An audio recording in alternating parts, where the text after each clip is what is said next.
ನಮ್ಮ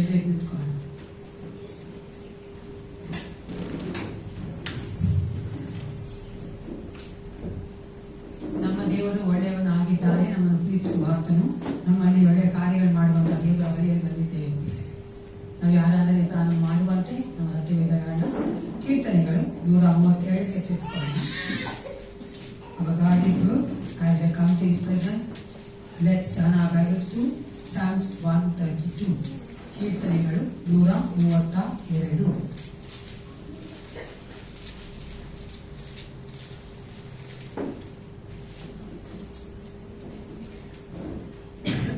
ವಚನಗಳಿದೆ. 17 ವಚನದವರೆಗೂ ನಾವು ಉತ್ತರ ಪ್ರತ್ಯುತ್ತರ ಓದಿಕೊಳ್ಳೋಣ.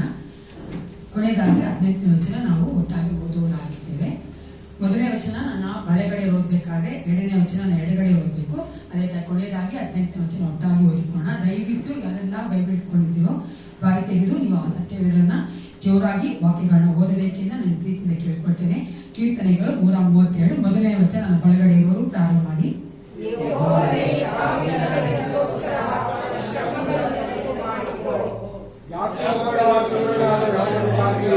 ಒಂದು ವಾಸಸ್ಥಾನವನ್ನು ಏರ್ಪಡಿಸುವ ತನಕ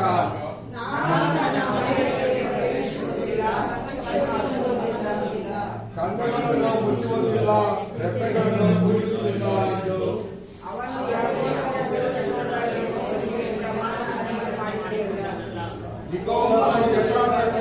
ಹೇಳಿದವು, ಯಾರ ಮೈದಾನದಲ್ಲಿ ನಮಗೆ ಸೃಷ್ಟಿಸು,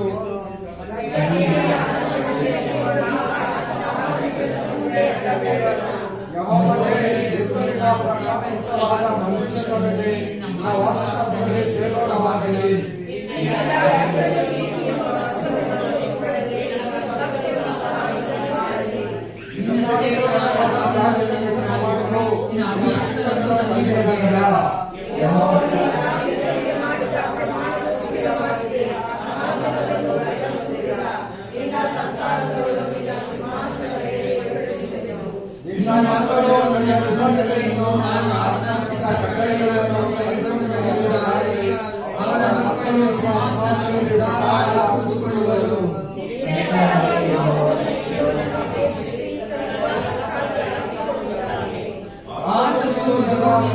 ವಾಸಸ್ಥಾನ ಇಷ್ಟವು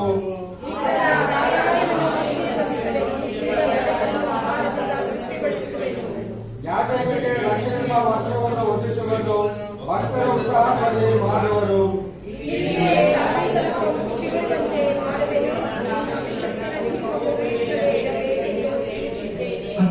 ಒಟ್ಟಾಗಿ ಓದಿಕೊಳ್ಳೋಣ. ಅವನ ಹೊರೆಗಳನ್ನು ನಾಚಿಕೆಯಿಂದ ವಸ್ತ್ರದಿಂದ ಹೊದಿಸುವೆನು, ಆದರೆ ಅವನ ಮೇಲೆ ಕಿರೀಟವು ಶೋಭಿಸುತ್ತಿರುವುದು. ಹೌದು ಪ್ರಿಯರೇ, ನಾವು ಆತನ ಒಂದು ಆಳ್ಯಕ್ಕೆ ಬರುವಂತೆ ದೇವರು ನಮ್ಮನ್ನ ಕರೆದಿದ್ದಾನೆ. ಆತನು ಹೇಳ್ತಾನೆ, ಈ ಒಂದು ಜಾಗದಲ್ಲಿ ಆತನ ನಿವಾಸ ಸ್ಥಾನವಾಗಿ ಮಾಡಿಕೊಂಡಿದ್ದಾನೆ. ನಮ್ಮಲ್ಲಿ ಆತನು ವಾಸ ಮಾಡುವ ಆತನು ನಾವು ಕೂಡಿ ಬರುವಾಗ ನಾವೆಲ್ಲದಲ್ಲಿ ಇರುವ ದೇವನ ನಮ್ಮ ದೇವನಾಗಿದ್ದಾನೆ. ವಾಕ್ಯ ಹೇಳುವಂತೆ ಎಲ್ಲಿ ಇಬ್ಬರು ಸೇರಿ ಆತನ ನಾಮದಲ್ಲಿ ಕೂಡಿ ಬರುತ್ತೇವೆ, ಅವರ ಮಧ್ಯದಲ್ಲಿ ಆತನ ಪ್ರಸನ್ನತೆ ಇದ್ದೇ ಇರ್ತದೆ ಪ್ರಿಯರ. ಆ ನಂಬಿಕೆಯಿಂದ ನಾವು ಆತನ ಪ್ರಸನ್ನತೆಯಲ್ಲಿ ಬಂದಿರುವಂತಹ ನಾವುಗಳು ನಮ್ಮನೆ ನಾವು ಒಪ್ಪಿಸಿಕೊಡೋಣ.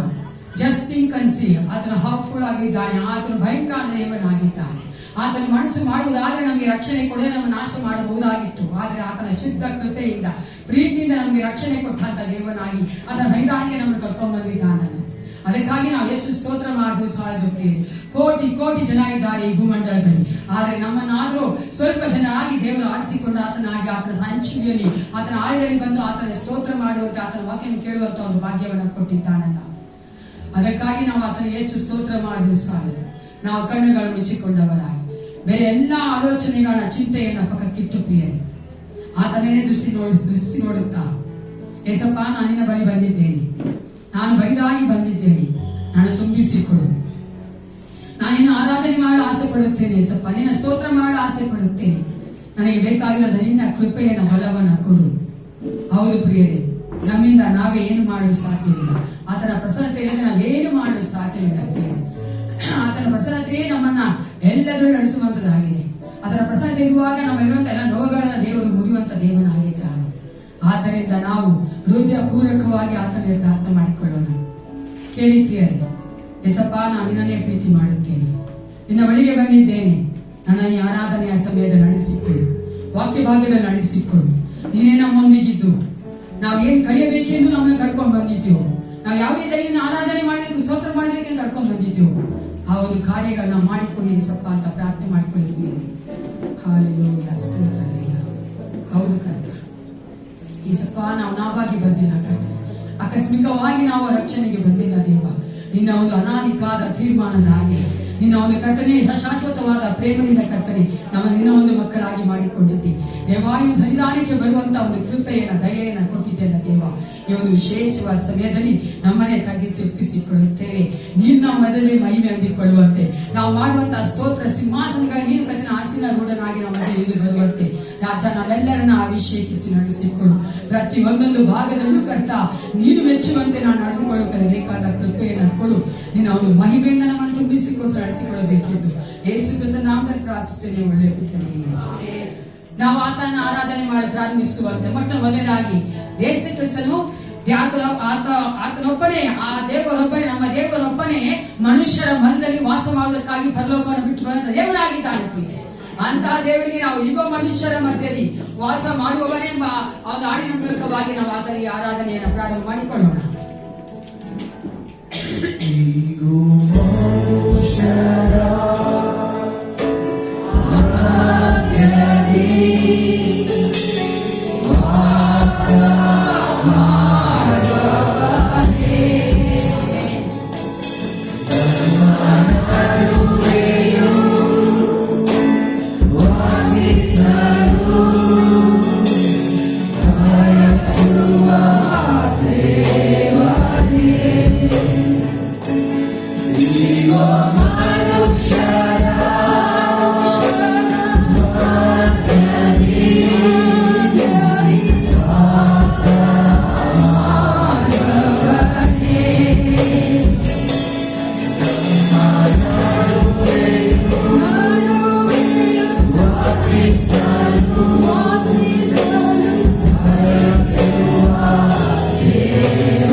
ನಮ್ಮೊಂದಿಗೆ ಸದಾ ಕಾಲ ಜೀವಿಸುವ ದೇವರನ್ನ ಏಸಪ್ಪ ಒಬ್ಬನೇ.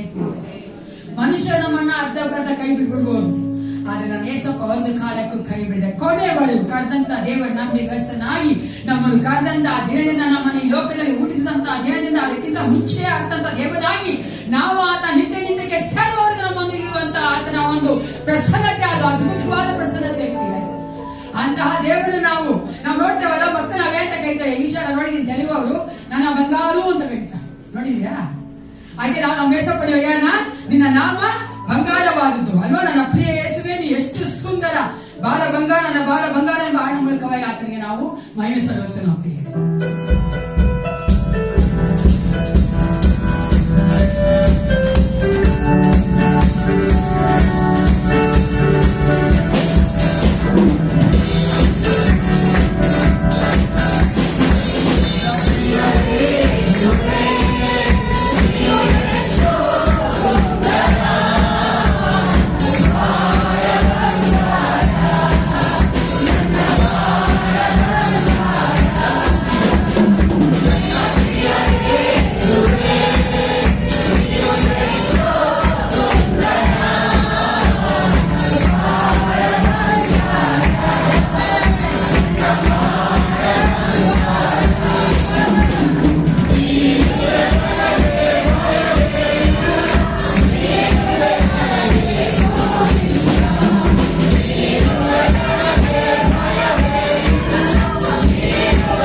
ಇದ್ರೆ ಸಾಕು.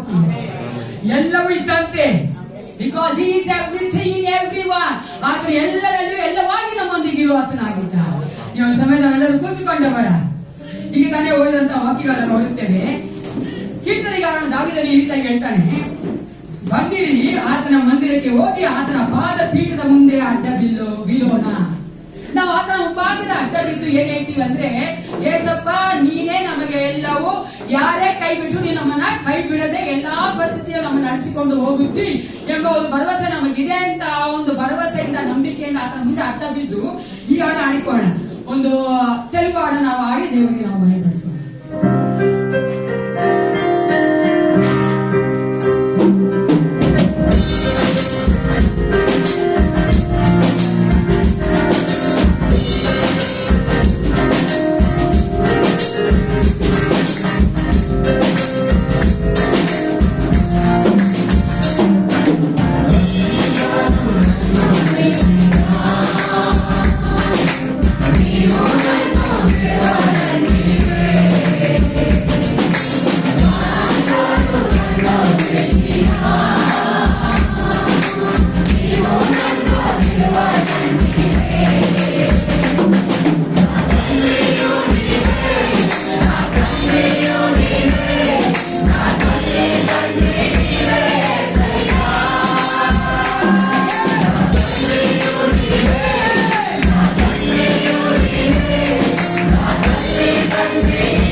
ನಮಗೆ ಮಿತ್ರರಿಲ್ಲ, ನಾವು ಒಬ್ಬಂಟಿಗೆ ನಾಗಿದ್ದೇನೆ, ನನಗೆ ಯಾರು ಆದರಣೆ ಮಾಡಲಿಕ್ಕಿಲ್ಲ ಅಂತ ನಾವು ಯೋಚನೆ ಮಾಡೋದೇ ಬೇಡ.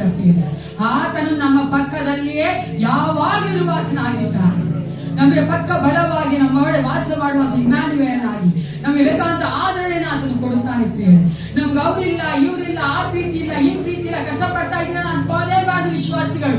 ಯಾಕಂದ್ರೆ ಆತನೇ ನಮ್ಗೆ ಎಲ್ಲವೂ ಆಗಿದ್ದು ನಡೆಸ್ಕೊಡ್ತಾನಲ್ಲ, ಅದನ್ನ ಯಾವತ್ತೂ ಮರಿಬಾರ್ದು ಪ್ರಿಯ. ಯಾಕೆ ಆತನೇ ನಮ್ಮ ತಂದೆ ತಾಯಿ ಲೋಕ ದೇವತೆ ಎಲ್ಲ ರಿಲೇಶನ್ಶಿಪ್ ಆತನೇ ಆತನಾಗಿದ್ದಾರೆ. Only thing is we have to recognise that. ನಾವು ಅದನ್ನ ತಿಳ್ಕೊಳ್ಳುವವರಾಗಿರಬೇಕು. ಅಷ್ಟು ಹೆಚ್ಚಾಗಿ ನಾವು ಯೇಸಪ್ಪನ ಮೇಲೆ ಆತುಕೊಳ್ಳುವುದಾದ್ರೆ ದೇವರು ನಮಗೆ ಎಲ್ಲವೂ ಆಗಿರುತ್ತಾರೆ.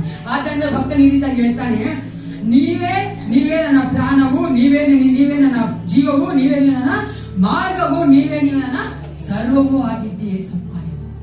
ಈ ಆಯ್ಕೆ ಮೂಲಕವಾಗಿ ದೇವರಿಗೆ ನಾವು ಸ್ತೋತ್ರ ಮಾಡೋಣ.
ನಮ್ಮನ್ನ ಎಷ್ಟು ಹೆಚ್ಚಾಗಿ ಪ್ರೀತಿ ಮಾಡುವಂತ ದೇವರಲ್ಲಿ ನಾವು ಬರ್ಬೇಕಾದ್ರೆ ಎಷ್ಟು ನಮಗೆ ಪ್ರೀತಿ ಬರ್ಬೇಕಾದ ಮೇಲೆ ಅಲ್ವಾ ಪ್ರಿಯರೇ? ನಮ್ಗೆ ಆತನ ಎಲ್ಲವನ್ನ ಕೊಟ್ಟಿದ್ದಾನೆ. ನಮ್ಮನ್ನ ಕೈ ಬಿಡದೆ ನಮ್ಮನ್ನು ಬಿಟ್ಟುಕೊಳ್ಳೋದೇ ಇಲ್ಲ ಆತನ ಒಂದು ಕಾಲಕ್ಕೂ. ಅನೇಕ ಸಾರಿ ನೋಡಿ ನಾವು ಅದನ್ನ ಮರೆತುಬಿಡ್ತೇವೆ, ಅಪನಂಬಿಕೆಸ್ತರಾಗಿದ್ದೇವೆ. ಆದರೂ ಸಹ ಕಷ್ಟದಲ್ಲಿ, ಕಣ್ಣೀರಲ್ಲಿ, ನೋವಲ್ಲಿ ಏಸಪ್ಪ ಅಂತ ಕರಿಬೇಕಾದ್ರೆ ನಾವು ಬಿಟ್ಟುಕೊಳ್ಳದೆ ನಮ್ಮಲ್ಲಿ ಓಡಿ ಬರುವಂತ ದೇವರು ನಾನು ಏಸಪ್ಪ ಒಬ್ಬನೇ ಆಗಿದ್ದೇನೆ. ಅಂತವರಲ್ಲಿ ನಾವು ಸ್ತೋತ್ರ ಮಾಡ್ತೇವೆ, ಮಯಪಡಿಸುತ್ತೇವೆ ಅಂದ್ರೆ ಎಷ್ಟು ಸಂತೋಷವಾಗಿ ನಾವು ಮಾಡ್ಬೇಕು ತಾನೆ? ಮಾಡ್ಬೇಕಾ ಬೇಡ? ಎಷ್ಟು ನೀವು ಸಂತೋಷವಾಗಿದ್ದೀರಿ? ದೇವರ ವಾಕ್ಯ ಹೇಳ್ತದೆ ನಾವು ಆತನ ಸನ್ನಿಧಾನಕ್ಕೆ ಬರಬೇಕು, ಆನಂದದಿಂದ ಉಲ್ಲಾಸದಿಂದ ಆತನ ನಾವು ಮಯಪಡಿಸಬೇಕು, ಕೊಂಡಾಟ ಮಾಡಬೇಕು. ಆನಂದ ಮಾಡ್ಬೇಕಂದ್ರೆ ನಮ್ಮಲ್ಲಿ ಆನಂದ ಇರ್ಬೇಕು. ನಮ್ಮಲ್ಲಿ ಆನಂದ ಇರ್ಬೇಕಂದ್ರೆ ನಾವು ಏಸಪ್ಪನಿಗೆ ಅಷ್ಟು ಹೆಚ್ಚಾಗಿ ಒಪ್ಪಿಸ್ಕೊಳ್ತೇವೆ. ನಾವು ಚಿಂತೆ ಮಾಡ್ಕೊಂಡು ಆಲೋಚನೆ ಮಾಡ್ಕೊಂಡು ಅಯ್ಯೋ ಲೋಕದ ಕಾರ್ಯಗಳೇ ನಾವು ಮುಳುಗಿಕೊಂಡಿದ್ದವರಾಗಿ ನಾವು ಆತ ಸನ್ನಿಧಾನಕ್ಕೆ ಬಂದು ಕೂತ್ಕೊಂಡ್ರೆ ನಮಗೆ ನಮ್ಮ ಒಳಗಡೆ ಆನಂದ ಬರೋದಿಲ್ಲ. ನಮ್ಮ ಒಳಗಡೆ ಆನಂದ ಇಲ್ಲ ಅಂದ್ರೆ ನಾವು ಹೊರಗಡೆಯಿಂದ ನಾವು ಆನಂದವಾಗಿ ಉಲ್ಲಾಸನ ಆತ ನಾವು ಆಡಿ ಸುಚ್ಚುವುದಾದ್ರೆ ಇದು ಬೀಳಕ್ಕೆ ಹಿಂಪಕ್ರಿಸಿ ಅದು ಹೆಂಗಿರ್ತಾರೆ ಕಪಟಿಗಳಾಗಿರ್ತದೆ. ಅದಕ್ಕೋಸ್ಕರವಾಗಿ ನಮ್ಮ ಎಲ್ಲ ಚಿಂತೆ ನೆನವಾಗ್ಲೂ ಅದೇ ಹೇಳುದು. ಯಾಕಂದ್ರೆ ನಾವು ಈ ಒಂದು ಆತ ಸನ್ನಿಧಾನ ಒಡೆ ಬರ್ತಾ ಇದೀವಿ ಅಂದ್ರೆ ನಾವು ನಮ್ಮನ್ನೇ ಮರ್ತವರಾಗಿರ್ಬೇಕು. ನಾವು ಅನೇಕ ಸಾರಿ ಮನುಷ್ಯ ನೋಡುವವರೇ ಆಗಿರುತ್ತೇವೆ, ಅದು ಏಸಪ್ಪ ನೋಡುವವರಾಗಿರ್ಬೇಕು. ಆತನೇ ನಮಗೆ ಕೊಟ್ಟಿರುವಂತಹ ಆ ಒಂದು ರಕ್ಷಣಾ ಆನಂದವನ್ನ ಹೊಂದಿಕೊಂಡಂತ ನಾವುಗಳು ನಿತ್ಯ ಜೀವ ಪಡೆದುಕೊಳ್ಳುತ್ತೇವೆ ಅಂತ ಒಂದು ನಂಬಿಕೆಯಿಂದ ಭರವಸೆಯಿಂದ ನಾವುಗಳು ಎಷ್ಟು ಹೆಚ್ಚಾಗಿ ಆನಂದ ನಾವು ಆತನಿಗೆ ಸ್ತೋತ್ರ ಮಾಡಬೇಕು. ಈ ಹಾಡಿನ ಮೂಲಕವಾಗಿ ನಾವು ಆನಂದದಿಂದ ಉಲ್ಲಾಸದಿಂದ ಹೆಚ್ಚುವಾಗಿ ಶಿಕ್ಷಣ ಆಡಿನ ಮೂಲಕವಾಗಿ ಆತನ ಸಂಭ್ರಮದಿಂದ ಕೊಂಡಾಡೋಣ. ಎಲ್ಲರೂ ಚಪ್ಪಾಳೆ ತಟ್ಟುತ್ತಾ ಸಂತೋಷವಾಗಿ ನನ್ನಂತ ನಾವು ಯಾರು ಆಡಿಕೊಳ್ಳೋಣ. ಹಲ್ಲೆಲೂಯಾ. Yes, start.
ದೇವರುಗಳನ್ನು ಅನಿಸಿಕೊಳ್ಳುವಂತಹ ಎಲ್ಲರ ಮುಂಭಾಗದಲ್ಲಿ ಜನಗಳು ಅಡ್ಡ ಬಿದ್ದು ಬೇಡದೇ ಇರುವಂತಹ ಕಾರ್ಯಗಳನ್ನ ಮಾಡ್ತಾ ಇರ್ತೀವಿ.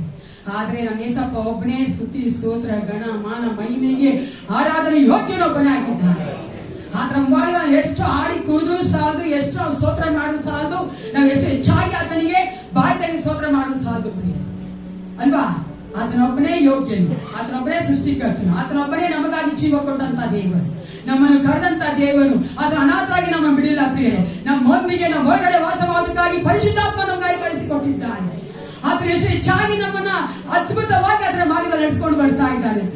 ಈ ಲೋಕದಲ್ಲಿ ಮಾತ್ರ ಕರೆದು ನಮ್ಮನ್ನ ಏಸಪ್ಪ ಬಿಟ್ಬಿಟ್ಟಿಲ್ಲ, ನಿತ್ಯಕ್ಕೂ ನಾವು ಸೇರ್ಬೇಕೆಂದ್ರೆ ಆತ ನಮಗೆ ಪರಿಶುದ್ಧಾತ್ಮ ಕೊಟ್ಟಂತ ದೇವರಾಗಿರ್ತಾನೆ. ಎಲ್ಲರೂ ಕಣ್ಣುಗಳನ್ನು ಮುಚ್ಚಿಕೊಂಡವರಾಗಿ ಸ್ವಲ್ಪ ಯೋಚನೆ ಮಾಡಿ, ಕಾಲ ವಾರದಲ್ಲಿ ದೇವರು ನಿಮ್ಮಲ್ಲಿ ಯಾವ ಸಮಯದಲ್ಲಿ ಆತನು ಏನಾಗಬೇಕಿತ್ತು ಅದಾಗಿ ನಿಮ್ಮನ್ನು ನಡೆಸಿಕೊಂಡು ಬಂದಿದ್ದಾನೆ. ನೀವು ಕಷ್ಟದಲ್ಲಿದ್ದಾಗ ಆತ ನಿಮಗೆ ತಂದೆಯಾಗಿ, ನೀವು ಕಡಿಮೆ ಇದ್ದಾಗ ಆತ ನಿಮಗೆ ತಾಯಿ ಆಗಿದ್ದು, ನೀವು ಏಕಾಂಗಿ ಆಗಿದ್ದಾಗ ನಿಮಗೆ ಆತನ ಜೊತೆಗಾರನಾಗಿದ್ದು. ಹೌದು ಪ್ರಿಯರೇ, ನೀವು ಬಾಧೆಗಳನ್ನ ಅನಾರೋಗ್ಯದಲ್ಲಿದ್ದಾಗ ಆತನು ಯೆಹೋವ ರಾಫಾ ಆಗಿ ನಿಮ್ಮೊಂದಿಗಿದ್ದಾನೆ. ಎಲ್ಲ ನೆನೆಸುವರಾಗಿ ನಾವು ಬಾಯಿ ತೆಗೆದು ಆತನಿಗೆ ಸ್ತೋತ್ರ ಮಾಡಿ, ಎಲ್ಲರೂ ಬಾಯಿ ತೆಗೆದು ಸ್ತೋತ್ರ ಮಾಡಿದ್ದೀವಿ. ನೀವು ಆತನ ಒಂದು ಪ್ರೇಮಾನುಭವನ ಅನ್ವಯಿಸಿದ್ರೆ ಅಂದ್ರೆ ಯಾರು ಬಾಯಿ ಮುಚ್ಚಕ್ಕೆ ಸಾಧ್ಯವಿಲ್ಲ. ಅದರ ಪ್ರೇಮಾನುಭವ ಅಷ್ಟು ಹೆಚ್ಚಾಗಿ ನಮ್ಮ ಜೀವಕ್ಕಿಂತಲೂ ಶ್ರೇಷ್ಠವಾಗಿದೆ. ನಿನ್ನ ಪ್ರೀತಿಯನ್ನು ಸವಿದಿದ್ದೇವೆ, ಪ್ರೀತಿಯನ್ನು ನಾವು ಕರ್ತನಿಗೆ ಕಂಡುಕೊಂಡಿದ್ದೇವೆ. ಹೌದು ಏಸಪ್ಪ, ನಮಗೆ ಯಾರು ಇಲ್ಲ ಎಂದು ನಾವು ಅಳುವಾಗ ನೀವು ನಮ್ಮ ಕರ್ತನೆ ಗೊತ್ತುಗಾರನಾಗಿದ್ದೇನೆ. ಅಪ್ಪ, ನನ್ನ ಅನಾರೋಗ್ಯ ಇದ್ದಾಗ ನನ್ನ ಕರ್ತನೆ ಇನ್ನು ಆರೋಗ್ಯದ ಆಯ್ಕೆಯಾಗಿ ನಮ್ಮಲ್ಲಿ ಬಂದಿಲ್ಲ ಏಸಪ್ಪ. ಅಪ್ಪ, ನಿನಗೆ ಸ್ತೋತ್ರ, ಮಹಿಮೆ ಮಹಿಮೆ ಮಹಿಮೆ ರಾಜ. ಅಪ್ಪ, ನಿನ್ನೊಬ್ಬನೇ ಯೋಗ್ಯ. ನಿನ್ನ ಮುಂದೆಯೇ ನಾವು ಅಡ್ಡ ಬೀಳುತ್ತೇವೆ ಏಸಪ್ಪ, ನಿನ್ನನ್ನೇ ನಾವು ಆರಾಧನೆ ಮಾಡುತ್ತೇವೆ, ನಿನಗೆ ನಾವು ಮಹಿಮೆ ಸಲ್ಲಿಸುತ್ತೇವೆ, ನಿಮಗೆ ಆಧಾರದಿಂದ ನಾವು ನಿನಗೆ ಸ್ತೋತ್ರ ಮಾಡುತ್ತೇವೆ, ಇದನ್ನು ಸಲ್ಲಿಸುವುದಾಗಿದ್ದೇವೆ Yesappa. It's you, Father God. ಯಾರಿಗೊಬ್ಬರ ಇಲ್ಲ ಏಸಪ್ಪ, ನಿನ್ನೊಬ್ಬನೇ ನಮಗೆಲ್ಲವೂ ಆಗಿ ನಡೆಸಿಕೊಂಡು ಬಂದಿದ್ದೀವಿ. ಅಪ್ಪ, ನಿನ್ನೊಬ್ಬನೇ ನಾವು ಹೆಚ್ಚಳ ಪಡುತ್ತೇವೆ ಏಸಪ್ಪ, ನಿನ್ನೊಬ್ಬನೇ ನಾವು ಮಹಿಮೆ ಪಡಿಸುತ್ತೇವೆ ಕರ್ತ. Oh, we glorify your mighty name, Jesus. Thank you, Father. You are the beginning and end of my life, Jesus. I praise you, Father. Alpha, Omega, I Jesus. Thank you, Jesus. ನನ್ನ ಉಸಿರಾದ ಯೇಸುವೆ ನಿನಗೆ ಆರಾಧನೆ, ಉಸಿರಲ್ಲಿ ವ್ಯರ್ಥವನ್ನೇ ನಿನಗೆ ಆರಾಧನೆ. ಹೌದು ಯೇಸಪ್ಪ, ನಿನ್ನೊಬ್ಬನಿಗೆ ಆರಾಧನೆ.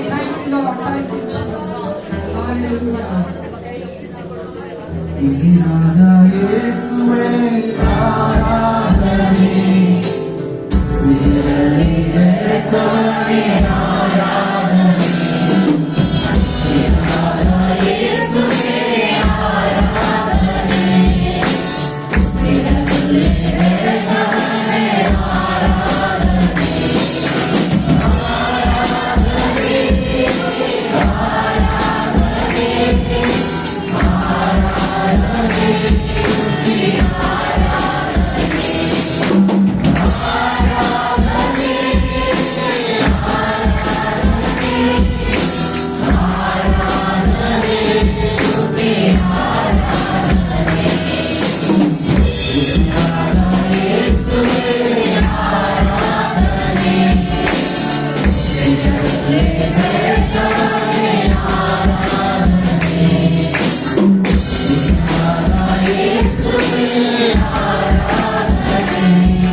ದೇವರಿಗೆ ಮಹಿಮೆ ಸಲ್ಲಿಸೋಣ. ಯಾಕಂದ್ರೆ ಅತಿ ಶ್ರೇಷ್ಠವಾದ ರಥದಿಂದ ನಮ್ಮನ್ನು ರಕ್ಷಿಸಿದ್ದಾನೆ, ಬಿಡಿಸಿದ್ದಾನೆ. ನಮ್ಮನ್ನ ಯಾಜಕರನ್ನಾಗಿ ಯಾಜಕರನ್ನಾಗಿ ಕರೆದಿದ್ದಾನೆ.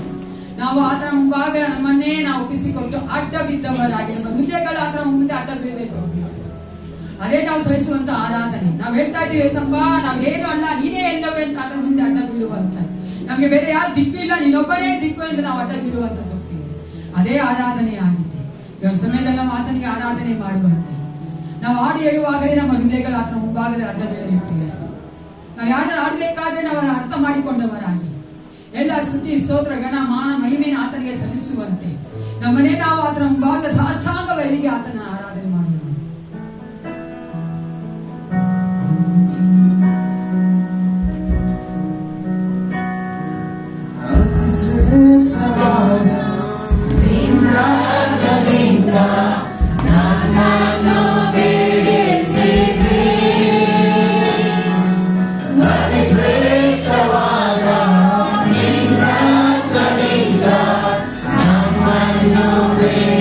City.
Let's experience the presence of the lord.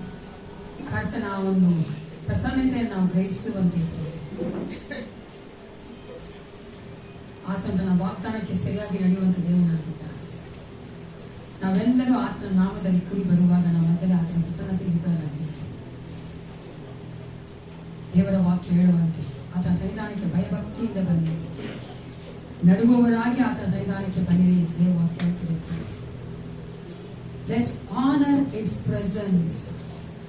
ಆತನ ಒಂದು ಪ್ರಸನ್ನತೆಯನ್ನ ನಾವು ಗೌರವಿಸಬೇಕು.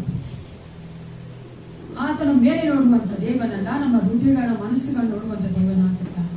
ಎಸ್, ಪರಿಶುದ್ಧಾತ್ಮನು ನಮ್ಮನ್ನ ನೋಡುತ್ತಿರುವಂತಹ ಯೆಹೋವ ದೇವನಾಗಿದ್ದಾನಲ್ಲ, ಎಲ್ರೋಯಿ ಆಗಿದ್ದಾನಲ್ಲ. ಎಷ್ಟು ಭಯಭಕ್ತಿಯಿಂದ ಆತನ ಸನ್ನಿಧಾನ ನಿಂತುಕೊಳ್ಳಬೇಕು.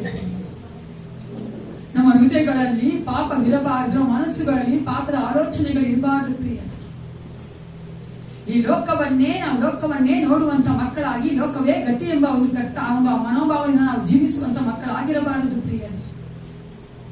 Examines each and every thoughts of us. ನಮ್ಮ ಆಲೋಚನೆಗಳನ್ನು ಆತನು ಪರೀಕ್ಷಿಸುವಂತ ದೇವನಾಗಿದ್ದಾನೆ. Just give yourself to him. ನಿಮ್ಮನ್ನೇ ಆತನಿಗೆ ಯಾವುದು ಮರೆ ಇಲ್ಲದೆ ಒಪ್ಪಿಸಿಕೊಡಿ ಪ್ರಿಯರೇ. ಏಸಪ್ಪ, ನನ್ನ ಪರಿಶುದ್ಧ ರಕ್ತದ ತೊಳೆಯಬೇಕು ಎಂದು ಕೇಳಿ ಪ್ರಿಯ. ಅನೇಕ ವೇಳೆಗಳಲ್ಲಿ ಬಲಹೀನರಾಗಿ ನಾವು ಪಾಪ ಮಾಡಿದ್ದೇವೆ ಏಸಪ್ಪ. ಬಲಹೀನವಾದ ಒಂದು ಪರಿಸ್ಥಿತಿಗಳಲ್ಲಿ, ಸಭೆಗಳಲ್ಲಿ ನಿನ್ನ ಮರೆತು ಬಿಟ್ಟಿದ್ದೇವೆ ಕರ್ತನೆ. ದೇವಾ, ನಮ್ಮನ್ನು ಕ್ಷಮಿಸು. ನಾವು ನಿನ್ನ ಮಕ್ಕಳೊಂದಿಗೆ ಸಭೆಯಾಗಿ ನಿನ್ನ ಬಾಗಿಲಲ್ಲಿ ಬರ್ತಾ ಇದ್ದೇವೆ ಏಸಪ್ಪ. Yes Holy Spirit God, forgive us Lord. ನಾವು ಲೋಕದ ಮಕ್ಕಳಲ್ಲ ಕರ್ತ, ಪರಲೋಕ ಸಂಸ್ಥಾನವರಾಗಿದ್ದೇವಲ್ಲ. ನಿನ್ನ ಪರಿಶುದ್ಧ ರಕ್ತ ತೊಳೆಯಲ್ಪಟ್ಟಂತ ಮಕ್ಕಳಾಗಿದ್ದೇವೆ ದೇವ. ನಿನ್ನ ಹೃದಯ ಮೆಚ್ಚುವಂತೆ ನಾವು ಜೀವಿತ ಮಾಡಬೇಕಾಗಿದೆಯಲ್ಲ ಏಸಪ್ಪ. ನಮ್ಮನ್ನು ಕ್ಷಮಿಸು. ನಾವೆಲ್ಲರೂ ಒಟ್ಟಾಗಿ ಕುರಿಮರಿಯಾದ ಆತನ ರಕ್ತದ ತೊಳೆಯಲ್ಪಟ್ಟಂತ ಮಕ್ಕಳಾಗಿ, ಪರಿಶುದ್ಧ ಜನಾಂಗವಾಗಿ ಏಸಪ್ಪ ನಿನ್ನಿಂದ ಎತ್ತಲ್ಪಡುವಂತ ಮಕ್ಕಳಾಗಿ ನಾವು ಸೇರಿ ಬಂದಿದ್ದೇವೆ. Oh, fill us with your presence, Father God. Thank you, Holy Spirit God. ಪರಿಶುದ್ಧಾತ್ಮನೇ, ನಮ್ಮೊಂದಿಗೆ ಮಾತನಾಡ್ತದಕ್ಕಾಗಿ ನಿನಗೆ ಸ್ತೋತ್ರ ಉಂಟಾಗಲಿ ರಾಜ. ಏಸಪ್ಪ, ನಾವು ಮಹಿಮೆ ಹೊಂದುವಂತೆ ನಾವು ಕರ್ತನೆ ಜೀವಿಸಬೇಕಾಗಿದೆ ಕರ್ತ. ಭಾನುವಾರ ಮಾತ್ರವಲ್ಲ ಕರ್ತನೆ, ಸೋಮವಾರದಿಂದ ಶನಿವಾರವೂ ನಾವು ಜೀವಿಸಬೇಕಾಗಿದೆ ಕರ್ತನೆ. Thank you for your strength lord.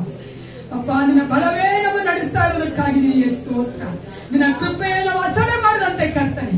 O S Jesus, ನಿನ್ನ ಕೃಪೆಯಲ್ಲಿ ನಾವು ಜೀವಿಸುವಾಗ ಪ್ರತಿ ಕ್ಷಣ ನಿನಗೆ ಭಯಪಡುವಂತ ಮಕ್ಕಳಾಗಿ ಅಪ್ಪ, ಹೌದು ರಾಜ, ನಿಮ್ಮನ್ನೇ ನೆನೆಸಿ ಜೀವಿಸುವಂತೆ ಕಾರ್ಯ ಮಾಡಿ.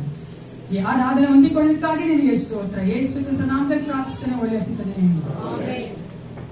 ಇವಾಗ ಸಮಯದಲ್ಲಿ ನಾವು ಸತ್ಯವೇದಗಳನ್ನ ಹೊಸ ಒಡಂಬಡಿಕೆ ಪುಸ್ತಕವನ್ನ ಯಾಕೋಬನ ಪತ್ರಿಕೆ 5ನೇ ಅಧ್ಯಾಯ, ಯಾಕೋಬ 5 7 ಮತ್ತು 8ನೇ ವಚನ ಒಟ್ಟಾಗಿ ಓದಿಕೊಳ್ಳಿ. James chapter 5 7 and 8. ಯಾಕೋಬನ ಪತ್ರಿಕೆ 5ನೇ ಅಧ್ಯಾಯದಲ್ಲಿ 7 ಮತ್ತು 8ನೇ ವಚನವನ್ನು ನಾವೆಲ್ಲರೂ ಒಟ್ಟಾಗಿ ಓದಿಕೊಳ್ಳೋಣ. Let's read together. James chapter 5 verse 7 and 8. ತೆಗೆದುಕೊಳ್ಳುತ್ತೀರಿ, ಎಲ್ಲರೂ ಓದಬೇಕು. So Bible please read aloud. ಜೋರಾಗಿ ಎಲ್ಲರೂ ಸತ್ಯ ಓದಬೇಕಂತ ಕೇಳ್ಕೊತೇನೆ. ಸಹೋದರರೇ,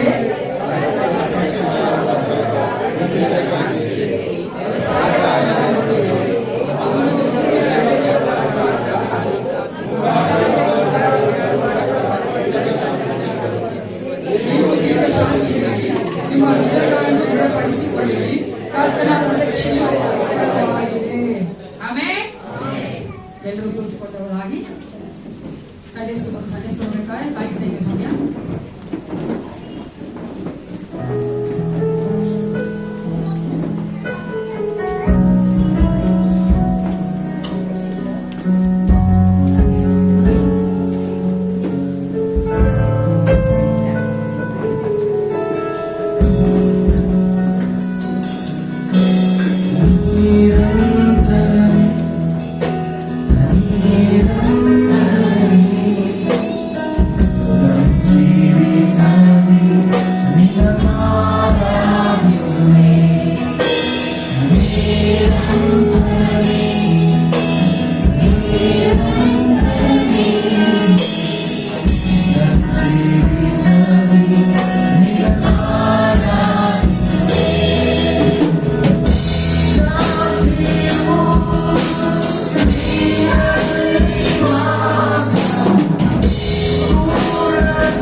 ನಮಗಾಗಿ ಪುನರುತ್ಥಾನದಂತ ಯೇಸು ಕ್ರಿಸ್ತನವರೇ ನಿಮ್ಮೆಲ್ಲ ನಾವು ಸ್ವಾಗತ ಮಾಡುವವರಾಗಿದ್ದೇವೆ.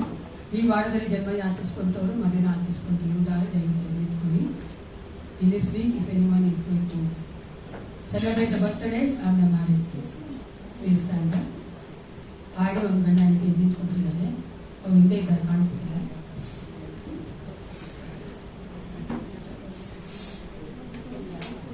ಪ್ರಾರ್ಥನೆ ಮಾಡ್ತಾರೆ. ಸರ್ವ ಸೃಷ್ಟಿಗೂ ಮೂಲ ಕಾರಣಕರ್ತನಾದಂತ ಪರಲೋಕ ತಂದೆ ಅಪ್ಪಾಗಿದ್ದಾನೆ. ಒಂದು ವಿಶೇಷವಾದ ಸಮಯಕ್ಕಾಗಿ ನಿಮಗೆ ಸ್ತೋತ್ರ ಉಂಟಾಗಲಿ. ದೇವ, ನೀವು ತಿರುಗಿ ತಿರುಗಿ ನಮ್ಮನ್ನು ಪ್ರೀತಿ ಮಾಡುತ್ತೀಯ ಎಂದು ನಮಗೆ ಕರ್ತನೆ, ನೀವು ಕರ್ತನೆ ಹೌದು ರಾಜ ಪ್ರೂವ್ ಮಾಡ್ತಾ ಇದ್ದೀಯ. ಅದಕ್ಕಾಗಿ ನಿಮಗೆ ಸ್ತೋತ್ರ ಉಂಟಾಗಲಿ. ವಿಶೇಷವಾದ ಸಮಯದಲ್ಲಿ ನಿಮ್ಮ ಮಕ್ಕಳ ಕರ್ತನೆ ಲೂರ್ದನ್ನ ಮತ್ತೆ ಅಶ್ವತ್ಥ ನಿಮ್ಮ ಪಾತ್ರೆಗೆ ಒಪ್ಪಿಸಿಕೊಡುತ್ತೇನೆ. ನಿಮ್ಮ ಮಕ್ಕಳ ಗಂಡ ಹೆಂಡತಿಯಾಗಿ ಕರೆದಂತ ದೇವ ನೀನಾಗಿದ್ದೆ. ಅದಕ್ಕಾಗಿ ನಿಮಗೆ ಸ್ತೋತ್ರ. ದೇವ, ಅವರ ಜೀವಿತಕ್ಕೋಸ್ಕರವಾಗಿ ನಿಮಗೆ ಸ್ತೋತ್ರ ಉಂಟಾಗಲಿ. ಅಪ್ಪ, ದಂಪತಿಗಳಾಗಿರುವಂತಹ ಈ ಮಕ್ಕಳನ್ನ ಆಶೀರ್ವದಿಸು. ಈ ಒಂದು ವರ್ಷದಲ್ಲಿ ಏಸಪ್ಪ ಕರ್ತ ಇನ್ನೂ ಹೆಚ್ಚಾಗಿ ನಿನಗಾಗಿ ಜೀವಿಸುವಂತೆ, ಒಬ್ಬರಿಗೊಬ್ಬರಿಗಾಗಿ ಜೀವಿಸುವುದಂತೆ ಅಪ್ಪ, ಅದೇ ತರ ಒಬ್ಬರೊಬ್ಬರು ಅರ್ಥ ಮಾಡಿಕೊಂಡು ಕರ್ತನೆ ಪ್ರೀತಿ ಮಾಡಿಕೊಂಡು ನಿನ್ನಲ್ಲಿ ಕರ್ತನೆ ಮಕ್ಕಳು ಬಲಗೊಂಡು ನಿಲ್ಲುವಂತೆ ಕಾರ್ಯ ಮಾಡಿ. ದಂಪತಿಗಳಾಗಿ ಆ ಮಕ್ಕಳು ಯಾತಕ್ಕಾಗಿ ಲೋಕದಲ್ಲಿ ಕರೆದಿದ್ಯೋ, ನಿನ್ನ ಮಕ್ಕಳಾಗಿ ಮಾಡಿಕೊಂಡಿದ್ಯೋ ಆ ಉದ್ದೇಶ ನೆರವೇರಲಿ. ಇಬ್ಬರಲ್ಲಿ ಕರ್ತನೆ ಮಾತನಾಡು ರಾಜ. ಅವರ ಜೀವಿತದಲ್ಲಿ ನಿನ್ನ ಯೋಜನೆ ಒಂದು ನೆರವೇರುವಂತೆ ಕಾರ್ಯ ಮಾಡಿ. ಮಕ್ಕಳಿಗೆ ವಿರುದ್ಧವಾಗಿ ಏನೇ ದುಷ್ಟನ ಕಾರ್ಯಗಳಿದ್ರು ಎಲ್ಲವೂ ತೆಗೆದುಹಾಕಬೇಕು ನಾನು ಹೇಳುತ್ತೇನೆ. ಯೇಸಪ್ಪ, ಆ ಕುಟುಂಬವನ್ನು ಕಳೆದಂತ ದೇವನಿನಾಗಿದ್ದೆ. ಹಾಲೆಲೂಯ. ಯೇಸಪ್ಪ, ನೀನು ಅವರಿಗೆ ಒಳ್ಳೆ ಆರೋಗ್ಯ ಕೊಟ್ಟು ಜ್ಞಾನ ಕೊಟ್ಟು ಇನ್ನೂ ಅಧಿಕವಾಗಿ ಒಳ್ಳೆಯ ರೀತಿಯಲ್ಲಿ ಅಪ್ಪ ನಿನ್ನ ವಾಕ್ಯದ ಮೇಲೆ ಮನೆ ಕಟ್ಟುವಂತೆ ಕುಟುಂಬ ಕಟ್ಟಿಕೊಳ್ಳುವಂತೆ ನೀ ಕಾರ್ಯ ಮಾಡು. ಹೌದು ರಾಜ.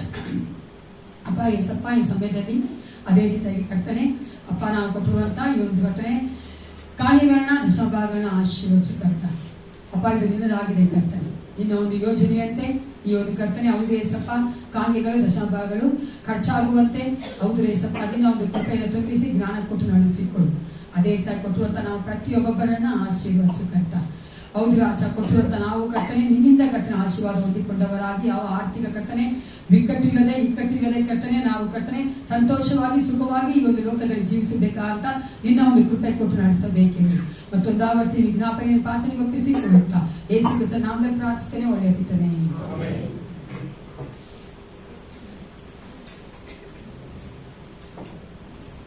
ಈ ಒಂದು ಸಮಯ ಮಧ್ಯಾಹ್ನ ಟೈಟಸ್ ಅವರು ಮುಂದೆ ಬಂದು ಅನೌನ್ಸ್ಮೆಂಟ್ ಹೋಗ್ತಾರೆ. ದಯವಿಟ್ಟು ಕೇಳಿಸ್ಕೊಂಡು.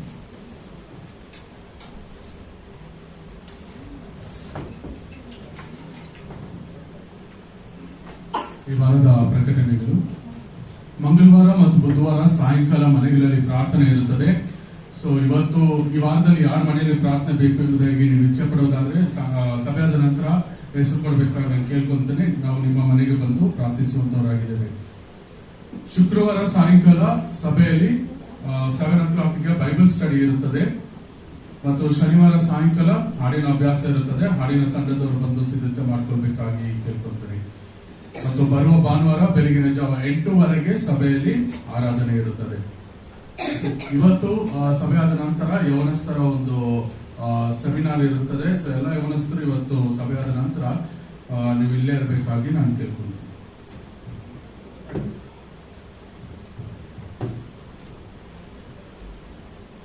ಮತ್ತೊಂದು ಅನೌನ್ಸ್ಮೆಂಟ್ ಇದೆ. 26ನೇ ತಾರೀಕು ಸೋಮವಾರದಂದು ನಮ್ಮ ಡಿಸ್ಟ್ರಿಕ್ಟ್ ಅಸೆಂಬ್ಲಿ ಇದೆ.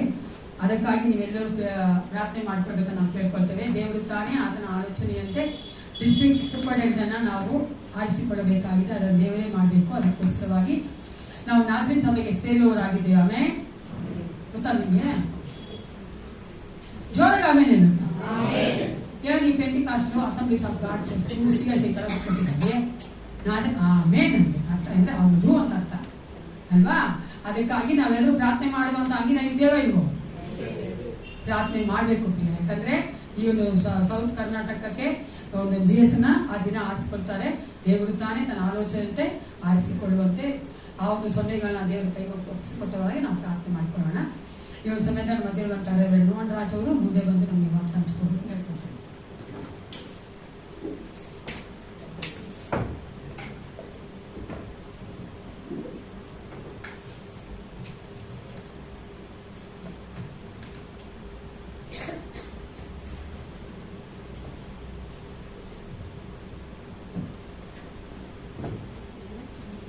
Hallelujah. Praise the Lord. ಚೆನ್ನಾಗಿದ್ದೀರಲ್ಲ?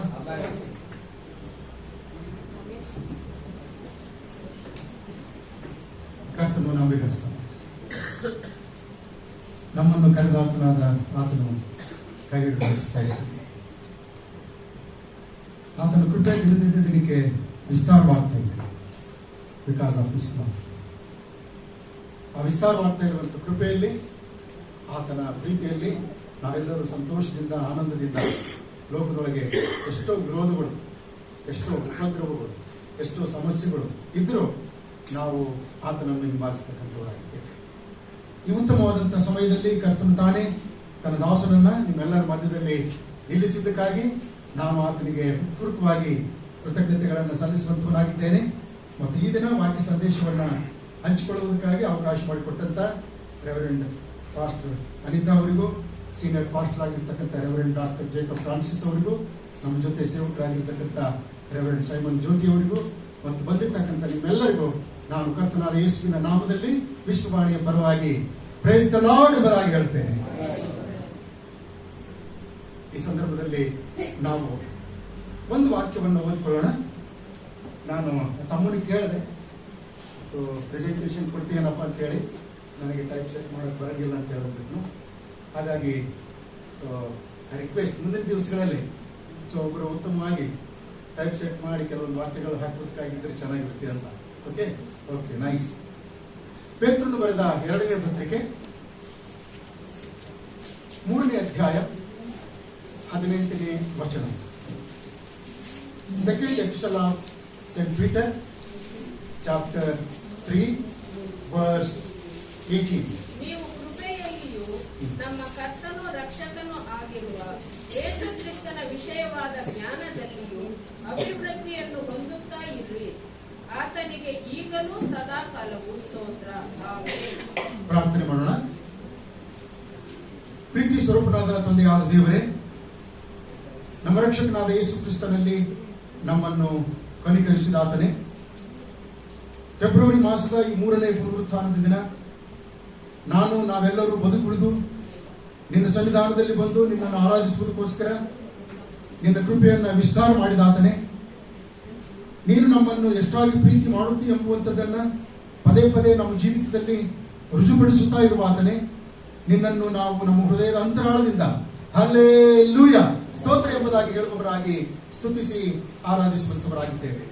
ನೀನೆಷ್ಟು ಒಳ್ಳೆಯವನು ಕರ್ತನೆ.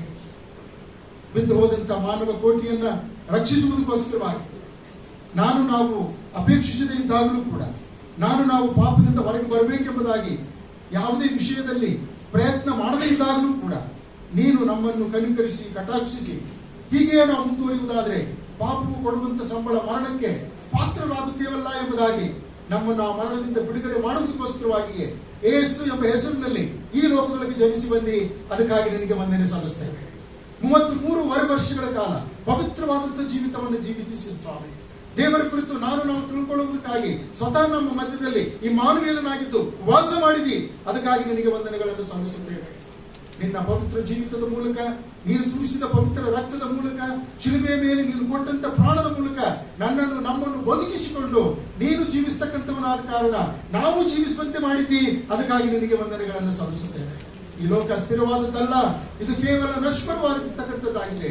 ಮಾನವ ಮಾತ್ರದವರಾದ ನಾವು ಅಲ್ಪವೀಶ್ವರಾಗಿಯೂ ಗೇಣುತ್ತವಾಗಿಯೂ ಮಾಡಲ್ಪಟ್ಟಂತವರಾಗಿದ್ದೇವೆ. ಈ ರೀತಿಯಿಂದ ಅಸ್ಥಿರರಾಗಿರ್ತಕ್ಕಂಥವರಾದಂತೆ ನಾವು ಸುಮ್ಮನೆ ಸಂಚರಿಸುತ್ತಾ ಈ ಲೋಕದೊಳಗೆ ಜೀವಿಸ್ತಕ್ಕಂಥದಕ್ಕಿಂತಲೂ ಬದಲು ನಾವು ನಿನ್ನಲ್ಲಿದ್ದು ಬೆಳೆಯುತ್ತಾ ಫಲ ಕೊಡ್ತಕ್ಕಂಥವರಾಗಿ ನೀನು ನಮಗೋಸ್ಕರವಾಗಿ ಸಿದ್ಧ ಮಾಡಿರುವಂತ ಆ ನಿತ್ಯ ಬಿಡಾರಕ್ಕಾಗಿ ನಮ್ಮನ್ನ ಈ ಭೂಲೋಕದಲ್ಲಿ ಎಲ್ಲಾ ವಿಷಯಗಳಲ್ಲಿಯೂ ಕೂಡ ಸಿದ್ಧತೆ ಮಾಡಿಕೊಳ್ಳುವುದಕ್ಕಾಗಿ ತಿಳಿಸ್ತಾ ಇದ್ದಿ. ಅದಕ್ಕಾಗಿ ನಿನಗೆ ವಂದನೆಗಳನ್ನು ಸಲ್ಲಿಸುತ್ತೇವೆ. ಕರ್ತನೆ, ನಮಗೋಸ್ಕರವಾಗಿ ಸತ್ತು ಹೋಣಲ್ಪಟ್ಟು ತಿರುಗಿ ಅಂತಾತನೆ, ನಿನ್ನ ಪರಿಶುದ್ಧ ರಕ್ತದಲ್ಲಿ ನಮ್ಮನ್ನು ಶುದ್ಧೀಕರಿಸಿದಾತನೆ, ಈಗಲೂ ನಮ್ಮ ಸಂಗಡಿ ಇದ್ದು ನಮ್ಮೊಂದಿಗೆ ಮಾತಾಡುವ ಆತನೆ, ನಿನ್ನನ್ನು ವಂದಿಸುವಂತವರಾಗಿದ್ದೇವೆ. ಕರ್ತನೆ, ನಿನ್ನ ವಾಕ್ಯ ಓದಲ್ಪಟ್ಟಿದೆ ಸ್ವಾಮಿ. ಅದರಲ್ಲಿರ್ತಕ್ಕಂಥ ಗೂಢಾರ್ಥಗಳನ್ನು ನಾವು ಪರಿಶುದ್ಧಾತ್ಮವನ್ನು ತಿಳಿದುಕೊಳ್ಳುವಂತೆ ಸಹಾಯವನ್ನು ಅನುಗ್ರಹ ಮಾಡು. ಬಂದಂತ ಯಾರೇ ಆಗಲಿ ಬಂದಂತ ಸ್ಥಿತಿಯಲ್ಲಿ ಹಿಂತಿರುಗಿ ಹೋಗದ ಹಾಗೆ ಯಾರ್ಯಾರಿಗೆ ಯಾವ್ಯಾವ ವಿಷಯಗಳು ತಿಳಿದುಕೊಳ್ಳಬೇಕಾಗಿದೆಯೋ, ಯಾವ್ಯಾವುದರಿಂದ ಪರಿಹಾರವನ್ನು ಪಡೆದುಕೊಳ್ಳಬೇಕಾಗಿದೆಯೋ, ಯಾವ್ಯಾವುದರಲ್ಲಿ ಸಾಂತ್ವನವನ್ನು ಪಡೆದುಕೊಳ್ಳಬೇಕಾಗಿದೆಯೋ ಅದೆಲ್ಲದರಲ್ಲಿ ಕೂಡ ಸಾಂತ್ವನವನ್ನ, ಪರಿಹಾರವನ್ನ, ಉತ್ತರಗಳನ್ನ ಪಡೆದುಕೊಳ್ಳುವಂತೆ ಪರಿಶುದ್ಧಾತ್ಮ ದೇವರೇ ನೀನು ನಮ್ಮೊಂದಿಗೆ ಮಾತಾಡಬೇಕಾಗ್ತಾನೆ. ನೀನು ಹಾಗೆ ಮಾಡುತ್ತೆ ಎಂಬುದಾಗಿ ನಮ್ಮನ್ನು ತಿಳಿಸು. ನಿನ್ನ ರಕ್ತ ಪ್ರೋಕ್ಷಿತ ಒಡಂಬಡಿಕೆಗಳಿಗೆ ನಮ್ಮನ್ನು ನಾವು ಮರೆ ಮಾಡಿಕೊಳ್ಳುತ್ತಾ ಇದ್ದೇವೆ. ನೀನ್ ತಾನೇ ನಮ್ಮೊಂದಿಗಿದ್ದು ನಮ್ಮನ್ನು ನಡೆಸು. ಪ್ರಾರ್ಥನೆ ಕೇಳಿದ್ದಕ್ಕಾಗಿ ಸ್ತೋತ್ರ, ಸ್ತುತಿ, ಘನ, ಮಹಿಮೆ ಎಲ್ಲ ನಿನಗೆ ಸಲ್ಲಿಸಿ ಈ ಪ್ರಾರ್ಥನೆಯನ್ನು ನಮ್ಮ ಕರ್ತನೂ ಒಡೆಯನಾದ ಯೇಸು ಕ್ರಿಸ್ತನ ನಾಮದಲ್ಲಿ ಅತಿ ವಿನಯದಿಂದಲೂ ದೀನತೆಯಿಂದಲೂ ಬೇಡಿ ಹೊಂದಿದ್ದೇವೆ ನಮ್ಮ ತಂದೆಯೇ. ಹಲ್ಲೆಲೂಯಾ. ಒಂದು ದಿವಸ ಇಬ್ಬರು ವ್ಯಕ್ತಿಗಳು ಕರ್ತನ ಸಮ್ಮುಖದಲ್ಲಿ ಬಂದು ತಮ್ಮ ವೇದಿಕೆಯ ಮೇಲೆ ನಿಂತುಕೊಂಡಂತವರಾಗಿ ಪ್ರಾರ್ಥನೆ ಮಾಡ್ತಾ ಇದ್ರು. ಅವ್ರೇನ್ ಪ್ರಾರ್ಥನೆ ಮಾಡಿದ್ರು ಅಂತೇಳಿ ಅವ್ರಿಗೆ ಗೊತ್ತಿಲ್ಲ, ಬಟ್ ದೇವರು ಪ್ರತ್ಯಕ್ಷನಾಗ್ಬಿಟ್ಟು ಗೊತ್ತಲ್ಲ, ನಮ್ಮ ಭಾರತ ದೇಶದಲ್ಲಿ ಇರ್ತಕ್ಕಂಥ ದೇವರು ಹಂಗೆ ಪ್ರತ್ಯಕ್ಷನಾಗ್ಬಿಡ್ತಾನೆ. ಪ್ರತ್ಯಕ್ಷನಾಗ್ಬಿಟ್ಟು ಎದುರುಗಡೆಯಲ್ಲಿ ಇರ್ತಕ್ಕಂಥ ಇಬ್ಬರಿಗೆ ಕೇಳ್ದ, ನಾನು 2 ವರ ನಿಮ್ ಮುಂದೆ ತಗೊಂಡು ಬಂದಿದ್ದೀನಿ. ನೀವೇನ್ ಬೇಡಿಕೆ ಇಟ್ಟಿದ್ದೀರಿ ಅದು ಇಂಪಾರ್ಟೆಂಟ್ ಅಲ್ಲ. ನಾನು ಕೊಡ್ತಕ್ಕಂಥ 2 ವರಗಳಲ್ಲಿ ನಿಮ್ಗೆ ಯಾವ್ದು ಬೇಕು ಅದನ್ನು ಆರಿಸಿಕೊಳ್ತಕ್ಕಂಥ ಒಂದು ಅವಕಾಶ ನಿಮಗಿದೆ. ಆದ್ರಿಂದ ಈ 2 ವರಗಳ ಬಗ್ಗೆ ನಿಮ್ಗೆ ಹೇಳ್ತೀನಿ, ಯಾವ್ದು ಬೇಕು ನೀವು ಆರಿಸಿಕೊಳ್ಬೇಕು ಅಂತ ಹೇಳಿ. ಆಯ್ತು ಸರ್, ನಾವು ಆರಿಸಿಕೊಳ್ತೀವಿ ಎಂಬುದಾಗಿ ಭಕ್ತಿಯಿಂದ ತಲೆಬಾಗಿಸಿ ಆ ಇಬ್ರು ಭಕ್ತರು ದೇವರ ಮುಂದೆ ನಿಂತ್ಕೊಂಡಂತವರಾದ. ಆ ದೇವರು ಹೇಳಿದ್ರು, ಈ ಕೈಯಲ್ಲಿ ಜ್ಞಾನ ಇದೆ, ಈ ಕೈಯಲ್ಲಿ ಐಶ್ವರ್ಯ ಇದೆ. ರಿಚಸ್, ವಿಸ್ಡಮ್, ಇಬ್ಬರಲ್ಲಿ ಆಯ್ಕೆ ಮಾಡ್ತೀನಿ ನಾನು, ಯಾರು ಫಸ್ಟ್ ಆರಿಸ್ಕೊಳ್ಬೇಕು ಅಂತ ಹೇಳ್ಬಿಟ್ಟು. ನೀನು ಅದಕ್ಕೆ ಹೇಳ್ತಾನ ಅವನು, ಸ್ವಾಮಿ ನನಗೆ ಜ್ಞಾನ ಬೇಕು. ತಕ್ಷಣ ಪಕ್ಕದಲ್ಲಿದ್ದಂತ ವ್ಯಕ್ತಿಗೆ ಬಲೆ ಕೋಪ ಬಂದ್ಬಿಡ್ತು. ಅಲ್ಲ ಹುಚ್ಚು ನನ್ನ ಮಗ, ತಿನ್ನಕ್ಕೆ ಗತಿ ಇಲ್ಲ, ಉಟ್ಕೊಳ್ಳಕ್ಕೆ ಬಟ್ಟೆ ಇಲ್ಲ, ಇರಕ್ಕೆ ಮನೆ ಇಲ್ಲ, ನಡೆದಾಡಕ್ಕೆ ಒಂದು ಸೈಕಲ್ ಇಲ್ಲ, ಸರಿಯಾದಂಥ ಒಂದು ಉದ್ಯೋಗ ಇಲ್ಲ, ಖರ್ಚು ಮಾಡೋದಕ್ಕೆ ಜೀವನದಲ್ಲಿ 5 ರೂಪಾಯಿ ಇಲ್ಲ. ಹೋಗಿ ಜ್ಞಾನ ಕೇಳ್ತಾರೆ.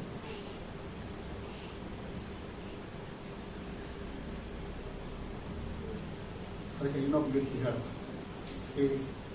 ಏನು ನೀನು ಹೋಗಿ ಜ್ಞಾನ ಕೇಳ್ತಾ ಇದೆಯಲ್ಲ, ಐಶ್ವರ್ಯ ಇನ್ನಿತರ ಸಾಮೂಹಿಕ ವಸ್ತುಗಳನ್ನು ಕೇಳಬಾರ್ದ ಅಂತ ಹೇಳುತ್ತ. ಅದಕ್ಕೆ ಅವನು ಹೇಳ್ತಾನೆ, ಯಾವುದು ನನಗಿಲ್ಲವೋ ಅದನ್ನು ನಾನು ಕೇಳಿದ್ದೇನೆ. ಹಲ್ಲೆಲೂಯಾ. ಯಾವುದು ನನಗಿಲ್ಲವೋ ಅದನ್ನು ನಾನು ಕೇಳಿದ್ದೇನೆ. ನೀನ್ ತಿಳಿದಿರಬಹುದು, ನನಗೆ ಬಟ್ಟೆ ಇಲ್ಲ, ನನಗೆ ಮನೆ ಇಲ್ಲ, ನನಗೆ ಕಾರ್ ಇಲ್ಲ, ನನಗೆ ಬಂಗಲೆ ಇಲ್ಲ, ನನಗೆ ಅದು ಇಲ್ಲ ಇದಿಲ್ಲ ಅಂತ ಹೇಳಿ.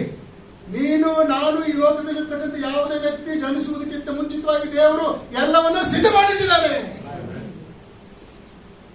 ಅದಕ್ಕಾಗಿ ಯಾಕೆ ಹಂಬಲಿಸ್ತೀಯ?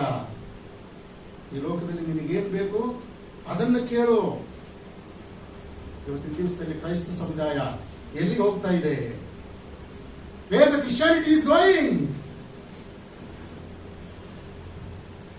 ಮೊನ್ನೆ ದಿವಸ ನಾವು ಇದೇ ತಿಂಗಳು 16ನೇ ತಾರೀಕು ಶುಕ್ರವಾರ ನಮ್ಮ ಆಫೀಸ್ ಬಿಲ್ಡಿಂಗ್ ಡೆಮಾಲಿಷ್ ಮಾಡಿ ಅದನ್ನು ಹೊಸದಾಗಿ ಕಟ್ಟಬೇಕು ಅಂತೇಳಿ ಗ್ರೌಂಡ್ ಬ್ರೇಕಿಂಗ್ ಸೆರೆಮನಿ ಮಾಡಿದ್ವಿ. ಅಲ್ಲಿ ಸುಮಾರು ಜನ ದೇವರ ಸೇವಕರು ಬಂದಿದ್ರು, ದಾನಿಗಳು ಬಂದಿದ್ರು. ಒಂದು ಕೂಟ ಅದ್ಭುತವಾದಂಥ ರೀತಿಯಲ್ಲಿ ನಡೆಯಿತು. ಮಾತಾಡ್ತಾ ಒಬ್ಬರು ನನಗೆ ಪ್ರಶ್ನೆ ಮಾಡಿದರು, ಅಯ್ಯ ನಾವು ನಿಜವಾಗಿಯೂ ದೇವರಲ್ಲಿ ಬೆಳೀತಾ ಇದ್ದೇವಾ? ಅದು ಗ್ರೋಯಿಂಗ್ ಇನ್ ದ ಲಾ. ಇವತ್ತಿನ ಸಂದೇಶದ ಒಂದು ಶೀರ್ಷಿಕೆ ಗ್ರೋಯಿಂಗ್ ಇನ್ ದ ಲಾ, ಕರ್ತನಲ್ಲಿ ಬೆಳೆಯುವಂಥದ್ದು ಎಂಬುದು. ತಕ್ಷಣ ನನಗೆ ಪಾಸ್ಟರ್ ಅಮ್ಮ ನೆನಪಿಗೆ ಬಂದ್ಬಿಟ್ರು. ಪಾಸ್ಟರ್ ಅಮ್ಮ ನನಗೆ ಈ ಭಾನುವಾರ ಕರ್ತನಲ್ಲಿ ಬೆಳೆಯಬೇಕು ಅನ್ನುವಂಥದ್ದು ಕುರಿತು ವಾಕ್ಯ ಸಂದೇಶ ಕೊಡುವುದಕ್ಕಾಗಿ ಹೇಳ್ತಾ ಇಲ್ಲ. ಅಂಥದ್ರಲ್ಲಿ ಈ ಅಪ್ಪ ಬಂದು are we really growing in the lord ಅಂತೇಳಿ ಪ್ರಶ್ನೆ ಮಾಡ್ತಾ ಇದ್ದಾನೆ. ನಿಜವಾಗಿಯೂ ಅಮ್ಮವ್ರು ಹೇಳ್ತಕ್ಕಂಥ ಈ ಒಂದು ಸಂದೇಶದ ಶೀರ್ಷಿಕೆಗೂ ಅವ್ರು ಕೇಳಿರುವಂತ ಪ್ರಶ್ನೆಗೂ ಕರೆಕ್ಟ್ ಆಗಿ ಸೆಟ್ ಆಗ್ತಾ ಇತ್ತು. ಆಗ ನಾನು ಸ್ವಲ್ಪ ಆಲೋಚನೆ ಮಾಡಿದೆ. ಸರ್, ನೀವು ಕೇಳಿರುವಂತ ಪ್ರಶ್ನೆಯಲ್ಲಿ ಕ್ರೈಸ್ತರಾದಂತ ನಾವು ಅರ್ಧ ಮಾತ್ರ ಬೆಳೆಯುತ್ತಾ ಇದ್ದೇವೆ, ಇನ್ನು ಅರ್ಧ ಬೆಳೆಯುತ್ತಾ ಇಲ್ಲ. ಸರ್, ನನ್ಗೆ ಸ್ವಲ್ಪ ಬಿಡಿಸಿ ಹೇಳ್ರಿ ಸರ್ ಅಂತ ಹೇಳಲ್ಲ. ಸರಿ, ಈಗ ನಾವು ಹಳೆ ಒಡಂಬಡಿಕೆಯಲ್ಲಿರ್ತಕ್ಕಂಥ ಒಂದು ವಾಕ್ಯವನ್ನು ನೋಡೋಣ. ಅದೇ ಸಂದರ್ಭದಲ್ಲಿ ಹೊಸ ಒಡಂಬಡಿಕೆಯಲ್ಲಿರ್ತಕ್ಕಂಥ ಒಂದು ವಾಕ್ಯವನ್ನು ನೋಡೋಣ. ಅದೇ ಸಮಯದಲ್ಲಿ ಕೆಲವು ಪ್ರಾಣಿ ಪಕ್ಷಿಗಳ ಕುರಿತಾಗಿಯೂ ಕೂಡ ತಿಳಿದುಕೊಳ್ಳುವಂತವರಾಗೋಣ. ದಯಮಾಡಿ ನಮ್ಮ ಜೊತೆಯಲ್ಲಿ ಆದಿಕಾಂಡ ಪುಸ್ತಕ 24ನೇ ಅಧ್ಯಾಯದ ಮೊದಲನೇ ವಚನವನ್ನು ಯಾರಾದರೂ ಕೊಡಿ. Genesis chapter 24 verse 1. ಅಬ್ರಹಾಮನು ಬಹುದಿನದ ಬಹುದಿನದ ವೃದ್ಧನಾಗಿದ್ದನು, ಯೆಹೋವನು ಅವನನ್ನು ಸಕಲ ವಿಷಯಗಳಲ್ಲಿ ಅಭಿವೃದ್ಧಿಪಡಿಸಿದನು. ಯೆಹೋವನು ಅವನನ್ನು ಸಕಲ ವಿಷಯಗಳಲ್ಲಿ ಆ ಸಕಲ ಅನ್ನುವಂತ ಪದ ಅಂಡರ್ಲೈನ್ ಮಾಡಿ. ಯೆಹೋವನು ಅವನನ್ನು ಸಕಲ ವಿಷಯಗಳಲ್ಲಿ ಅಭಿವೃದ್ಧಿಪಡಿಸಿದನು. ಸಕಲ, in all things, in all matters, in all the ways, in all the situations, in all the conditions ಎಂಬುದಾಗಿಯೂ ಕೂಡ ಇದನ್ನು ನಾವು ಗೊತ್ತಿದ್ದೇವೆ. ಈಗ ನಾವು ಯೋಹಾನನು ಬರೆದ 3ನೇ ಪತ್ರಿಕೆ 2ನೇ ವಚನಕ್ಕೆ ಬರೋಣ. Saint John's 3rd episode verse 2. ಪ್ರಿಯರೇ, ನೀವು ಆತ್ಮ ವಿಷಯದಲ್ಲಿ ಅಭಿವೃದ್ಧಿ ಹೊಂದಿರುವ ಆತ್ಮ ವಿಷಯದಲ್ಲಿ ಅಭಿವೃದ್ಧಿ ಹೊಂದಿರುವ ಪ್ರಕಾರ ಎಲ್ಲಾ ವಿಷಯಗಳಲ್ಲಿ ಅಭಿವೃದ್ಧಿ ಹೊಂದಿ ಸುಕ್ಷೇಮವಾಗಿರಬೇಕೆಂದು ಪ್ರಾರ್ಥಿಸುತ್ತೇನೆ. ಸ್ವಲ್ಪ ಆಲೋಚನೆ ಮಾಡುತ್ತೀನಿ. ಆದಿಕಾಂಡ 24ನೇ ಅಧ್ಯಾಯದ 1ನೇ ವಚನಕ್ಕೂ ಯೋಹಾನನು ಬರೆದ 3ನೇ ಪತ್ರಿಕೆ 2ನೇ ವಚನಕ್ಕೂ ವ್ಯತ್ಯಾಸ ಇದೆಯಾ ಇಲ್ವಾ? Is there difference? Is all or not?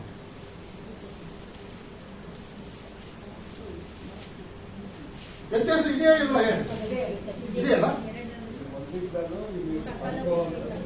ಸಕಲ ಲೌಕಿಕ ವಿಷಯಗಳಲ್ಲಿ ಆಶೀರ್ವಾದ ಹೊಂದಿರ್ಬೋದು. ಅಬ್ರಹ್ಮ ಹೇಳೋದು ಆತ್ಮಿಕ ವಿಷಯದಿಂದ ಅಭಿವೃದ್ಧಿ ಆದ್ರೆ ಆಗ ಎಲ್ಲ ಆತ್ಮಿಕ ವಿಷಯದಲ್ಲಿ ಅಭಿವೃದ್ಧಿ ಅಂದ್ರೆ ಎಲ್ಲದರಲ್ಲಿ ಅಭಿವೃದ್ಧಿ ಆದಂಗ. ಆದ್ರೆ ತೃಪ್ತಿರ್ತಾರೆ ಆಗ ಹೇಳೋದು.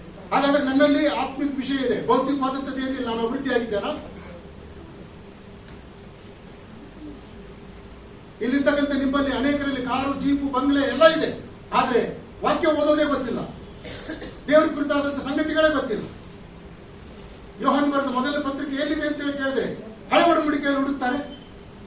ಯೆಹೋಶುವನ ಪುಸ್ತಕ ಎಲ್ಲಿದೆ ಅಂತ ಹೇಳಿದ್ರೆ ಹೊಸ ಒಡಂಬಡಿಕೆಯಲ್ಲಿ ಹುಡುಕ್ತಾರೆ. ಅದ್ರ ಆತ್ಮಿಕವಾಗಿ ಬೆಳೆದಂಗ ಅವರು lot of difference is there. ನೋಡಿ, ದೇವರು ತ್ರಿತ್ವದಲ್ಲಿರ್ತಕ್ಕಂಥವನಾಗಿದ್ದ.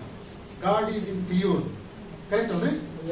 ತ್ರಯೇಕತ್ವದಲ್ಲಿರ್ತಕ್ಕಂಥವನು, ತ್ರಯೇಕ ದೇವರು. ತ್ರಯೇಕ ದೇವರು ನನ್ನನ್ನು ನಮ್ಮನ್ನು ಕೂಡ ಹೇಗೆ ಉಂಟು ಮಾಡಿದ್ದಾನೆ? ತ್ರಯೇಕದಲ್ಲಿಯೇ ಉಂಟು ಮಾಡಿದ್ದಾನೆ.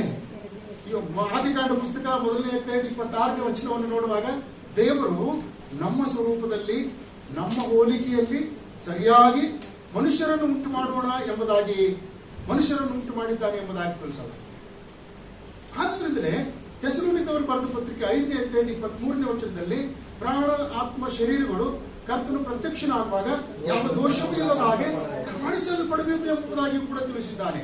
ಇದರ ಅರ್ಥ ಪ್ರಿಯರೇ, ನಾವು ಹಳೆ ಒಡಂಬಡಿಕೆಯಲ್ಲಿದ್ದಂತ ನಮ್ಮ ಸದ್ಭಕ್ತರು ಯಾವ ಪ್ರಕಾರವಾಗಿ ಆತ್ಮ, ಪ್ರಾಣ, ಶರೀರದಲ್ಲಿ ಅಂದ್ರೆ ಭೌತಿಕವಾಗಿ, ಸಾಮಗ್ರಿಕವಾಗಿ, ಮಾನಸಿಕವಾಗಿ, ಆಧ್ಯಾತ್ಮಿಕವಾಗಿ ಶ್ರೀಮಂತರಿದ್ದರೋ ಅದೇ ರೀತಿಯಿಂದ ಹೊಸ ಒಡಂಬಡಿಕೆಯಲ್ಲಿರ್ತಕ್ಕಂಥ ನಾವು ಕೂಡ ಆತ್ಮಿಕವಾಗಿ, ಭೌತಿಕವಾಗಿ, ಸಾಮಗ್ರಿಕವಾಗಿ, ಆಧ್ಯಾತ್ಮಿಕವಾಗಿ ಶ್ರೀಮಂತರಾಗಿ ಕರ್ತನಲ್ಲಿ ಬೆಳೆಯಬೇಕು ಎಂಬುದಾಗಿ ದೇವರ ಅಪೇಕ್ಷೆ ಮಾಡುವಂತವರಾಗಿ ಇವತ್ತಿನ ಕ್ರೈಸ್ತ ಸಮುದಾಯವಾಗಲಿ, ಇನ್ನಿತರ ಸಮುದಾಯವಾಗಲಿ ನಾವು ಆಲೋಚನೆ ಮಾಡುವಾಗ ಭೌತಿಕವಾಗಿ, ಸಾಮಗ್ರಿಕವಾಗಿ ಬಡವರು ಬಡವರಾಗ್ತಲೇ ಇದ್ದಾರೆ, ಶ್ರೀಮಂತರಾಗ್ತಲೇ ಇದ್ದಾರೆ. ಈ ಕ್ರಿಶ್ಚಿಯಾನಿಟಿಯನ್ನು ಬೆಳೆಸುವಂತ ವಿಚಾರದಲ್ಲಿ ಯಾರು ಎಲ್ಲಿ ತಪ್ಪಿದರು ಅಂತ, ಅಥವಾ ಅವ್ರು ತಪ್ಪಿಸಿದ್ರ ನಾವೇನಾದ್ರೂ ತಪ್ಪಿದೇವಾ?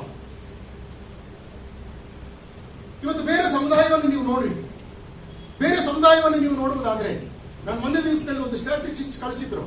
ಆ ಸ್ಟ್ಯಾಟಿಸ್ಟಿಕ್ಸ್ ನಲ್ಲಿ IAS ಆಫೀಸರ್ಸ್ಗಳೆಷ್ಟು, IPS ಆಫೀಸರ್ಸ್ಗಳೆಷ್ಟು, ಮಿನಿಸ್ಟರ್ಸ್ಗಳೆಷ್ಟು, ರೆವೆನ್ಯೂ ಮಿನಿಸ್ಟರ್ಸ್ಗಳೆಷ್ಟು, ಆ ಸ್ವಾತಂತ್ರ್ಯದ ಪೂರ್ವ ನಂತರದಿಂದ 1947 ಆಗಸ್ಟ್ 15ರಿಂದ ಸ್ವಾತಂತ್ರ್ಯ ಬಂದ ದಿನದಿಂದ ಹಿಡಿದು ಇಲ್ಲಿಯ ತನಕ 76 ವರ್ಷಗಳ ಕಾಲ ನಮ್ಮ ದೇಶದಲ್ಲಿ ಆಳ್ವಿಕೆ ಮಾಡಿರ್ತಕ್ಕಂಥ, ಅಧಿಕಾರದಲ್ಲಿರ್ತಕ್ಕಂಥ, ಶ್ರೀಮಂತ ವರ್ಗದಲ್ಲಿರ್ತಕ್ಕಂಥ ವ್ಯಕ್ತಿಗಳು ಯಾರ್ಯಾರು ಅಂತಕ್ಕಂಥದ್ರ ಕುರಿತು ಒಂದು ಲಿಸ್ಟ್ ಕೊಟ್ಟಿದ್ದಾರೆ. ಆ ಲಿಸ್ಟ್ ನಲ್ಲಿ ಕ್ರೈಸ್ತರ ಸಂಖ್ಯೆ ಕೇವಲ 4 ಅಥವಾ 5 ಮಾತ್ರ ಇದೆ. Are we growing? Are we growing? ಪ್ರಿಯರೇ, ನಾವು ಕೆಲವು ವಿಷಯಗಳನ್ನ ಕರ್ತನಾದಂಥ ಯೇಸು ಕ್ರಿಸ್ತನನ್ನು ಮುತ್ತಿಟ್ಟುಕೊಂಡಂತವರಾಗಿ ಈ ಲೋಕದಲ್ಲಿ ಜೀವಿಸಬೇಕಾಗಿದೆ. ಸಸ್ಯ ಜಾತಿ, 2 ಪ್ರಕಾರದ ಸಸ್ಯ ಜಾತಿಗಳು. ಒಂದು ಜಾತಿಗೆ ನಾವು ಹೇಳ್ತೇವೆ ಬೊಟಾನಿಕಲ್ ಟ್ರೀಸ್ ಅಂತ ಹೇಳಿ. ಬೊಟಾನಿಕಲ್ ಟ್ರೀಸ್ ಇನ್ನೊಂದು ಜಾತಿಗೆ ಹೇಳ್ತೇವೆ ನ್ಯಾಚುರಲ್ ಟ್ರೀಸ್ ಅಂತ. ಈ ಬೊಟಾನಿಕಲ್ ಟ್ರೀಸ್ಗಳನ್ನ ನಾವು ಎಲ್ಲೆಲ್ಲಿ ಕಾಣಬಹುದು? ನಮಗೆ ತಿಳಿದಿರೋ ಪ್ರಕಾರವಾಗಿ ಲಾಲ್ಬಾಗ್ನಲ್ಲಿ ನಾವು ನೋಡ್ತೇವೆ, ಊಟಿಯಲ್ಲಿ ನಾವು ನೋಡ್ತೇವೆ. ಅದೇ ರೀತಿಯಿಂದ ಮಾದಾವರಂ ಅಂತಕ್ಕಂಥ ಪ್ರಾಂತ, ಆಂಧ್ರ ಪ್ರದೇಶದ ಚೆನ್ನೈ ಯಾವುದು ಮಾದಾವರಂ ಬೊಟಾನಿಕಲ್ ಗಾರ್ಡನ್ ಚೆನ್ನೈನಲ್ಲಿದೆ. ಅಫ್ಜಲ್ಗರ್ನಲ್ಲಿ ನೋಡ್ತೇವೆ. ಅದೇ ರೀತಿಯಿಂದ ಆಚಾರ್ಯ Jagadish Chandra Indian botanical garden, ಅದು ಹೌರಾ ವೆಸ್ಟ್ ಬೆಂಗಾಲ್ದಲ್ಲಿ ನೋಡ್ತೇವೆ. ಅದೇ ರೀತಿಯಿಂದ ಅಟಲ್ ಬಿಹಾರಿ ಬೊಟಾನಿಕಲ್ ಗಾರ್ಡನ್ ಡೆಲ್ಲಿಯಲ್ಲಿ ನೋಡ್ತೇವೆ. ಈ ಬೊಟಾನಿಕಲ್ ಗಾರ್ಡನ್ ನಲ್ಲಿ ಹೋಗಿ ಅಲ್ಲಿರ್ತಕ್ಕಂಥ ಕೆಲವು ಸಸ್ಯಗಳನ್ನ, ಕೆಲವು ಮರಗಳನ್ನ ನೋಡ್ರಿ, ಅವು ಇಷ್ಟಿಷ್ಟೇ ಎತ್ತರ ಇರ್ತವೆ. ಬಟ್ ಅದ್ರ ಆಯುಷ್ಕಾಲ ಎಷ್ಟಿರ್ತದ ಮಾತ್ರ? ಎಷ್ಟಿರ್ತದ್ರಿ? ಯಾರಾದ್ರೂ ನೋಡಿದ್ದೀರಾ? ಊಟಿಯಲ್ಲಿ ಹೋಗಿ ಯಾರಾದ್ರೂ ನೋಡಿದ್ದೀರಲ್ಲ? ಸರಿ, ಚೆನ್ನೈನಲ್ಲಿರ್ತಕ್ಕಂಥ ಈಗ ನಾನು ಹೇಳ್ತಕ್ಕಂಥ ಮಾದಾವರಂ ಗಾರ್ಡನ್ ನಲ್ಲಿ ನೋಡಿದ್ದೀರಾ? ನೋಡಿಲ್ಲಲ್ಲ. ನಾನು ಡೆಲ್ಲಿಗೆ ಹೋಗಿದ್ದೆ, ಅಟಲ್ ಬಿಹಾರಿ ವಾಜಪೇಯಿ ಡೆಲ್ಲಿ ಬೊಟಾನಿಕಲ್ ಗಾರ್ಡನ್ ನಲ್ಲಿ ನಾನು ಹೋಗಿ ನೋಡಿದ್ದೇನೆ. ನೀವು ಯಾರಾದ್ರೂ ನೋಡಿದ್ದೀರಾ? ನೋಡಿದ್ರೆ ನಿಮ್ಗೆ ಗೊತ್ತಾಗ್ತದೆ. ಸರಿ, ಅಷ್ಟು ದೂರ ಹೋಗುವಂಥದ್ದು ಬೇಕಾಗಿಲ್ಲ. ಇಲ್ಲ, ಲಾಲ್ಬಾಗ್ನಲ್ಲಿ ಹೋಗ್ರಿ. ಲಾಲ್ಬಾಗ್ನಲ್ಲಿ ಒಂದು ಬೊಟಾನಿಕಲ್ ಗಾರ್ಡನ್ ಇದೆ.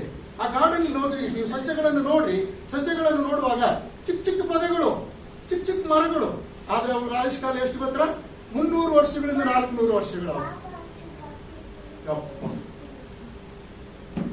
ನನಗೆ ಗಾಬರಿ ಆಗ್ಬಿಡ್ತೀನಿ.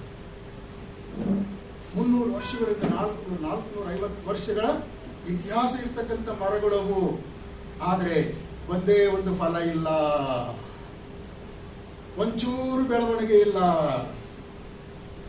ಅದೆಲ್ಲವೂ ಕೂಡ ಒಂದು ಕಡೆ ಜನರು ನೋಡಬೇಕೆಂಬುದಾಗಿ ಪ್ರದರ್ಶನಕ್ಕೆ ಇಟ್ಟಿರ್ತಕ್ಕಂಥ ಮರಗಳಾಗಿರ್ತಕ್ಕಂಥವುಗಳಾಗಿವೆ.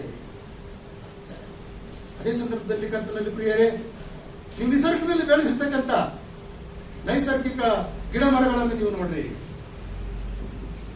ಈ ಬೊಟಾನಿಕಲ್ ಗಾರ್ಡನ್ ಅಲ್ಲಿ ಇರ್ತಕ್ಕಂಥ ಗಿಡ ಮರಗಳ ಆಯುಷ್ಕಾಲ 500ರಿಂದ 600 ವರ್ಷಗಳವರೆಗೆ ಇದ್ರೂ ಕೂಡ ಹೊರಗಡೆ ಇರ್ತಕ್ಕಂಥ ಮರಗಳ ವಿಷಯದಲ್ಲಿ, ಹೊರಗಡೆ ಇರ್ತಕ್ಕಂಥ ಕೆಲವು ಸಸ್ಯಗಳ ವಿಷಯದಲ್ಲಿ ಅವು ಕೇವಲ ಅಲ್ಪಾಯುಷ್ಯವಾಗಿರ್ತಕ್ಕಂಥವುಗಳಾಗಿವೆ. ಅಲ್ಪಾಯುಷ್ಯ. ಮಾವಿನ ಮರದ ಒಟ್ಟು ವಯಸ್ಸು 150 ವರ್ಷಗಳು. ಒಂದು ತೆಂಗಿನ ಮರದ ಆಯುಷ್ಕಾಲ ಒಟ್ಟು 120 ವರ್ಷಗಳು. ಖರ್ಜೂರದ ಮರದ ಆಯುಷ್ಯ 130 ವರ್ಷಗಳು. ಹೀಗೆ ಬೇರೆ ಬೇರೆ ಬೇರೆವುಗಳನ್ನು ನೋಡಿದ್ರ ಒಂದು ಅಂಜೂರದ ಮರದ ಆಯುಷ್ಕಾಲ 6 ತಿಂಗಳು, ಬಾಳೆ ಮರದ ಆಯುಷ್ಕಾಲ ಒಂದು 6 ತಿಂಗಳು. ನಾವು ಬೆಳೆಯುವಂತ ತೊಗರಿ, ಜೋಳ, ಅಕ್ಕಿ, ಗೋಧಿ ಇವೆಲ್ಲವುಗಳ ಆಯುಷ್ಕಾಲ 3 ತಿಂಗಳು 4 ತಿಂಗಳು ಅಷ್ಟೇ. ಬಟ್ ಇವೆಲ್ಲವುಗಳು ಕೂಡ ಬೆಳೀತಾ ಇವೆ, ಇವೆಲ್ಲವುಗಳು ಕೂಡ ಫಲ ಕೊಡ್ತಾಲೇ ಇವೆ. ಡಿಫರೆಂಟ್. ಸಸ್ಯ ಜಾತಿಯಲ್ಲಿ ಆಗಿದ್ದಿರ್ಬೋದು, ಪ್ರಾಣಿ ಜಾತಿಯಲ್ಲಿ ಆಗಿದ್ದಿರ್ಬೋದು, ಮಾನವ ಜಾತಿಯಲ್ಲಿ ಆಗಿದ್ದಿರ್ಬೋದು. ಕರ್ತನಲ್ಲಿ ಪ್ರಿಯರೇ, ಯಾವ ಪ್ರಾಣಿ, ಪಕ್ಷಿ, ಮಾನವರು ಬೆಳೆಯುತ್ತಾ ಫಲ ಕೊಡ್ತಕ್ಕಂಥವರಾಗಿದ್ದಾರೋ ಅವರೆಲ್ಲರೂ ನಿಸರ್ಗದಲ್ಲಿ ಜೀವಿಸ್ತಕ್ಕಂಥ ವ್ಯಕ್ತಿಗಳಾಗಿದ್ದಾರೆ. ಯಾವ ಪ್ರಾಣಿ, ಯಾವ ಪಕ್ಷಿ, ಯಾವ ಮನುಷ್ಯ, ಯಾವ ಮರಗಿಡಗಳು ಬೆಳೆಯಲಾರ್ದವುಗಳಾಗಿದ್ದವೋ ಅವೆಲ್ಲವೂ ಕೂಡ ಸಾರ್ವಜನಿಕರು ನೋಡುವುದಕ್ಕಾಗಿ ಪ್ರದರ್ಶನದಲ್ಲಿ ಇಟ್ಟಿರ್ತಕ್ಕಂಥ ಶೋಕೇಸ್ನಲ್ಲಿ ಇರ್ತಕ್ಕಂಥವರಾಗಿದ್ದಾರೆ.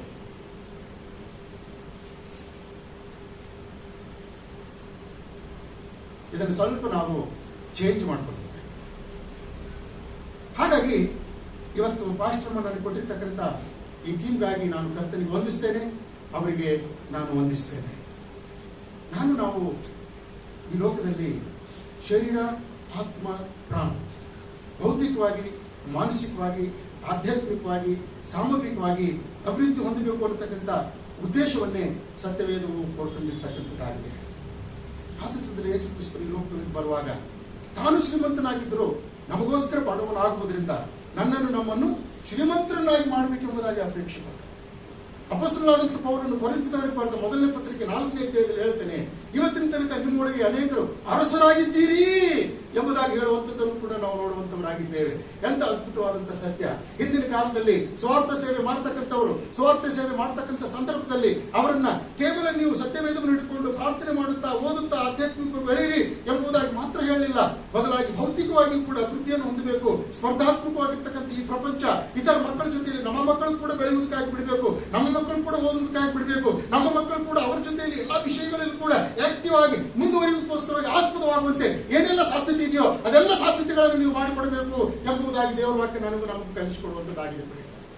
ಕೆಲವು ತಂದೆ ತಾಯಿಗಳು ಹೇಳ್ತಾರೆ, ಮಗನೇ ನೀನು ಅಲ್ಲಿಗೆ ಹೋಗ್ಬೇಡ, ಮಗಳೇ ನೀನು ಇಲ್ಲಿಗೆ ಹೋಗ್ಬೇಡ, ಅವ್ರ ಜೊತೆಯಲ್ಲಿ ಕೂತ್ಕೊಳ್ಬೇಡ, ಇವ್ರ ಜೊತೆಯಲ್ಲಿ ಕೂತ್ಕೊಳ್ಬೇಡ, ಹಾಗೆ ಮಾಡ್ಬೇಡ, ಹೀಗೆ ಮಾಡ್ಬೇಡ, ಮನೆಯಲ್ಲಿ ನಡೆಯಬೇಡ, ಬಿಟ್ಬಿಟ್ರೆ ಬಟ್ಟೆ ಮದುವೆ ಆಗ್ತವೆ. ಹಿಂಗೆ ಅನೇಕರ ಜೊತೆಯಲ್ಲಿ ಸೇರಿಸಿಕೊಳ್ಳುವಾಗ ನಿಮ್ಮ ಕ್ಯಾರೆಕ್ಟರ್ ಎಲ್ಲ ಹಾಳಾಗ್ಬಿಡ್ತದೆ ಎಂಬುದಾಗಿ ನನ್ನ ಮತ್ತು ನಮ್ಮ ಮಕ್ಕಳನ್ನು ನಾವಾಗಿ ಒಂದು ನಿಯಂತ್ರಣದಲ್ಲಿ ಇಟ್ಟುಕೊಂಡಂತವರಾಗಿ ಏನ್ ಮಾಡ್ತಾ ಇದ್ದೇವೆ? ಅವರು ಕೇವಲ ಒಂದು ಹಂತದಲ್ಲಿ ಮಾತ್ರ ಬೆಳೆಯುವುದಕ್ಕಾಗಿ ಆಸ್ಪದ ಮಾಡ್ಕೊಡ್ತಾ ಇದ್ದೇವೆ ಹೊರತು ಇನ್ನೊಂದು ಹಂತದಲ್ಲಿ ಬೆಳೆಯುವುದಕ್ಕಾಗಿ ಆಸ್ಪದ ಮಾಡ್ಕೊಡ್ತಾರೆ. ಒಂದು ದಿವಸ ಸರ್ಕಾರಿ ಶಾಲೆ ಟೀಚರ್ ಒಬ್ರು ಅಲ್ಲಿರ್ತಕ್ಕಂಥ ವಿದ್ಯಾರ್ಥಿಗಳಿಗೂ ಪ್ರಶ್ನೆ ಕೇಳಿದ್ರು. ಏನಂತೇಳಿ ಪ್ರಶ್ನೆ ಕೇಳಿದ್ರು ಅಂತ ಹೇಳ್ತಂದ್ರೆ, ಮಕ್ಕಳೇ ಒಂದು ಪ್ರಶ್ನೆ ಕೇಳ್ತೀನಿ, ಅದಕ್ಕೆ ಸರಿಯಾದಂತ ರೀತಿಯಲ್ಲಿ ಉತ್ತರ ಕೊಡಿ. ಆಯ್ತು ಕೇಳಿ. ಅದ್ರಲ್ಲಿ ಬಹಳಷ್ಟು ಜನ ವೈಸ್ ಸ್ಟೂಡೆಂಟ್ಸ್ಗಳಿದ್ರು. ಯಾವಾಗಲೂ ಪುಸ್ತಕದ ಗುಳಳೆ, ಪುಸ್ತಕದಲ್ಲಿ ಇರ್ತಕ್ಕಂಥ ಯಾವುದೇ ವಿಷಯ ಕೇಳ್ರಿ ಅವ್ರು ಚಕ್ ಅಂತೇಳಿ ಹೇಳ್ಬಿಡ್ತಕ್ಕಂಥವ್ರು. ಆದ್ರೆ ಸಾಮಾನ್ಯ ಜ್ಞಾನದ ಬಹಳ ಕೊರತೆ ಇತ್ತಂತವ್ರು. ಎಲೆಕ್ಟ್ರಿಸಿಟಿ ವೈರು ಯಾಕೆ ಕಂಬದ ಮ್ಯಾಲ ಕಟ್ಟಿರ್ತಾರೆ, ಕಟ್ಟಿರ್ತಾರೆ. ಬಹಳಷ್ಟು ಜನ ತಲೆ ಕರ್ಕೊಳ್ಳೋದು ಶುರು. ಅದ್ರಲ್ಲಿ ಹೇಳಿದ್ರು ಜ್ಞಾನಿಗಳು, ನಿಜನೇ ಹೇಳಿದ್ರು, ಸರ್ ಹೈ ವೋಲ್ಟೇಜು ಅದೇನಾದ್ರೂ ನಮ್ಮಂತವ್ರು ಮುಟ್ಟಿದ್ರೆ ಶಾಕ್ ಕೊಟ್ಟಿರ್ತದೆ, ಕ್ಷಣ ಮಾತ್ರ ಭಸ್ಮ ಮಾಡಿ. ಇದು ವೈಜ್ಞಾನಿಕವಾದಂಥ ಉತ್ತರ, ಸರಿಯಾದಂಥದ್ದು. ಅದರಲ್ಲೂ ಬಿದ್ದ ಜಾಕ್ಸನ್ ಅಂತ ತಮ್ಮ ಅವನೇನೋ ಹೇಳ್ದ ಅಂತ ಹೇಳ್ಬಿಟ್ಟು ನೀನು ಅದಕ್ಕೆ ಓಕೆ ಆಗ್ತೀಯಾ, ಒಪ್ಪಿಗೆ ಆಗ್ತೀಯ? ಇಲ್ಲ ಸರ್ ಅಂತ ಹೇಳಂದ್ಬಿಟ್ಟ. ಆಗಂಗಿಲ್ಲ ಸರ್ ಅಂತ. ಯಾಕೆ? ಒಂದು ವೇಳೆ ಎಲೆಕ್ಟ್ರಿಸಿಟಿ ವೈರ್ ಏನಾದ್ರೂ ಕೆಳಗೆ ಕಟ್ಟಿದ್ರೆ ನಮ್ಮ ಮನೆಯ ಹೆಣ್ಣು ಮಕ್ಕಳು ಅದ್ರ ಮೇಲೆ ಬಟ್ಟೆ ಒಣಗಾಕ್ತಾ ಇದ್ರು.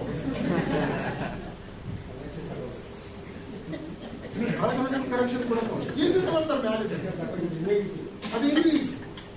ಹಾಗಾದ್ರೆ ಯಾವ ಉತ್ತರ ಸರಿ ಇರ್ತೀರಾ? ಶ್ರೀನಿವಾಸ ಯಾವ ಉತ್ತರ ಸರಿ? ಮೂರ್ತಿ ಯಾವ ಉತ್ತರ ಸರಿ? ಚಂದ್ರಶೇಖರ್ ಯಾವ ಉತ್ತರ ಸರಿ? ಇಬ್ಬರದು ಉತ್ತರ ಸರಿ. ಪುಸ್ತಕದ ಜ್ಞಾನ ಇದು ವ್ಯವಹಾರಿಕ ಜ್ಞಾನ. ದೇವ್ರ ಮಕ್ಕಳೇ, ನಾವು ಪುಸ್ತಕದ ಜ್ಞಾನದಲ್ಲಿಯೂ ಕೂಡ ಬೆಳೆಯಬೇಕು, ವ್ಯವಹಾರಿಕ ಜ್ಞಾನದಲ್ಲಿಯೂ ಕೂಡ ಬೆಳೆಯಬೇಕು. ಇಂಥ ಒಂದು ಜ್ಞಾನ, ಇಂಥ ಒಂದು ಬಲ, ಇಂಥ ಒಂದು ತಿಳುವಳಿಕೆ ನಮಗೂ ಬೇರೆ ಯಾರು ಕೊಡುವುದಕ್ಕೆ ಸಾಧ್ಯವಿಲ್ಲ. ಅದು ಕೇವಲ ಯೇಸು ಕ್ರಿಸ್ತನ ಜೀವಿತದ ಮಾದರಿಯ ಮೂಲಕ ನಾವು ಕಲಿತುಕೊಳ್ಳಬೇಕಾಗಿದೆ. ಆದ್ದರಿಂದ ಅಪೊಸ್ತಲನಾದಂಥ ಪೇತ್ರನು ತಾನು ಬರೆದಂತ 2ನೇ ಪತ್ರಿಕೆ 3ನೇ ಅಧ್ಯಾಯದ 18ನೇ ವಚನದಲ್ಲಿ ಹೇಳ್ತಾ ಇದ್ದಾನೆ, ನೀವು ಕೃಪೆಯಲ್ಲಿಯೂ ನಮ್ಮ ಕರ್ತನು ರಕ್ಷಕನಾಗಿರುವ ಯೇಸು ಕ್ರಿಸ್ತನ ವಿಷಯವಾದ ಜ್ಞಾನದಲ್ಲಿಯೂ ಅಭಿವೃದ್ಧಿಯನ್ನು ಹೊಂದುತ್ತಾ ಇರ್ರಿ ಎಂಬುದಾಗಿ. ಇಲ್ಲಿ ನಮಗೆ ಅಬ್ರಹಾಮನ ಉದಾಹರಣೆ ತೆಗೆದುಕೊಂಡು ಹೇಳ್ತಾ ಇಲ್ಲ. ದೇವರು ಅಬ್ರಹಾಮನನ್ನು ಸಕಲ ವಿಷಯಗಳಲ್ಲಿ ಅಭಿವೃದ್ಧಿಪಡಿಸಿದನು, ಆದ್ರಿಂದ ನೀವು ಅಬ್ರಹಾಮನಂತೆ ನಡೆಯಿರಿ ಎಂಬುದಾಗಿ ಹೇಳ್ತಾ ಇಲ್ಲ. ಅದೇ ರೀತಿಯಿಂದ ಯೋಸೇಫನ ವಿಷಯದಲ್ಲಿ ದೇವರು ಅವನೊಂದಿಗಿದ್ದು ಎಲ್ಲಾ ವಿಷಯಗಳಲ್ಲಿ ಕೂಡ ಅವನನ್ನು ಅಭಿವೃದ್ಧಿಪಡಿಸಿದನು, ಆದ್ರಿಂದ ನೀವು ಅವನನ್ನು ನೋಡಿ ಜೀವಿಸಬೇಕು ಎಂಬುದಾಗಿ ಹೇಳಲಿಲ್ಲ. ಸತ್ಯವೇದದಲ್ಲಿ ಅಂತ ಅನೇಕ ಜನರನ್ನು ನಾವು ನೋಡ್ತೇವೆ. ಅಬ್ರಹಾಮನ ವಿಷಯದಲ್ಲಿ 24 ಮೊದಲನೇ ವಚನ, ಯೆಹೋವನು ಇಸಾಕನನ್ನು ಅಭಿವೃದ್ಧಿಪಡಿಸಿದ್ರ ಬಗ್ಗೆ ಆದಿಕಾಂಡ 26ನೇ ಅಧ್ಯಾಯದ 12ನೇ ವಚನದಲ್ಲಿ ಯೆಹೋವನು ದೇವರು ಯಾಕೋಬನಿಗೆ ಕೃಪೆ ಮಾಡಿದ್ರಿಂದ ಅವನಿಗೆ ಸಮೃದ್ಧಿ ಆಯಿತು ಎಂಬುದರ ಬಗ್ಗೆ ಆದಿಕಾಂಡ 33 11ನೇ ವಚನದಲ್ಲಿ. ಅದೇ ರೀತಿಯಿಂದ ಯೋಸೇಫನ ವಿಷಯದಲ್ಲಿ ದೇವರು ಅವನನ್ನು ಫರೋಹನ ಮನೆಗೆ ಯಜಮಾನನನ್ನಾಗಿ ಆರಿಸಿ ಆಸ್ತಿಗೆಲ್ಲ ಅಧಿಕಾರಿಯನ್ನಾಗಿ ಮಾಡಿದನು ಎಂಬುದರ ಕುರಿತು ಕೀರ್ತನೆ 105, 21, 22ನೇ ವಚನದಲ್ಲಿ 1 ವರ್ಷಗಳು 3ನೇ ಅಧ್ಯಾಯದಲ್ಲಿ ಸೊಲೊಮೋನನ ಬಗ್ಗೆ ಎಲ್ಲ ರೀತಿಯಿಂದಲೂ ಕೂಡ ದೇವರು ಅವನನ್ನು ಆಶೀರ್ವಾದ ಮಾಡಿದನು. ಅವನಂತ ಜ್ಞಾನಿ, ಅವನಂತ ಶ್ರೀಮಂತ ಈ ಹಿಂದೆಯೂ ಕೂಡ ಇರಲಿಲ್ಲ, ಮುಂದೆಯೂ ಕೂಡ ಇರುವುದಿಲ್ಲ. ನೀವು ಗೂಗಲ್ ಸರ್ಚ್ ಮಾಡ್ರಿ, who is the wisest person in this world ಅಂತ ಹೇಳಿ ನೋಡಿರಿ. ನೀವು 10,000 ವರ್ಷ ಆ ಕ್ವಶನ್ಗೆ ನೀವು ಆನ್ಸರ್ ಕೇಳಿದ್ರೆ ಆ ಆನ್ಸರ್ ಇದೆ. ಅದಕ್ಕೆ ಬಿಟ್ಟು ಬೇರೆ ಆನ್ಸರ್ ಹೇಳಂಗಿಲ್ಲ. ನೀವು ಒಂದು ವೇಳೆ 5 ವರ್ಷದ ಹಿಂದೆ ಅಂದ್ರೆ ಕ್ರಿಸ್ತ ಪೂರ್ವ 4 ವರ್ಷಗಳ ಹಿಂದೆ ಹೋಗಿ ಸರ್ಚ್ ಮಾಡ್ರಿ, ಅಲ್ಲಿಯೂ ಕೂಡ ಇದೇ ಉತ್ತರ ಸಿಗ್ತದೆ. The wisest person on this earth was Solomon. But ಅಪೊಸ್ತಲನಾದಂಥ ಪೇತ್ರನು ಇವ್ರು ಯಾರ್ದು ಎಕ್ಸಾಂಪಲ್ಸ್ ತಗೊಳ್ತಾ ಇಲ್ಲ. ಯಾಕಂತ ಹೇಳ್ತಂದ್ರೆ ಮಾನವ ಮಾತ್ರದವರಾದ ನಾವು ಅಪರಿಪೂರ್ಣರಾಗಿದ್ದೇವೆ. We are half. ಆದ್ರಿಂದ ಅರ್ಧಂಬರ್ಧ ಇರ್ತಕ್ಕಂಥ ಮನುಷ್ಯನ ಉದಾಹರಣೆಯನ್ನು ತೆಗೆದುಕೊಂಡು ಇನ್ನೊಬ್ಬ ಮನುಷ್ಯನಿಗೆ ಕಲಿಯುವುದಕ್ಕಾಗಿ ಏನ್ ಹೇಳುವುದಿದೆ ಇಲ್ಲಿ? There is nothing to teach about the man to teach, learn another person. ಇನ್ನೊಬ್ಬ ವ್ಯಕ್ತಿಯ ಕುರಿತು ನಾವು ತಿಳಿದುಕೊಳ್ಳುವಾಗ ಅವನು ಹೇಗೆ ಈ ತತ್ವಗಳನ್ನು ಅನುಸರಿಸಿದನು ಎಂಬುವಂಥದ್ರ ಕುರಿತು ಅದು ಸಕ್ಸಸ್ ಆದ ತರ ರಹಸ್ಯ ನಾವು ತಿಳ್ಕೊಳ್ತೇವೆ. ಆದರೆ ಸಕ್ಸಸ್ ಆಗುವುದಿಲ್ಲ. ಆ ವ್ಯಕ್ತಿಯನ್ನು ಅನುಸರಿಸುವುದರಿಂದ ಅವನನ್ನು ನೋಡಿ ಕೆಲವು ಸಂಗತಿಗಳನ್ನು ನಾವು ಕಲಿತುಕೊಳ್ತೇವೆ, ಆದರೆ ಅವನ ಹಾಗೆ ಆಗುವುದಿಲ್ಲ. ಆದರೆ ನಾವು ಕರ್ತನಾದಂಥ ಯೇಸು ಕ್ರಿಸ್ತನ ವಿಚಾರದ ಕುರಿತು ತಿಳಿದುಕೊಳ್ಳುವಾಗ ನಾವು ಪ್ರತಿದಿನವೂ ಕೂಡ ಆತನ ಹಾಗೆಯೇ ಮಾರ್ಪಡುತ್ತೇವೆ ಎಂಬುದಾಗಿ ಯೋಹಾನನು ಬರೆದ ಮೊದಲನೇ ಪತ್ರಿಕೆ 3ನೇ ಅಧ್ಯಾಯದ 3ನೇ ವಚನದಲ್ಲಿ ನಾವು ನೋಡ್ತೇವೆ. ಈಗ ಹೇಗೆ ಏನಿದ್ದೇವೆ ನಮ್ಗೆ ಗೊತ್ತಿಲ್ಲ, ಆದ್ರೆ ಮುಂದೊಂದು ದಿವಸ ಕ್ರಿಸ್ತನು ಪ್ರತ್ಯಕ್ಷನಾಗುವಾಗ ಆತನ ಹಾಗೆಯೇ ಆಗುತ್ತೇವೆ. ಹಲ್ಲೆಲೂಯಾ, ಚಪ್ಪಾಳೆ ತಟ್ಟೋಣ.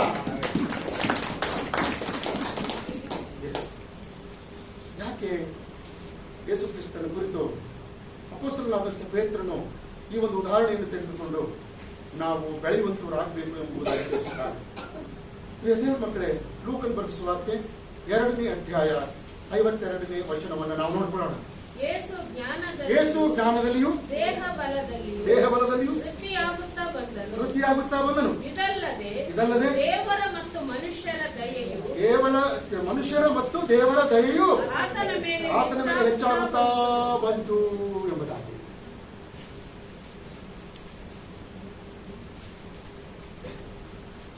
ಸತ್ಯವೇದ ಬಹಳ ದ್ವಂದ್ವವಾಗಿದೆ. ಅದಕ್ಕೆ ಇಬ್ಬಾಯಿ ಕತ್ತಿ ಅಂತ ಹೇಳ್ತೇವೆ. 118ನೇ ಕೀರ್ತನೆ ಏನ್ ಹೇಳ್ತದೆ? 4-5 ವಚನಗಳು. ಮನುಷ್ಯರ ಮೇಲೆ ಬಿಡ್ಬೇಡ್ರಿ, ಮಾನವರಲ್ಲಿ ನೆಚ್ಚಬೇಡ್ರಿ, ಅವರು ಸಹಾಯ ಮಾಡುವಂತ ಶಕ್ತರಲ್ಲ ಎಂಬುದಾಗಿ ಒಪ್ಕೊಳ್ತಕ್ಕಂಥ ವಿಚಾರ. ಆ ವಿಷಯಕ್ಕೆ ಸಂಬಂಧಪಟ್ಟಂತೆ ಅಷ್ಟೇ. ಬಟ್ ಅವ್ರ ಜೊತೆಯಲ್ಲಿ ಸಹವಾಸ ಮಾಡಬೇಡ್ರಿ ಅಂತ ಹೇಳಿ ಬರ್ತಿಲ್ಲ, ಅವ್ರ ಜೊತೆ ಮಾತಾಡಬೇಡ್ರಿ ಅಂತ ಹೇಳಿ ಬರ್ತಿಲ್ಲ, ಅವರನ್ನು ಕರ್ತನ ಕಡೆ ನಡೆಸುವುದಕ್ಕೋಸ್ಕರವಾಗಿ ನಾವು ಏನ್ ಮಾಡಬೇಕೋ ಅದನ್ನು ಮಾಡಬಾರ್ದು ಅಂತ ಹೇಳಿ ಬರ್ದಿಲ್ಲ. ನಂಬಬೇಡ್ರಿ, ಮೆಚ್ಚಬೇಡ್ರಿ ಅಂತ ಹೇಳಿ ಅಷ್ಟೇ ಬರ್ತಿದ್ದಾರೆ. ಕರೆಕ್ಟ್ ಅಲ್ರಿ? ಬಟ್ ಯೇಸು ಕ್ರಿಸ್ತನ ಜೀವಿತದ ಕುರಿತು ನಾವು ನೋಡೋಣ. ಯೇಸು ಕ್ರಿಸ್ತನು ದೇವರ ದಯೆ, ಮನುಷ್ಯರ ದಯೆ ಎರಡೂ ಕೂಡ ಹೊಂದಿಕೊಂಡಂತವನಾಗಿ ಮಾಡ್ತಾ ಇದ್ದಾನೆ. ಆತನು ಬುದ್ಧಿ ಬಲದಲ್ಲಿ, ದೇಹ ಬಲದಲ್ಲಿ ಮತ್ತು ಜ್ಞಾನ ಬಲದಲ್ಲಿ ಅಭಿವೃದ್ಧಿ ಆಗುತ್ತಾ ಬಂದನು ಎಂಬುದಾಗಿ ಬರೆಯಲಾಗಿದೆ. ಇದೆಲ್ಲದಕ್ಕೂ ಕಾರಣ ಪರಿಶುದ್ಧಾತ್ಮ ದೇವರು ಆತನ ಜೊತೆ ಇದ್ದಾನೆ. ಅಪೊಸ್ತಲರಾದಂಥ ಪೇತ್ರನು ಅಪೊಸ್ತಲರ ಕೃತ್ಯಗಳ ಪುಸ್ತಕ 10ನೇ ಅಧ್ಯಾಯದ 30-31ನೇ ವಚನದಲ್ಲಿ ಅದನ್ನೇ ಹೇಳ್ತಾನೆ. ದೇವರು ಕರ್ತನಾದಂಥ ಯೇಸು ಕ್ರಿಸ್ತನನ್ನು ಪವಿತ್ರಾತ್ಮನಿಂದಲೂ ಬಲದಿಂದಲೂ ತುಂಬಿದವನಾಗಿದ್ದನು. ಆತನ ಸಂಗಡ ಇದ್ದಂಥವನಾದ ಕಾರಣ ಎಲ್ಲಾ ಕಡೆಗಳಲ್ಲಿ ಕೂಡ ಅದ್ಭುತ ಕಾರ್ಯಗಳನ್ನು, ಮಹತ್ ಕಾರ್ಯಗಳನ್ನು ಮಾಡುತ್ತಾ ಒಳ್ಳೆಯ ಕೆಲಸಗಳನ್ನು ಮಾಡಿದನು ಎಂಬುದಾಗಿ ಅಪೊಸ್ತಲನಾದಂಥ ಪೇತ್ರನು ಯೇಸು ಕ್ರಿಸ್ತನ ಕುರಿತು, ಯೇಸು ಕ್ರಿಸ್ತನಲ್ಲಿರ್ತಕ್ಕಂಥ ಸಾಮರ್ಥ್ಯದ ಕುರಿತಾಗಿ ತಿಳಿಸಿರುವಂತದನ್ನ ನಾವು ನೋಡುವಂತವರಾಗಿದ್ದೇವೆ.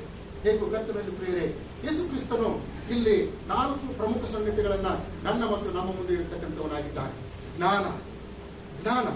ಇದು ಜ್ಞಾನ ಅಂತಕ್ಕಂಥದ್ದು ತಂದೆಯಾದಂಥ ದೇವರಿಗೂ ಮನುಷ್ಯರಾದಂಥ ನಮಗೂ ಮಧ್ಯದಲ್ಲಿ ಬೆಸೆಯುವಂತ ಒಂದು ಬೆಸುಗೆಯಾಗಿದೆ.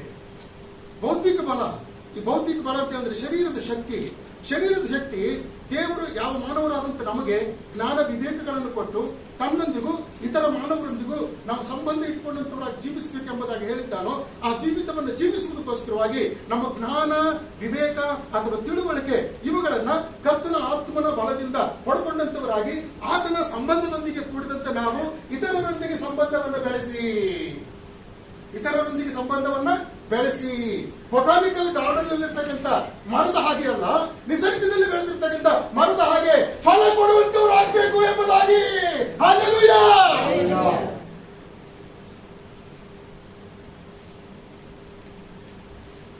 ಅದಕ್ಕಾಗಿ ಯೇಸು ಕ್ರಿಸ್ತನು ದೇವರೊಂದಿಗಿನ ತನ್ನ ಸಂಬಂಧವನ್ನ ಮಾನವರ ಜೊತೆಗೆ ಹಂಚಿಕೊಂಡು ಮಾನವರನ್ನು ದೇವರ ಸಂಬಂಧಕ್ಕೆ ತರುವುದಕ್ಕೋಸ್ಕರವಾಗಿ ತನ್ನ ಜ್ಞಾನವನ್ನು ಉಪಯೋಗಿಸಿಕೊಳ್ಳುವುದಕ್ಕೋಸ್ಕರ ತನ್ನ ಶಕ್ತಿಯನ್ನು ಪ್ರಯೋಗ ಮಾಡಿ He utilized his body to gain the people towards the Lord. ಇದು ಅದ್ಭುತವಾದ ತೋರಿಸ. ಇವತ್ತಿನ ದಿವಸದಲ್ಲಿ ನಾವು ಇದಕ್ಕಾಗಿಯೇ ಬೆಳೆಯಬೇಕೆಂಬುದಾಗಿ ಹೇಳ್ತಾರೆ. ನೀವು IAS ಆಫೀಸರ್ ಆಗ್ತೀರಾ, IAS ಆಫೀಸರ್ ಆಗ್ಬೋದಾದ್ರೆ ಆ ಲೆವೆಲ್ ಇರ್ತಕ್ಕಂಥ ಜನರನ್ನ ಕರ್ತನ ಕಡೆಗೆ ನಡೆಸಬೇಕು. ನೀವು ಮಂತ್ರಿ ಮಂಡಲದಲ್ಲಿ ಒಬ್ಬ ಉತ್ತಮವಾದಂತ ಮಂತ್ರಿ ಆಗ್ತೀರಾ, ಆ ಮಂತ್ರಿ ಮಂಡಲದಲ್ಲಿ ಇರ್ತಕ್ಕಂಥ ಜನರನ್ನ ನೀವು ಕರ್ತನ ಕಡೆಗೆ ನಡೆಸಬೇಕು.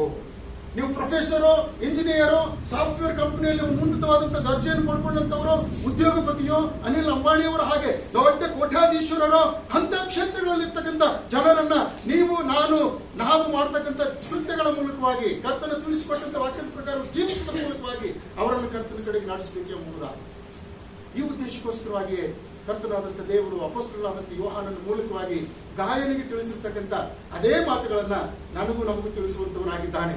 ನನ್ನ ಪ್ರಿಯ ಮಗನಾದ ಗಾಯನೇ, ನೀನು ಆತ್ಮಿಕ ವಿಷಯದಲ್ಲಿ ಅಭಿವೃದ್ಧಿ ಹೊಂದಿದ ಪ್ರಕಾರ ಬೇರೆ ಎಲ್ಲಾ ವಿಷಯಗಳಲ್ಲಿ ಕೂಡ ಅಭಿವೃದ್ಧಿ ಹೊಂದಬೇಕು ಎಂಬುದಾಗಿ ಪ್ರಾರ್ಥಿಸುತ್ತೇನೆ ಎಂಬುವಂಥದ್ದಾಗಿ.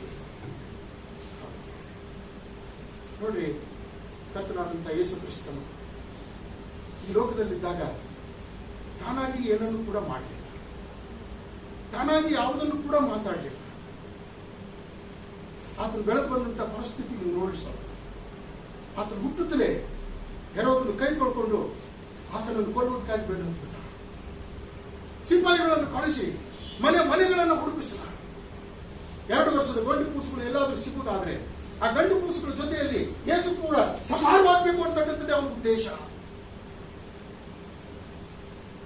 ಮರಿಯಳು ಯೋಸೇಫ ಕೂಸಾಗಿರುವಂತ ಯೇಸು ಕ್ರಿಸ್ತನನ್ನು ಕತ್ತೆಯ ಮೇಲೆ ಹೊತ್ತುಕೊಂಡು ಎಲ್ಲೆಲ್ಲಿ ಓಡಾಡಲಿಲ್ಲ, ಎಂತೆಂಥ ಸ್ಥಳಗಳನ್ನು ದಾಟಿ ಹೋಗಲಿಲ್ಲ. ದೇವರು ಹಳೆ ಒಡಂಬಡಿಕೆಯಲ್ಲಿ ನೀವು ಐಗುಪ್ತ ದೇಶಕ್ಕೆ ಹೋಗಲೇಬಾರದು ಎಂಬುದಾಗಿ ಹೇಳ್ತಾರೆ. ಈಗ ನೋಡ್ತಕ್ಕಂಥ ಐಗುಪ್ತರನ್ನ ನೀವು ಮುಂದೆ ನೋಡದ ಹಾಗೆ ಮಾಡುತ್ತೇನೆ ಎಂಬುದಾಗಿ ವಿಮೋಚನೆ ಕಾಂಡ ಪುಸ್ತಕ 14ನೇ ಅಧ್ಯಾಯದ 14ನೇ ವಚನದಲ್ಲಿ ತಿಳಿಸಿದ್ದ.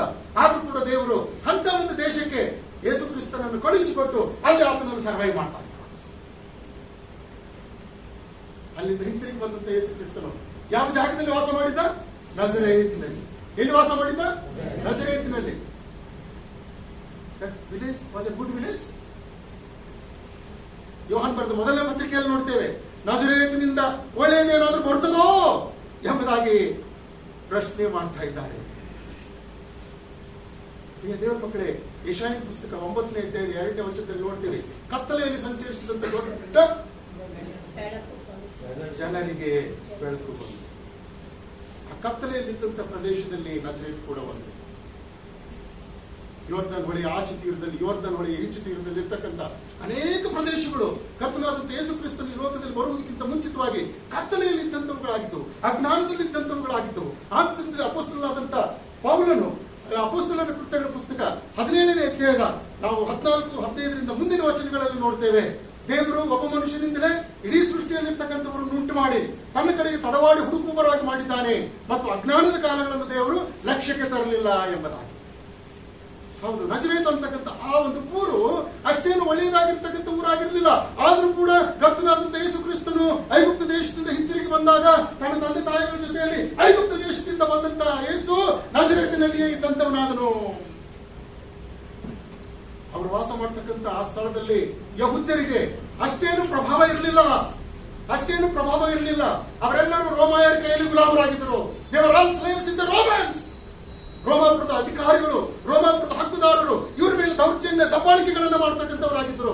ಆದ್ದರಿಂದ ಯಹೂದ್ಯರೆಲ್ಲರೂ ಭಯದಿಂದ ಕೂಡಿದಂತವರಾಗಿ, ಕಳವಳದಿಂದ ಕೂಡಿದಂತವರಾಗಿ, ಆತಂಕದಿಂದ ಕೂಡಿದಂತವರಾಗಿ, ಈಗ ಯಾವ ರೀತಿಯಿಂದ ಅಧಿಕಾರ ವರ್ಗದಲ್ಲಿರ್ತಕ್ಕಂಥವರಿಗೆ ಕೆಳವರ್ಗದವರು ಬಕೆಟ್ ಹಿಡ್ಕೊಂಡು ತಿರುಗಾಡ್ತಾರೋ ಅದೇ ರೀತಿಯಿಂದ ಬಕೆಟ್ ಹಿಡಿದು ತಿರುಗಾಡ್ತಕ್ಕಂಥವರಾಗಿದ್ದರು. ನಮ್ಮ ಬೇಳೆ ಬೇಯಿಸಿಕೊಳ್ಳುವುದಕ್ಕೋಸ್ಕರ ಚಮಚಾಗಿರಿ ಮಾಡ್ತಕ್ಕಂಥವರಾಗಿದ್ದರು. ಇಂಥವರ ಮಧ್ಯದಲ್ಲಿಯೇ ಕರ್ತನಾದಂಥ ಯೇಸು ಕ್ರಿಸ್ತನು ನಾನು ಪ್ರತ್ಯೇಕವಾದಂಥವನು ಎಂಬುದಾಗಿ ತೋರಿಸಿಕೊಂಡಂತವನಾದನು. ಹಲ್ಲೆಲೂಯಾ. ಆದ್ದರಿಂದ ನಾವು ನೋಡ್ತೇವೆ ಪ್ರಿಯರೇ, ಯೇಸು ಕ್ರಿಸ್ತನ ಕುರಿತು ಮತ್ತಾಯನ ಬರೆದ ಸುವಾರ್ತೆ 3ನೇ ಅಧ್ಯಾಯದಲ್ಲಿ, ಲೂಕನ ಬರೆದ ಸುವಾರ್ತೆ 6ನೇ ಅಧ್ಯಾಯದಲ್ಲಿ ಯೇಸು ದೀಕ್ಷಾ ಸ್ನಾನವನ್ನು ತೆಗೆದುಕೊಂಡು ಹೊರಗಡೆ ಬಂದಾಗ ಪರಲೋಕದಿಂದ ಒಂದು ವಾಣಿ ಕೇಳಿಸ್ತಾ ಇದೆ, ಈತನು ಪ್ರಿಯನಾಗಿರುವ ನನ್ನ ಮಗನು, ಈತನನ್ನು ನಾನು ಮೆಚ್ಚಿದೆ.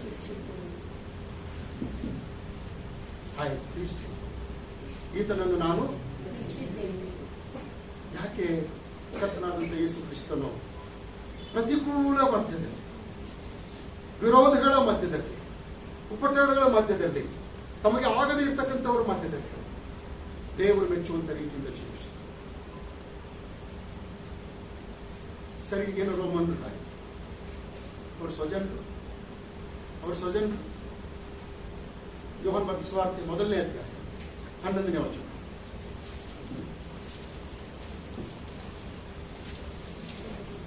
ಬೇಗ ಓದ್ರಿ.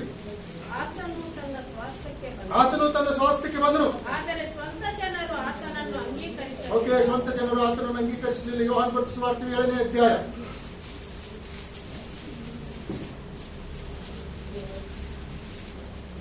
4-5ನೇ ವಚನ.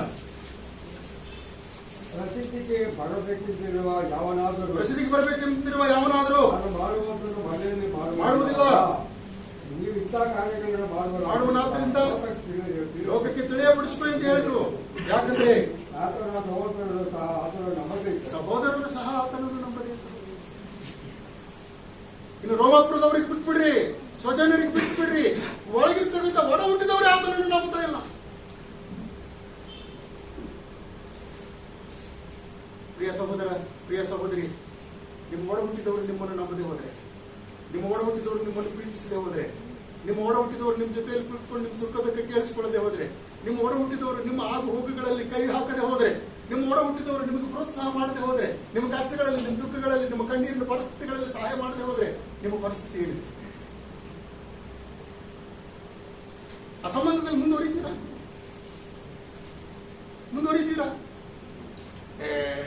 ನನ್ನ ಪಾಲಿಗೆ ಸತ್ತಾಗ ಅವಳು ನನ್ನ ಪಾಲಿಗೆ ಸತ್ಬಿಟ್ಟಿದ್ದಾಳೆ. No more connection, no more relationship. ಆದ್ರೆ ಕರ್ತನಾದಂತ ಯೇಸು ಕ್ರಿಸ್ತನು ಏನ್ ಮಾಡಿದನು? ಹಳ್ಳಿಗೆ, ಪಟ್ಟಣಗಳಿಗೆ, ಊರುಗಳಿಗೆ, ಸಭೆಗಳಿಗೆ ಸಂಧಿಸ್ತಕ್ಕಂಥವನಾಗಿ ಸುವಾರ್ತೆಯನ್ನು ಸಾರುತ್ತಾ ಎಲ್ಲ ಜನರನ್ನ ಕರ್ತನ ಕಡೆಗೆ ನಡೆಸುವಂತವನಾದನು. ಹಲ್ಲೆಲೂಯಾ! ಫಲ ಬಿಡುವಂತ ಮರ.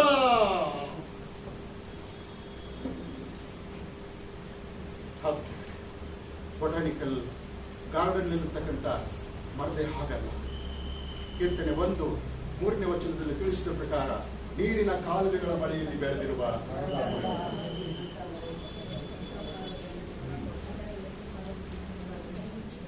ನಾವು ಕೂಡ ಕರ್ತನಾದಂತ ಯೇಸು ಕ್ರಿಸ್ತನನ್ನೇ ಅನುಸರಿಸುವವರಾಗಬೇಕೆಂಬುದಾಗಿ ಈ ಸಂದರ್ಭದಲ್ಲಿ ದೇವರ ವಾಕ್ಯ ನಮಗೂ ತಿಳಿಸುವಂತದ್ದಾಗಿದೆ. ಆತ್ಮಿಕ ವಿಷಯಗಳಲ್ಲಿ ಅಭಿವೃದ್ಧಿ ಹೊಂದಿದ ಪ್ರಕಾರ ಎಲ್ಲ ವಿಷಯಗಳಲ್ಲಿ ಅಭಿವೃದ್ಧಿ ಹೊಂದುವುದರ ರಹಸ್ಯವು ಯೇಸು ಕ್ರಿಸ್ತನ ಹಾಗೆ ದೇವರ ರಾಜ್ಯಕ್ಕಾಗಿ, ನೀತಿಗಾಗಿ ತವಕ ಪಡುವಂತದ್ದನ್ನ ಪ್ರದಾನಪಡಿಸಿಕೊಂಡು ತಂದೆಯಾದ ದೇವರನ್ನು ಭೂಲೋಕದಲ್ಲಿ ಮಹಿಮೆ ಪಡಿಸುತ್ತಾ ಜೀವಿಸುವಂತವರಿಗೆ ಸಿಕ್ಕುವಂಥದ್ದು.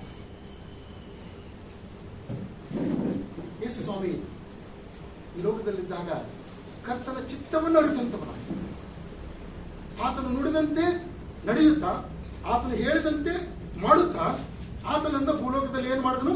ಮಹಿಮೆ ಪಡಿಸಿದ. ಯೋಹಾನ ಬರೆದ ಸುವಾರ್ತೆ 17ನೇ ಅಧ್ಯಾಯದ 4ನೇ ವಚನ. ದಯಮಾಡಿ ಯಾರಾದರೂ ಓದೋಣ. ಯೋಹಾನ ಬರೆದ ಸುವಾರ್ತೆ 17ನೇ ಅಧ್ಯಾಯದ 4ನೇ ವಚನ. ಅದೇ ಸಮಯದಲ್ಲಿ ಯೋಹಾನ ಬರೆದ ಸುವಾರ್ತೆ 12ನೇ ಅಧ್ಯಾಯದ 39ನೇ ವಚನ. ಯೇಸು ಕ್ರಿಸ್ತನನ್ನು ತಿಳಿಯುವುದೇ ನಿತ್ಯ ಜೀವ. ಮಾಡಬೇಕೆಂದು ನೀನು ನನಗೆ ಕೊಟ್ಟ ಕೆಲಸವನ್ನು ನೆರವೇರಿಸಿ ನಿನ್ನನ್ನು ಭೂಲೋಕದಲ್ಲಿ ಮಹಿಮೆ ಪಡಿಸಿದ್ದೇನೆ. ಹಲ್ಲೆಲೂಯಾ! ಇದೇ ಮಾತನ್ನ ನಾನು ಹೇಳಬೇಕಾಗಿದೆ ಪ್ರಿಯರೇ. ಕರ್ತನಾದಂತ ಯೇಸುವೇ, ನೀನು ನನ್ನನ್ನು ಸಾಫ್ಟ್ವೇರ್ ಕಂಪನಿಯಲ್ಲಿ ಇಟ್ಟಿದ್ದಿ, ನನ್ನನ್ನು ಟೀಚರ್ ಆಗಿಟ್ಟಿದ್ದಿ, ನನ್ನನ್ನು ಪ್ರೊಫೆಸರ್ ಆಗಿಟ್ಟಿದ್ದಿ, ನನ್ನನ್ನು ಇಂಜಿನಿಯರ್ ಆಗಿಟ್ಟಿದ್ದಿ, ನನ್ನನ್ನು ಡ್ರೈವರ್ ಆಗಿಟ್ಟಿದ್ದಿ, ನನ್ನನ್ನು ಹೊಲದಲ್ಲಿ ಒಬ್ಬ ಕೂಲಿ ಕಾರ್ಮಿಕನನ್ನಾಗಿಟ್ಟಿದ್ದಿ, ನನ್ನನ್ನು ದೊಡ್ಡ ಉದ್ಯೋಗಪತಿಯನ್ನಾಗಿ ಮಾಡಿಟ್ಟಿದ್ದಿ, ನನ್ನನ್ನು ಶಾಲೆಯಲ್ಲಿ ಒಂದು ರೀತಿಯಿಂದ ಚಪರಾಸಿ ಕೆಲಸ ಮಾಡುವಂತವನಾಗಿಟ್ಟಿದ್ದಿ, ಸಭೆಯಲ್ಲಿ ಪಾಸ್ಟರ್ ಆಗಿ, ಡೀಕನ್ ಆಗಿ, ಬಿಷಪ್ ಆಗಿ, ಧರ್ಮಾಧ್ಯಕ್ಷನಾಗಿ ನನ್ನನ್ನು ಇಟ್ಟಿದ್ದಿ. ಯಾವ ಉದ್ದೇಶಕ್ಕಾಗಿ ಭೂಲೋಕದಲ್ಲಿ ನನ್ನನ್ನು ಇಟ್ಟಿದೆಯೋ ಆ ಉದ್ದೇಶವನ್ನು ನಾನು ನೆರವೇರಿಸಿ ಭೂಲೋಕದಲ್ಲಿ ನಿನ್ನನ್ನು ಮಹಿಮೆ ಪಡಿಸ್ತಾ ಇದ್ದೇನೆ. ಮಹಿಮೆ ಪಡಿಸ್ತೇನೆ ಅಂತ ಹೇಳಿ ಭವಿಷ್ಯತ್ ಹೇಳ್ಬೇಡ್ರಿ, ಮಹಿಮೆ ಪಡಿಸ್ತಾ ಇದ್ದೀನಿ ಅಂತ ಹೇಳಿ. Do you have that guts to say?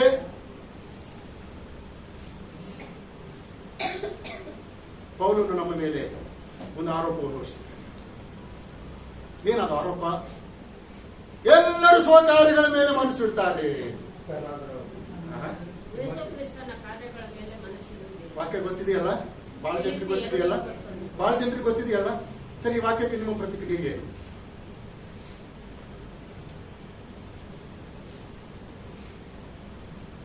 Pastor ಯಾವಾಗ್ಲೂ ಹೇಳ್ತಾರೆ, ನಾವು ಭಾನುವಾರದ ಕ್ರೈಸ್ತರಲ್ಲ, ನಾವು 24/7 24/7 ಕ್ರೈಸ್ತರು.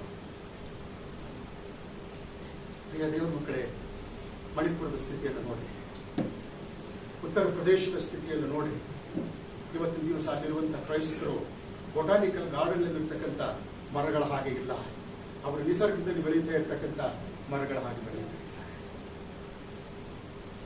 ಲಾಸ್ಟ್ ಇಯರ್ ಡಿಸೆಂಬರ್ 22ನೇ ತಾರೀಕು ನಮ್ಮ ಮಿಷನ್ ಫೀಲ್ಡ್ ಅಲ್ಲಿ ಶಿವಲಾಲ್ ಅಂತಕ್ಕಂಥ ಒಬ್ಬ ಸೇವಕರು ಒಂದು ಚರ್ಚ್ ಬಿಲ್ಡಿಂಗ್ ಅನ್ನು ಪ್ರತಿಷ್ಠೆ ಮಾಡಿದ್ರು. ಚರ್ಚ್ ಬಿಲ್ಡಿಂಗ್ ಅನ್ನು ಪ್ರತಿಷ್ಠೆ ಮಾಡಿ ಅವತ್ತಿನಿಂದ ಆ ಊರಿನ ಮೂಲಕವಾಗಿ ಎಂಟೈರ್ ಈ ಗಂಗಾ ತೀರದಲ್ಲಿರ್ತಕ್ಕಂಥ 29 ಗ್ರಾಮಗಳಲ್ಲಿ ಕ್ರಿಸ್ಮಸ್ ಸೆಲೆಬ್ರೇಷನ್ಗೋಸ್ಕರವಾಗಿ ಚಾಲನೆ ಕೊಟ್ಟರು. ಸುಮಾರು 500 ಜನ ವಿಶ್ವಾಸಿಗಳು, 35 ಜನ ಮಿಷನರಿಗಳು, ಅದರ ಜೊತೆಯಲ್ಲಿ ಒಬ್ಬ ಮಿಷನ್ ಕೋಆರ್ಡಿನೇಟರ್ ಮತ್ತು ಸರ್ಕಾರಕ್ಕೆ ಸಂಬಂಧಪಟ್ಟಂತ ಕೆಲವು ಅಧಿಕಾರಿಗಳು ಆ ಕೂಟದಲ್ಲಿ ಪ್ರತ್ಯಕ್ಷ ಸಾಕ್ಷಿಗಳಾಗಿದ್ದಾರೆ. ಊಟ ಮುಗಿಸ್ಕೊಂಡು ಎಲ್ಲರೂ ಊಟ ಮಾಡ್ಕೊಂಡು ಹೋಗ್ತಾ ಇದ್ದಾರೆ. ಇನ್ನೇನು ಉಳಿದಂತ 4-5 ಜನ ಅಷ್ಟೇ. ಆ ಕಡೆಯಿಂದ ಬಂದ್ರು ಒಂದು 150 ಜನ. ಯಾರು ಈ ಚರ್ಚ್ ಕಟ್ಟೋದಕ್ಕೆ ಹೇಳಿದ್ದು? ಯಾರು ಈ ಶಿಲುಬೆ ನಿಲ್ಲಿಸುವುದಕ್ಕಾಗಿ ಹೇಳಿದ್ದು? ಇವರು ಇವತ್ತಿನಿಂದ ಗಂಗಾ ತೀರದಲ್ಲಿರ್ತಕ್ಕಂಥ 29 ಗ್ರಾಮಗಳಲ್ಲಿ ಕ್ರಿಸ್ಮಸ್ ಹಬ್ಬಕ್ಕೆ ಚಾಲನೆ ಕೊಡ್ತಾ ಇದ್ದಾರೆ. ನೀವು ಇಲ್ಲಿಂದ ಎಲ್ಲ ವಾಚ್ಯ ಪದಗಳಿಂದ ಬರೆಯೋದಕ್ಕೆ ಶುರು ಮಾಡಿದ್ರು.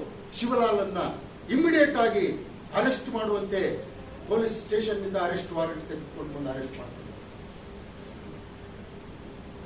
ಅವ್ರ ಜೊತೆ ಇಲ್ಲಿ 35 ಮಿಷನರಿಗಳು ಒಳಗಡೆ ಹೋಗಿ ಪ್ರಿಯರೇ, ಇವ್ರು ಹೆದರಿದ್ರ, ಇವ್ರು ಬೆದರಿದ್ರ. ಬೊಟಾನಿಕಲ್ ಗಾರ್ಡನ್ ಇರೋ ಹಾಗೆ ನಾವು ಕೇವಲ ತೋರಿಸಿಕೊಳ್ಳುವಂತ ಮರಗಳು ಎಂಬುದಾಗಿ ನೀವು ನೋಡಿ ಅಂತೇಳಿ ಕೂತ್ಕೊಂಡ್ರ? ಇಲ್ಲ, ರೀ. ಸೆರೆಮನಿಯಲ್ಲಿ ಕೂತ್ಕೊಂಡು ಕೂಡ ಪೌಲಶೀಲರಾಗಿ ಹಾಡೋದಕ್ಕೆ ಸ್ಟಾರ್ಟ್ ಮಾಡಿದ್ರು. ಇಂಥವ್ರಿಗೆ ಸ್ವಾರ್ಥ ಸಾರೋದಕ್ಕೆ ಸ್ಟಾರ್ಟ್ ಮಾಡಿದ್ರು. ಇವರಿಗೆ ಇಲ್ಲಿ ಬಿಟ್ಟು ಇಲ್ಲಿದ್ದಂಥವ್ರಿಗೆ ಎಲ್ಲರೂ ಕನ್ವರ್ಟ್ ಮಾಡ್ತಾರೆ, ಬಿಟ್ಬಿಡ್ರಿ ಇವರಿಗೆ ಅಂತ ಹೇಳ್ಬಿಟ್ಟು ಮೇಲಿನವರು ಅವ್ರಿಗೆ ಬಿಟ್ಬಿಟ್ರು. ಪ್ರೇರಿ, ಹಲ್ಲೆಲೂಯಾ.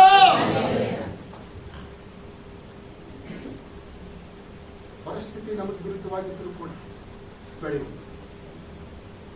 ಖರ್ಜೂರದ ಮರ, ತೆಂಗಿನ ಮರ, ಮಾವಿನ ಮರ, ಬಾಳೆ ಮರ, ಇವನ್ ಪ್ಯಾಡಿ ಗ್ರೋಸ್ ನೋಡ್ರಿ, ಪ್ಯಾಡಿ, ಕವಳಿ, ಭತ್ತದ ಗದ್ದೆಗಳನ್ನು ನೋಡ್ರಿ. ಮಳೆ ಸುರಿತಾ ಇರ್ತದೆ, ಗಾಳಿ ಬೀಸ್ತಾ ಇರ್ತದೆ, ಇನ್ನೇನು ಕಿತ್ಕೊಂಡು ಆರ್ಬೇಕು. ಆದ್ರೂ ಕೂಡ ಹೆಂಗ್ ಅಳ್ಳಾಡ್ತವೆ, ಹೆಂಗ್ ಬೀಳ್ತವೆ. ಆದ್ರೂ ಮತ್ತೆ ನಿಂತ್ಕೊಂಡು ನಾನು ಬೆಳೆಯೋದಕ್ಕಾಗಿ ಹುಟ್ಟಿದ್ದು, ಫಲ ಕೊಡುವುದಕ್ಕಾಗಿ ಹುಟ್ಟಿದ್ದು ಅಂತ ಹೇಳ್ಬಿಟ್ಟು ಅವು ಮಾತಾಡ್ತವೆ. ಪ್ರಿಯರೇ, ಹಲ್ಲೆಲೂಯಾ. ಇವತ್ತಿನ ದಿವಸದಲ್ಲಿ ನಾವು ಬೆಳೆಯ ಕರ್ತನಾದಂಥ ಯೇಸು ಕ್ರಿಸ್ತನು ಈ ಲೋಕದಲ್ಲಿ ಎಷ್ಟು ವೈಬ್ರೆಂಟ್ ಆಗಿದ್ನಲ್ಲ, ಆತನಂತ ಮಾದರಿಯ ಜೀವಿತವನ್ನು ಈ ಭೂಲೋಕದಲ್ಲಿ ಯಾರಿಂದಲೂ ಕೂಡ ತೋರಿಸುವುದಕ್ಕೆ ಸಾಧ್ಯವಿಲ್ಲ. ಯಾರಿಂದಲೂ ತೋರಿಸುವುದಕ್ಕೆ ಸಾಧ್ಯವಿಲ್ಲ ಎಕ್ಸೆಪ್ಟ್ ಜೀಸಸ್. ಈ ಭೂಲೋಕದಲ್ಲಿ ತಾಯ ಗರ್ಭದಿಂದ ಜನಿಸಿದಂತ ಯಾವ ವ್ಯಕ್ತಿಗೂ ಕೂಡ, ನನಗೂ ನಮಗೂ ಪ್ರಪಂಚದ ಇತರ ಯಾರಿಗೂ ಕೂಡ ಮಾದರಿ ಆಗುವುದಕ್ಕೆ ಸಾಧ್ಯವಿಲ್ಲ. ಯೇಸು ಮಾತ್ರ, ಯೇಸು ಮಾತ್ರ, ಯೇಸು ಮಾತ್ರ. ಆತನು ಬೆಳೆದು ಫಲ ಕೊಟ್ಟು ಇವತ್ತು ನನಗೂ ನಮಗೂ ಜೀವಿತಕ್ಕೆ ನಡೆಸುವುದಕ್ಕೆ ಕಾರಣ. ಪ್ರಪಂಚದ ಮಾನವರಲ್ಲಿ ಒಬ್ಬರಾದರೂ ನಾಶವಾಗಬಾರದು, ಎಲ್ಲರೂ ನಿತ್ಯ ಜೀವವನ್ನು ಪಡೆಯಬೇಕು ಎಂಬುವಂತ ಉದ್ದೇಶಕ್ಕೋಸ್ಕರವಾಗಿ ಭೂಲೋಕದಲ್ಲಿ ಜೀವಿಸುವಂತ ಕಾಲವೆಲ್ಲ ನೀವು ಸುಖ, ಸಂತೋಷ, ಸಮಾಧಾನ, ಸಮೃದ್ಧಿಯಿಂದ ಜೀವಿಸಿ, ಉಂಡು ತಿಂದು ಹುಟ್ಟು ಸುಖದಿಂದಿದ್ದು ಜೀವಿಸಿ, ನನಗಾಗಿ ಜೀವಿಸಿ, ನನಗಾಗಿ ನಡೆದುಕೊಂಡು ನಾನು ಕೊಡುವಂತ ಆ ನಿತ್ಯ ರಾಜ್ಯಕ್ಕೆ ಬರಬೇಕು ಎಂಬುದಾಗಿ ಆಶೀರ್ವಾದಗಳನ್ನು ಬಿಟ್ಟು ಹೋಗಿದ್ದಾನಲ್ಲ. ಇದಕ್ಕೆಲ್ಲದಕ್ಕೂ ಕಾರಣ ದೇವರು, ತಂದೆಯಾದಂಥ ದೇವರೊಂದಿಗೆ ಇಟ್ಟುಕೊಂಡಿರ್ತಕ್ಕಂಥ 3 ಸಂಬಂಧಗಳು, 3 ರಿಲೇಷನ್ಸ್ ವಿತ್ ಗಾಡ್. ಆ 3 ಹೇಳಿ ನಾನು ಮುಗಿಸ್ಬಿಡ್ತೇನೆ. ಮೊಟ್ಟ ಮೊದಲನೇದಾಗಿ ಕರ್ತನಾದಂಥ ಯೇಸು ಕ್ರಿಸ್ತನಲ್ಲಿದ್ದಂಥ ಪ್ರಾರ್ಥನಾ ಜೀವಿತ. ಕರ್ತನಾದ ಯೇಸು ಕ್ರಿಸ್ತನಲ್ಲಿದ್ದಂಥ ಪ್ರಾರ್ಥನಾ ಜೀವಿತ, the prayer life of Jesus Christ. ಪ್ರಿಯ ದೇವರ ಮಕ್ಕಳೇ, ಆತನು 100ಕ್ಕೆ 100 ದೇವರು, 100ಕ್ಕೆ 100 ಮನುಷ್ಯ. 100ಕ್ಕೆ 100 ದೇವರಾದರೂ ಕೂಡ ಆತನು ಈ ಲೋಕದಲ್ಲಿ 100ಕ್ಕೆ 100 ಮನುಷ್ಯನಾಗಿದ್ದ ಕಾರಣ ದೇವರೊಂದಿಗಿನ ಸಂಬಂಧವನ್ನ ಪ್ರಾರ್ಥನೆಯೊಂದಿಗೆ ಬಲಪಡಿಸಿಕೊಳ್ತಾ ಇದ್ದ. ಪ್ರಾರ್ಥನೆಯೊಂದಿಗೆ ಆತನ ಸಂಬಂಧದಲ್ಲಿ ನಿರಂತರವಾಗಿರುವುದಕ್ಕೋಸ್ಕರವಾಗಿ ಇಷ್ಟಪಟ್ಟಂತವನಾಗಿ ಯೋಹಾನ್ ಬರೆದ ಸುವಾರ್ತೆ 15:5ನೇ ವಚನದಲ್ಲಿ ನನ್ನನ್ನು ಬಿಟ್ಟು ನೀವೇನೋ ಮಾಡಲಾರಿರಲ್ಲ ಎಂಬುದಾಗಿ ಹೇಳಿದಂತ ಅದೇ ಯೇಸು ದೇವರಿಗೆ ಹೇಳ್ತಾ ಇದ್ದಾನೆ, ನಿನ್ನನ್ನು ಬಿಟ್ಟು ನಾನು ಏನು ಮಾಡ್ತೀನಿ. ದೇವರೊಂದಿಗಿನ ಯೇಸು ಕ್ರಿಸ್ತನ ಸಂಬಂಧ ಪ್ರಾರ್ಥನೆಯೊಂದಿಗೆ ಜೊತೆಯಾಗಿರ್ತಕ್ಕಂಥದ್ದಾಗಿತ್ತು. ಪ್ರಿಯರೇ, ಆದ್ದರಿಂದ ಲೂಕನ್ ಬರೆದ ಸುವಾರ್ತೆ 22ನೇ ಅಧ್ಯಾಯದ 40-41ನೇ ವಚನದಲ್ಲಿ ನಾವು ಹೀಗೆ ನೋಡ್ತೇವೆ. ದಯಮಾಡಿ ಆ ವಚನಗಳನ್ನು ನಾವು ನೋಡಿಕೊಳ್ಳೋಣ. 39-40 ಪ್ರಾರ್ಥನೆ ಜೀವಿತ. ಲೂಕನ್ ಬರೆದ ಸುವಾರ್ತೆ 22ನೇ ಅಧ್ಯಾಯ 39-40ನೇ ವಚನ. ತರುವಾಯ ಆತನು ಹೊರಟು ಪದ್ಧತಿ ಪ್ರಕಾರ ಗುಡ್ಡಕ್ಕೆ ಹೋದನು. ಓಕೆ, ಗುಡ್ಡಕ್ಕೆ ಹೋದನು. ಶಿಷ್ಯರು ಆತನ ಹಿಂದೆ ಹೋದ್ರು. ಆತನು ಕುತ್ತತ್ತಲಕ್ಕೆ ಬಂದಾಗ ಅವರಿಗೆ, ನೀವು ಶೋಧನೆಗೆ ಒಳಗಾಗದಂತೆ ದೇವರನ್ನು ಪ್ರಾರ್ಥಿಸಿರಿ ಎಂದು ಹೇಳಿದನು. ಎಲ್ಲ ನೋಡ್ತಾ ಇದ್ದೇವೆ. ಯಾವ ಪ್ರಕಾರವಾಗಿ ಹೋಗ್ತಾ ಇದ್ದಾನೆ? ಪದ್ಧತಿಯ ಪ್ರಕಾರ ಪ್ರಾರ್ಥನೆ ಮಾಡುವಂತದ್ದನ್ನು ಕರ್ತನಾದಂತ ಯೇಸು ಕ್ರಿಸ್ತನು ತನ್ನ ಜೀವಿತದ ಅವಿಭಾಜ್ಯ ಅಂಗವನ್ನಾಗಿ ಮಾಡಿಕೊಂಡಂತವನಾದನು. ದೇವರೊಂದಿಗಿನ ನನ್ನ ಸಂಬಂಧ ಪ್ರಾರ್ಥನೆ ಮೂಲಕವಾಗಿ ಇದು ಸ್ಥಿರವಾಗಿರ್ಬೇಕು ಅಂತಕ್ಕಂಥದ್ದು ಆತನ ಅಭಿಲಾಷೆ. ಹಾಗಾಗಿ ಈ ಪ್ರಾರ್ಥನೆ ಮಾಡ್ತಕ್ಕಂಥದ್ದನ್ನು ಯಾವತ್ತೂ ಮರೆಯುತ್ತಾ ಇರಲಿಲ್ಲ. ಪ್ರಾರ್ಥನೆ ಮಾಡ್ತಕ್ಕಂಥದ್ದನ್ನು ಯಾವತ್ತೂ ತಪ್ಪಿಸಿಕೊಳ್ತಾ ಇರಲಿಲ್ಲ. ಪ್ರಾರ್ಥನೆ ಮಾಡದೇ ಇರ್ತಕ್ಕಂಥದಕ್ಕೆ ಯಾವುದೇ ನೆಪ ಹೇಳ್ತಾ ಇರಲಿಲ್ಲ. ಮಾರ್ಕನ ಬರೆದ ಸುವಾರ್ತೆ 1ನೇ ಅಧ್ಯಾಯದ 30, 31, 32 ವಚನಗಳನ್ನು ನಾವು ನೋಡುವುದಾದ್ರೆ, ಕರ್ತನಾದಂತ ಯೇಸು ಕ್ರಿಸ್ತನು ಸಾಯಂಕಾಲದಿಂದ ಮಧ್ಯರಾತ್ರಿವರೆಗೂ ಸೇವೆ ಮಾಡ್ತಾ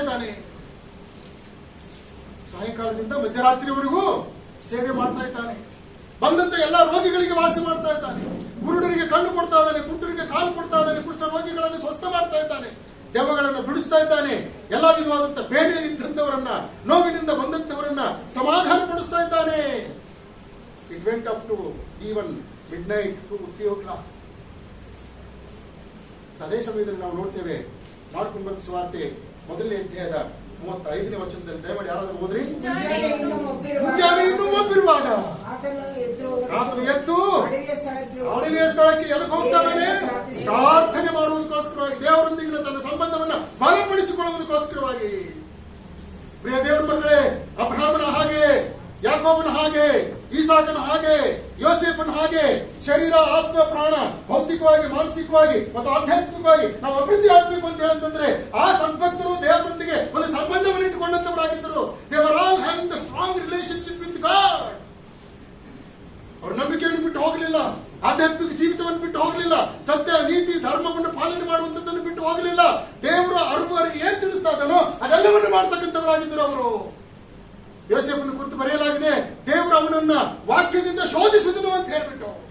ಕಬ್ಬಿಣದ ಬೇಡಿಗಳು ಕೈಗೆ ಬಂದು ಬಿಟ್ಟವು, ಕಬ್ಬಿಣದ ಸರಪಳಿ ಕುತ್ತಿಗೆಗೆ ಹಾಕಲ್ಪಟ್ಟಂತದ್ದಾಗಿತ್ತು, ರಕ್ತ ಸುರಿಸಿಕೊಂಡಂತವನಾಗಿ ಸೆರೆಮನೆಯಲ್ಲಿದ್ದನು.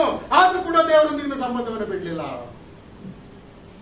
ಪ್ರಾರ್ಥನೆ, ಪ್ರೇಯರ್ ಲೈಫ್ ಯೇಸು ಕ್ರಿಸ್ತನನ್ನ ಬಲಪಡಿಸಿದ್ದು ದೇವರೊಂದಿಗಿನ ಪ್ರಾರ್ಥನೆಯ ಮೂಲಕವಾಗಿರುವಂತಹ ಸಂಬಂಧ. ಪ್ರಿಯ, ಎರಡನೇದಾಗಿ ದೇವಾಲಯಕ್ಕೆ ಹೋಗುವಂತಹ ಜೀವಿತ. ಲೂಕನ ಬರೆದ ಸುವಾರ್ತೆ 2ನೇ ಅಧ್ಯಾಯ 41-42ನೇ ವಚನಗಳು.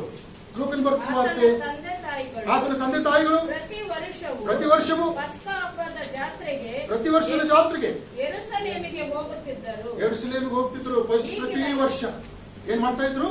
ಪ್ರತಿ ವರ್ಷ. ಅದಾದ್ಮೇಲೆ ಲೂಕನ ಬರೆದ ಸುವಾರ್ತೆ 4ನೇ ಅಧ್ಯಾಯ 16ನೇ ವಚನ.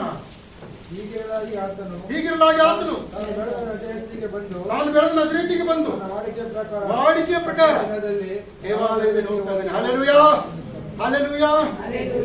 Church attendance. ವಾಸ್ತವವಾಗಿ ಹೇಳಬೇಕು ಅಂತ ಹೇಳಿದ್ರೆ, ಇವತ್ತು ಟುಡೇ ಇಸ್ರಾಯೇಲ್ ದೇಶದಲ್ಲಿ ದೇವಾಲಯ ಇಲ್ಲ. No temple in Jerusalem. ಅದು 70ನೇ ಇಸ್ವಿಯಲ್ಲಿ ಬೀಳಿಸಲ್ಪಟ್ಟಿದೆ. 70ನೇ ಇಸ್ವಿಯಲ್ಲಿ ಬಿದ್ದಂತ ಯೆರೂಸಲೇಮಿನ ದೇವಾಲಯ ಇಲ್ಲಿ ತನಕ ಯಾರು ಕಟ್ಟಿಲ್ಲ. ಅಲ್ಲಿ ಅಲ್ ಅಸ್ಕರ್ ಅಂತಕ್ಕಂಥ ಒಂದು ಮಸ್ಜಿದ್ ಇದೆ. ಇನ್ನೊಂದು ರಾಕ್ ಮೇಲಿನ ಒಂದು ಗುಮ್ಮಟ ಇದೆ. ಅವೆರಡು ಬೀಳಿಸಬೇಕು, ಅಲ್ಲಿ ಆಲಯ ಕಟ್ಟಬೇಕು. ಅಲ್ಲಿ ಆಲಯ ಕಟ್ಟುವಂತ ಸಮಯದವರೆಗೂ ಏಸಪ್ಪ ಬರಂಗಿಲ್ಲ. ಬಟ್ ಯೇಸು ಕ್ರಿಸ್ತನ ಜೀವಿತವನ್ನು ನೀವು ನೋಡ್ರಿ. ಆತನು ಈ ಭೂಲೋಕದಲ್ಲಿ ಜೀವಿಸುವಂತ ಕಾಲವೆಲ್ಲ ಇನ್ನೇನು ಒಂದು ವಾರದಲ್ಲಿ ಶಿಲುಬೆಗೆ ಹಾಕಲ್ಪಡಬೇಕು. ಒಂದು ವಾರದಲ್ಲಿ ಶಿಲುಬೆಗೆ ಹಾಕಲ್ಪಡುವಂತ ಸಮಯದಲ್ಲಿ ಕೂಡ ಆತನು ದೇವಾಲಯಕ್ಕೆ ಹೋಗಿ ನನ್ನ ತಂದೆಯ ಮನೆಯೋ ಪ್ರಾರ್ಥನಾಲಯವೆನಿಸಿಕೊಂಡಂತದಾಗಿದೆ. ಇದು ಕಳ್ಳರ ಗವಿಯಲ್ಲ ಎಂಬುದಾಗಿ ಆಲಯಾಭಿಮಾನವು ಆತನಲ್ಲಿ ದಹಿಸುತ್ತಾ ಇತ್ತು ಅಂತ ಹೇಳಿ ಬರೆಯಲಾಗಿದೆ. ಹಲ್ಲೆಲೂಯಾ. ಇವತ್ತು ನನಗಾದರೂ ನಮಗಾದರೂ ದೇವರು ಜೀವಂತ ಆಲಯವನ್ನು ಕೊಟ್ಟಿದ್ದಾನೆ. ನಾವೇ ಆಲಯ. ಎಲ್ಲ ಆಲಯಗಳನ್ನು ಒಂದು ಕಡೆಗೆ ಸೇರಿಸಿ ದೇವರು ನನಗೂ ನಮಗೂ ಎಕ್ಲೇಶಿಯಾ ಅಂತ ಹೇಳಿ ಕರೆದಿದ್ದಾರೆ. ಏನಂತ ಹೇಳಿ ಕರೆದಿದ್ದಾರೆ? ಏನಂತ ಕರೆದಿದ್ದಾರೆ? ಎಲ್ಲರೂ ಹೇಳಿ ಏನಂತ ಕರೆದಿದ್ದಾರೆ? ಎಕ್ಲೇಶಿಯಾ ಅಂತ ಹೇಳಿದ್ರೆ ಪ್ರತ್ಯೇಕಗೊಳಿಸಿದವರು ಅಂತ. ಸಪರೇಟೆಡ್ ಪೀಪಲ್, ಅನಾಯಿಂಟೆಡ್ ಪೀಪಲ್, ಹೋಲಿ ಪೀಪಲ್ ಅಂತ ಹೇಳಿ. ಯಾವುದಕ್ಕೋಸ್ಕರವಾಗಿ? ನನ್ನ ಸನ್ನಿಧಾನ, ಕಮ್ ಟು ಮೀ, ನನ್ನ ಪ್ರಸನ್ನತೆಯನ್ನು ನಾನು ಅನುಭವಿಸಿ, ನನ್ನನ್ನು ಆರಾಧಿಸಿರಿ, ನನ್ನನ್ನು ಸ್ತುತಿಸಿರಿ. ನಾನು ಎಂಥವನು ಅಂತ ಹೇಳಂತಂದ್ರೆ, ಈ ಬೇರಿಗೆ ಕೆಳಗಡೆ ನೀರಿನ ತ್ಯಾವ ದೊರಕುವಾಗ ಹೇಗೆ ಅದು ಮುನಿಯಾದ್ರೂ ಕೂಡ ಬೆಳೆಯುತ್ತೇನೆ ಅಂತ ಹೇಳ್ತದೋ, ಅದೇ ಪ್ರಕಾರ ನಾನು ನೀವು ಬೆಳೆಯುವುದಕ್ಕೆ ಬೇರಿನ ಕೆಳಗಡೆ ಇರ್ತಕ್ಕಂಥ ನೀರಾಗಿರ್ತೇನೆ ಅಂತ ಹೇಳ್ತಾನೆ. ಕುರುಡರಾಗಿ ಅಡುವಿ ದಾರಿ ತಪ್ಪಿ ಬೀಳದ ಹಾಗೆ ನಿಮ್ಮನ್ನು ನಡೆಸುವುದಕ್ಕಾಗಿ ನಾನು ನಿಮ್ಮ ಕಾಲಿಗೆ ದೀಪವಾಗಿರ್ತೇನೆ. ಎಲ್ಲ ಪರಿಸ್ಥಿತಿಗಳಲ್ಲಿ ಕೂಡ ನಾನು ನಿಮಗೆ ತಂದೆಯಾಗಿದ್ದು ನಿಮ್ಮ ಕಣ್ಣೀರನ್ನು ಒರೆಸುತ್ತೇನೆ, ನಿಮ್ಮ ದುಃಖದಲ್ಲಿ ಆದರಿಸುತ್ತೇನೆ, ಸಂತೈಸುತ್ತೇನೆ. ಸೋತವನಿಗೆ ತ್ರಾಣವನ್ನು, ನಿರ್ಬಲನಿಗೆ ಬಹುಬಲವನ್ನು ದಯಪಾಲಿಸತಕ್ಕಂಥವನಾಗಿ ಹತ್ತಿಗೆ ಬರುವಂತೆ ಗುಣವನ್ನು ಬರಮಾಡುತ್ತೇನೆ ಅಂತ ಹೇಳಿದ್ರೆ, he renews our holiness, not physical strength. ದೇವರ ಮಕ್ಕಳೇ, ಆದ್ದರಿಂದಲೇ ನಾವು ತಪ್ಪದೆ ಈ ದೇಹದಲ್ಲಿರ್ತಕ್ಕಂಥ ಆಲಯವನ್ನ ಅಭಿವೃದ್ಧಿಪಡಿಸಿಕೊಳ್ಳುವುದಕ್ಕೋಸ್ಕರವಾಗಿ ದೇವರು ಪ್ರತ್ಯೇಕಪಡಿಸಿ ನನಗೂ ನಮಗೂ ಎಲ್ಲಿ ಬರುವುದಕ್ಕಾಗಿ ತಿಳಿಸ್ತಾನೋ ಅಲ್ಲಿ ಕ್ರಮವಾಗಿ ಬರ್ತಕ್ಕಂಥವರಾಗಿರ್ಬೇಕು. ಒಂದು ವಾರ ತಪ್ಪಲಾರ್ದಂತೆ ನಾವು ಚರ್ಚ್ ಅಟೆಂಡ್ ಆಗ್ತಾ ಇದ್ದೇವೆ. ಯೇಸು ಸ್ವಾಮಿ, ಏನಪ್ಪಾ ಪೇತ್ರ, ಇವರು ನಮಗೆ ದೇವಾಲಯದ ಟ್ಯಾಕ್ಸ್ ಕೊಡು ಅಂತ ಹೇಳ್ತಾ ಇದಾರಲ್ಲ, ದೇವ್ರ ಮಕ್ಕಳಿಗೆ ಟ್ಯಾಕ್ಸ್ ಕೊಡು ಅಂತ ಹೇಳ್ತಾರಲ್ಲ, ಸೊ ನೀವೆಲ್ಲ ನಾನು ದೇವ್ರ ಮಗ ಅಂತ ಒಪ್ಕೊಳ್ತೀರಾ? ಇಲ್ಲ. ಪೇತ್ರ ಅಂತಾರೆ, ಎಸ್ ಸರ್, ನೀನ್ ದೇವ್ರ ಮಗ, ನೀನ್ ಕರ್ತನು ಗುರುವು ಆಗಿದ್ದಿ. ಯೋಹಾನ್ ಬರೆದ ಸುವಾರ್ತೆ 13ನೇ ಅಧ್ಯಾಯದಲ್ಲಿ ಒಪ್ಕೊಂಡಿದ್ದಾರೆ. ನಾನು ಕರ್ತನು ಗುರುವು ಆಗಿದ್ದಿರ್ಬೇಕಾದ್ರೆ, ದೇವರ ಮಗನೂ ಆಗಿರ್ಬೇಕಾದ್ರೆ ನಾನೇ ಟ್ಯಾಕ್ಸ್ ಕಟ್ಟಬೇಕು ಅಂತೇಳಿ ಪ್ರಶ್ನೆ ಕೇಳಲಿಲ್ಲ. ಆದ್ರೆ ಸ್ವಾಮಿ ಹೇಳ್ತಾ ಇದ್ದಾನೆ, ಹೋಗು. ಮತ್ತೇನ್ ಬರೆದ ಸುವಾರ್ತೆ 17ನೇ ಅಧ್ಯಾಯದಲ್ಲಿ ಹೇಳ್ತಾನೆ, ಆ ಸಮುದ್ರದಲ್ಲಿ ಗಾಳ ಹಾಕು, ಅದ್ರಲ್ಲಿ ಒಂದು ಮೀನು ಸಿಗ್ತದೆ. ಆ ಮೀನಿನ ಬಾಯಲ್ಲಿ ಏನ್ ನೋಡ್ತೀಯ ನೀನು? ಏನ್ ನೋಡ್ತೀಯ? ಒಂದು ಅದು ನಮ್ಮಿಬ್ಬರದು ಅಂತ ಹೇಳ್ಕೊಡು ಅಂತ ಹೇಳ್ತಾರೆ. ಹಲ್ಲೆಲೂಯಾ. ಯೇಸು ಸ್ವಾಮಿ ಅಲ್ಲಿ ತನ್ನ ಶಿಷ್ಯನನ್ನ ಸೇರಿಸಿ ಹೇಳುವಂತ ಮಾತು, ಕುಟುಂಬವಾಗಿ ನಾವು ಚರ್ಚಿಗೆ ಸಂಬಂಧಪಟ್ಟಂತದ್ದೆಲ್ಲ ಕೊಡಬೇಕು ಅಂತ ಹೇಳಿ ಅರ್ಥ. ನಮ್ಮಪ್ಪ ಟೈಟ್ ಕೊಡ್ತಾನೆ, ನಾನೇ ಕೊಡ್ಲಿ ಅಂತ ಹೇಳಿ ಮಗ ಆಗ್ಲಿ ಮಗಳಾಗ್ಲಿ ಹೇಳುವಂತದ್ರಲ್ಲಿ ಅರ್ಥ ಇಲ್ಲ. Both are born to give the text to the Lord. ಕರ್ತನದನ್ನ ಕರ್ತನಿಗೆ ಕೊಡ್ರಿ, ದೇವರದನ್ನ ದೇವರಿಗೆ ಕೊಡ್ರಿ. ಇವತ್ತಿನ ದಿವಸದಲ್ಲಿ are we doing these things? ಬೆಳೀತಾ ಇದ್ದೇವಾ? ಅಭಿವೃದ್ಧಿ ಆಗ್ತಾ ಇದ್ದೇವಾ? ಮೂರನೇದಾಗಿ ವಾಕ್ಯ ಓದುವ ವಾಡಿಕೆ. ಮೂರನೇದಾಗಿ ವಾಕ್ಯ ಓದುವ ವಾಡಿಕೆ. ಲೂಕನ ಬರೆದ ಸುವಾರ್ತೆ 4ನೇ ಅಧ್ಯಾಯ 16ನೇ ವಚನ. ಲೂಕನ ಬರೆದ ಸುವಾರ್ತೆ 4ನೇ ಅಧ್ಯಾಯ 16ನೇ ವಚನ. ಹೀಗಿರಲಾಗಿ ಆತನು ತಾನು ಬೆಳೆದ ನಜರೇತಿಗೆ ಬಂದು ತನ್ನ ವಾಡಿಕೆಯ ಪ್ರಕಾರ ಸಬ್ಬತ್ ದಿನದಲ್ಲಿ ಸಭಾಮಂದಿರಕ್ಕೆ ಹೋಗಿ ಓದುವುದಕ್ಕಾಗಿ ಎದ್ದು ನಿಂತುಕೊಂಡನು. ಹಲ್ಲೆಲೂಯಾ. ಅದ್ಭುತವಾದಂತಹ ಒಂದು ಸಂದೇಶ. ಏನಾದ್ರೂ ಇವತ್ತು ಸಿಗ್ತಾ ಇದೆಯಾ? ಯಾಕೋ ಸಪ್ಪು ಕೂತ್ಬಿಟ್ಟಿದೆ. ಟು ಬಿ ಗೆಟಿಂಗ್ ಸಮಥಿಂಗ್ ಕೂಡ ಸಿಗ್ತಾ ಇದೆಯಾ? ಸಿಗ್ತಾ ಇಲ್ವಾ? ಬಹಳ ಡೀಪ್ ಆಗಿ ಹೋಗ್ತಾ ಇದ್ದಾರೆ ಸರ್, ಇದು ಯಾಕೋ ನಮಗೆ ಹೊಳಿತಾ ಇಲ್ಲ. ಎಸ್, ಅಪ್ಪ ಇಬ್ರಿಯರಿಗೆ ಬಂದ ಪತ್ರಿಕೆಯಲ್ಲಿ ಹೇಳ್ತಾರೆ, ಅದೇ ದೀಕ್ಷಾ, ಅದೇ ಹಿಂದಿನ ಸಂಪ್ರದಾಯ, ಇದೆಲ್ಲ ಬಿಟ್ಟು ನಾವು ಸ್ವಲ್ಪ ಪ್ರಾಯಸ್ಥರಾಗಿ ಗಟ್ಟಿ ಆಹಾರ ತಿನ್ನಬೇಕು. ಬೆಳಿ ಮಳೆ ಸುರಿಯುವಂತ ಸಮಯದಲ್ಲಿ ನೀವು ಹೊರಗಡೆ ನಿಂತು ಈ ತರ ಬೊಗಸೆ ಹಿಡಿಯುವುದಾದ್ರೆ ಆ ಮಳೆ ನೀರು ನಿಮ್ಮ ಬೊಗಸೆಯಲ್ಲಿ ಮಾತ್ರ ತುಂಬುತ್ತದೆ. ನೀವೊಂದು ತಟ್ಟೆ ಹಿಡ್ಕೊಂಡು ಹೋಗುವುದಾದ್ರೆ ತಟ್ಟೆಯಲ್ಲಿ ಮಾತ್ರ ತುಂಬುತ್ತದೆ, ಇಲ್ವಾ ಚಂದ್ರಶೇಖರ್? ಬಕೆಟ್ ಹಿಡ್ಕೊಂಡು ಹೋದ್ರೆ, ಒಂದು ದೊಡ್ಡ ಟಬ್ ಹಿಡ್ಕೊಂಡು ಹೋದ್ರೆ, ಗೋ ವಿತ್ ಟಬ್. ಬೊಗಸೆ ಹಿಡ್ಕೊಂಡು ಹೋಗ್ಬೇಡ್ರಿ, ಇಷ್ಟಕ್ಕೆ ಸೀಮಿತ ಅಂತ ಹೇಳಿ ಅನ್ಬೇಡ್ರಿ. ಬಕೆಟ್ ಹಿಡ್ಕೊಂಡು ಹೋಗ್ಬೇಡ್ರಿ, ಒಂದು ಹೆಜ್ಜೆ ಮುಂದೆ ಅಂತ ಹೇಳಿ ಅನ್ಬೇಡ್ರಿ. ದೊಡ್ಡ ಟಬ್ ಹಿಡ್ಕೊಂಡು ಹೋಗ್ರಿ, ಎಷ್ಟು ಸಾಧ್ಯವೋ ಅಷ್ಟು. ನನ್ನ ಮಗ ಬೆಳಿಬೇಕು, ನನ್ನ ಮಗಳು ಬೆಳಿಬೇಕು, ನಮ್ಮ ಸಭೆ ಬೆಳಿಬೇಕು, ನಮ್ಮ ಸಮಾಜ ಬೆಳಿಬೇಕು. ಅದರಿಂದ ದೇಶ ಯೇಸುವನ್ನ ಕಂಡುಕೊಳ್ಬೇಕು. Hallelujah, hallelujah, hallelujah. ಒಂದು ಸತ್ಯ ಹೇಳ್ತೀನಿ ಪ್ರಿಯರೇ, ಹೇಳಿ ಮುಗಿಸ್ಬಿಡ್ತೀನಿ. ಇದು ಆಗಿರ್ತಕ್ಕಂಥ ಘಟನೆ. ಆ ಡೇಟ್ ಗಿಟ್ ಏನು ಹೇಳುವುದಿಲ್ಲ. ಒಬ್ಬರು ಚೀಫ್ ಮಿನಿಸ್ಟರ್ ಇದ್ರು, ಈಗಿಲ್ಲ ಅವರು. ದೊಡ್ಡ ಸೇವಕರನ್ನ ಒಂದ್ ದಿವಸ ಇದ್ದಕ್ಕಿದ್ದಂಗೆ ಅವ್ರ ಆಫೀಸಿಗೆ ಕರೆಸ್ಬಿಟ್ಟು, ಈಗ ನಿಮ್ದು ಇದೆಯಲ್ಲ ಅದೆಲ್ಲ ಇನ್ಸ್ಟಿಟ್ಯೂಷನ್, ಅದು ನನ್ನ ಹೆಸರಿಗೆ ಆಗ್ಬೇಕು ಅಂತ.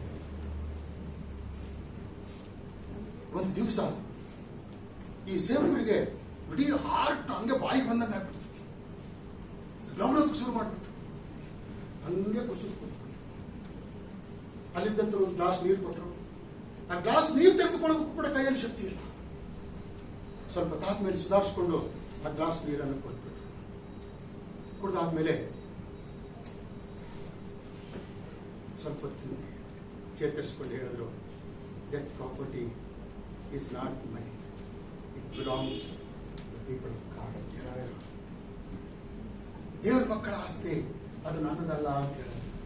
ಅದಕ್ಕೆ ಇವರಲ್ಲಿ ಏನ್ಬೇಕು, ಅವರೆಲ್ಲರದು ಪರ್ಮಿಷನ್ ತಗೊಂಡು ಒಂದು ವಾರದಲ್ಲಿ ಹೇಳೋದು ಅಂತ. ಅವಾಗ ಅವ್ರಿಗೆ ಹಾರ್ಟ್ ಅಟ್ಯಾಕ್ ಆಗಿತ್ತು. ಇವಾಜ್ ಅಂತ ಈ ಮಿನಿಸ್ಟರ್ ಮುಂದೆ ಒಂದು ವಾಕ್ಯ ಬರ್ತಾ ಇದೆ. ಏನ ವಾಕ್ಯ ಬರ್ತಾ ಇದೆ? ಯೆಶಾಯನ ಪುಸ್ತಕ 47ನೇ ಅಧ್ಯಾಯ, book of Isaiah chapter 47. Book of Isaiah chapter 47. ಇದನ್ನು ಸುಳ್ಳು ಹೇಳ್ತಾ ಇಲ್ಲ, ಇದನ್ನು ನಾನು ಕಂಡುಕೊಂಡು ತಿಳಿಸ್ತಕ್ಕಂಥ ಮಾತು. ಯೆಶಾಯ 47ನೇ ಅಧ್ಯಾಯ 7-8. ಯಾರಾದ್ರೂ ಓದುತ್ತೀರಿ? ನಾನು ಶಾಶ್ವತವಾದ ರಾಣಿ ಅಲ್ಲ, ನೀನು ಅಂದುಕೊಂಡು ಅವರ ಹಿಂಸೆಗಳನ್ನು ಮನಸ್ಸಿಗೆ ಅಂತಾರದೆ. ಯಾರಾದ್ರೂ ಒಬ್ರು ಹೋದ್ರಿ ಕ್ಲಿಯರ್ ಆಗಿ? ಅವುಗಳಿಂದ ನಿನಗಾಗುವ ಪರಿಣಾಮವನ್ನು ನೆಲೆಸಿಕೊಳ್ಳಲಿಲ್ಲ. ನಾನೇ ಇರುವವಳು, ನನ್ನ ಹೊರತು ಇನ್ನು ಯಾರೂ ಇಲ್ಲ. ನಾನು ವಿಧವೆಯಾಗಿ ಕೂತುಕೊಳ್ಳುವುದಿಲ್ಲ, ಪುತ್ರ ಶೋಕವನ್ನು ಅನುಭವಿಸುವುದಿಲ್ಲ, ಅಂದುಕೊಳ್ಳುವವಳೇ, ಭೋಗಾಸಕ್ತಳೇ, ನೆಮ್ಮದಿಯಾಗಿ ನೆಲೆಗೊಂಡಿರುವವಳೇ, ಈಗ ಇದನ್ನು ಕೇಳು, ಒಂದೇ ದಿನದೊಳಗೆ ಸಾಕು.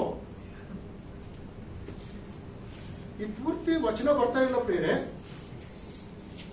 ಆ ಮಿನಿಸ್ಟರು ಕೂತ್ಕೊಂಡ ಜಾಗದಲ್ಲಿ, ನಿಂತ್ಕೊಂಡ ಜಾಗದಲ್ಲಿ, ಮಲಗಿದ ಜಾಗದಲ್ಲಿ, ಬಾತ್ರೂಮ್ನಲ್ಲಿ ಎಲ್ಲಿ ಹೋಗ್ತಾರೋ ಅಲ್ಲಿ ಯೆಶಾಯ 47, 7, 8, 9, ಯೆಶಾಯ 47, 7, 8, 9 ಎಂಬುವಂತ ಅಕ್ಷರಗಳು ಬರ್ತಾ ಇವೆ. ದಾನಿಯೇಲನ ಪುಸ್ತಕ 5ನೇ ಅಧ್ಯಾಯದಲ್ಲಿ ನೋಡ್ತೀವಿ. ತೆಕೆಲ್ ಫರ್ನಿಸ್, ಮೆನೆ ತೆಕೆಲ್ ಫರ್ನಿಸ್. ಹೆಂಗೆ ಒಂದು ಕೈ ಗೋಡೆ ಮೇಲೆ ಬಂದು ಬರೀತಾ ಇದೆಯೋ ಅದೇ ರೀತಿಯಿಂದ ಆಕಾಶದಲ್ಲಿ ನೋಡುವಂತ ಎಲ್ಲಾ ಓಪನ್ ಪ್ಲೇಸ್ ನಲ್ಲಿ ಹಾಗೆ ತಿರುಗಿದ ಕಡೆಯಲ್ಲೆಲ್ಲ ಯೆಶಾಯ 47, 7, 8, 9. ಸಂತೋಷದ ವಿಷಯ ಇವತ್ತಿನ ದಿವಸ ನಿಮಗೆ ಹೇಳ್ತಾನೆ ಪ್ರಿಯರೇ. ಮಿನಿಸ್ಟರ್ ಲೆವೆಲ್ ನಲ್ಲಿಯೂ ಕೂಡ, ಮಿನಿಸ್ಟರ್ ಆಫೀಸ್ಗಳಲ್ಲಿಯೂ ಕೂಡ, ಪ್ರಧಾನಮಂತ್ರಿಯ ಕಚೇರಿಯಲ್ಲಿಯೂ ಕೂಡ ಇವತ್ತು ದೇವರು ತನ್ನ ಮಕ್ಕಳನ್ನು ಇಟ್ಟಿದ್ದಾನೆ. ಒಬ್ಬ ವ್ಯಕ್ತಿ ಇವರನ್ನು ಗಮನಿಸ್ತಾನೆ ಇದ್ದಾನೆ. ಇಲ್ಲಿಂದ ಹಾರ್ಟ್ ಅಟ್ಯಾಕ್ ಆಗಿ ಅಡ್ಮಿಟ್ ಆಗಿರ್ತಕ್ಕಂಥ ವ್ಯಕ್ತಿಯ ಬಗ್ಗೆ ಇವ್ರಿಗೆ ಗೊತ್ತು, ಆದ್ರೆ ಅವ್ರು ಏನಾದ್ರು ಅಂತ ಹೇಳಿ ಇವ್ರಿಗೆ ಗೊತ್ತಿಲ್ಲ. ಆದ್ರೆ ತಾನು ಜೊತೆ ಇರ್ತಕ್ಕಂಥ ವ್ಯಕ್ತಿ ಊಟ ಮಾಡ್ತಾ ಇಲ್ಲ, ನಿದ್ರೆ ಮಾಡ್ತಾ ಇಲ್ಲ, ನೀರು ಕುಡಿತಾ ಇಲ್ಲ, ಗಾಬರಿ ಅದಾನೆ. ಕೂತ್ಕೊಂಡ ಜಾಗದಲ್ಲಿ ಸರಿಯಾಗಿ ಕೂತ್ಕೊಳ್ತಾ ಇಲ್ಲ, ಮಿನಿಸ್ಟರ್ಗಳನ್ನ ಅಟೆಂಡ್ ಮಾಡ್ತಾ ಇಲ್ಲ, ಕ್ಯಾಬಿನೆಟ್ ನಲ್ಲಿ ಮೀಟಿಂಗ್ಸ್ ಗಳನ್ನು ಮಾಡ್ತಾ ಇಲ್ಲ. ಏನೋ ಒಂದು ಕಳ್ಕೊಂಡವ್ರು ಹಾಗೆ ಅಲ್ಲಿ ಇಲ್ಲಿ ಆತಂಕದಿಂದ ಚಿಂತೆಯಿಂದ ಕೂಡಿದವರಾಗಿ ಓಡಾಡ್ತಾರೆ. ನಾನು ಓದಿದ್ದೀನಿ, ಒಂದು ವಾರದಲ್ಲಿ ಅವ್ರ ತೂಕ 10 kg ಕಡಿಮೆ ಆಯ್ತು. ಯಪ್ಪ, ನಿಮ್ ತೂಕ ಕಡಿಮೆ ಮಾಡ್ಕೊಳ್ಬೇಕಾ? ಸ್ವಲ್ಪ ಚಿಂತೆ ಮಾಡಿ.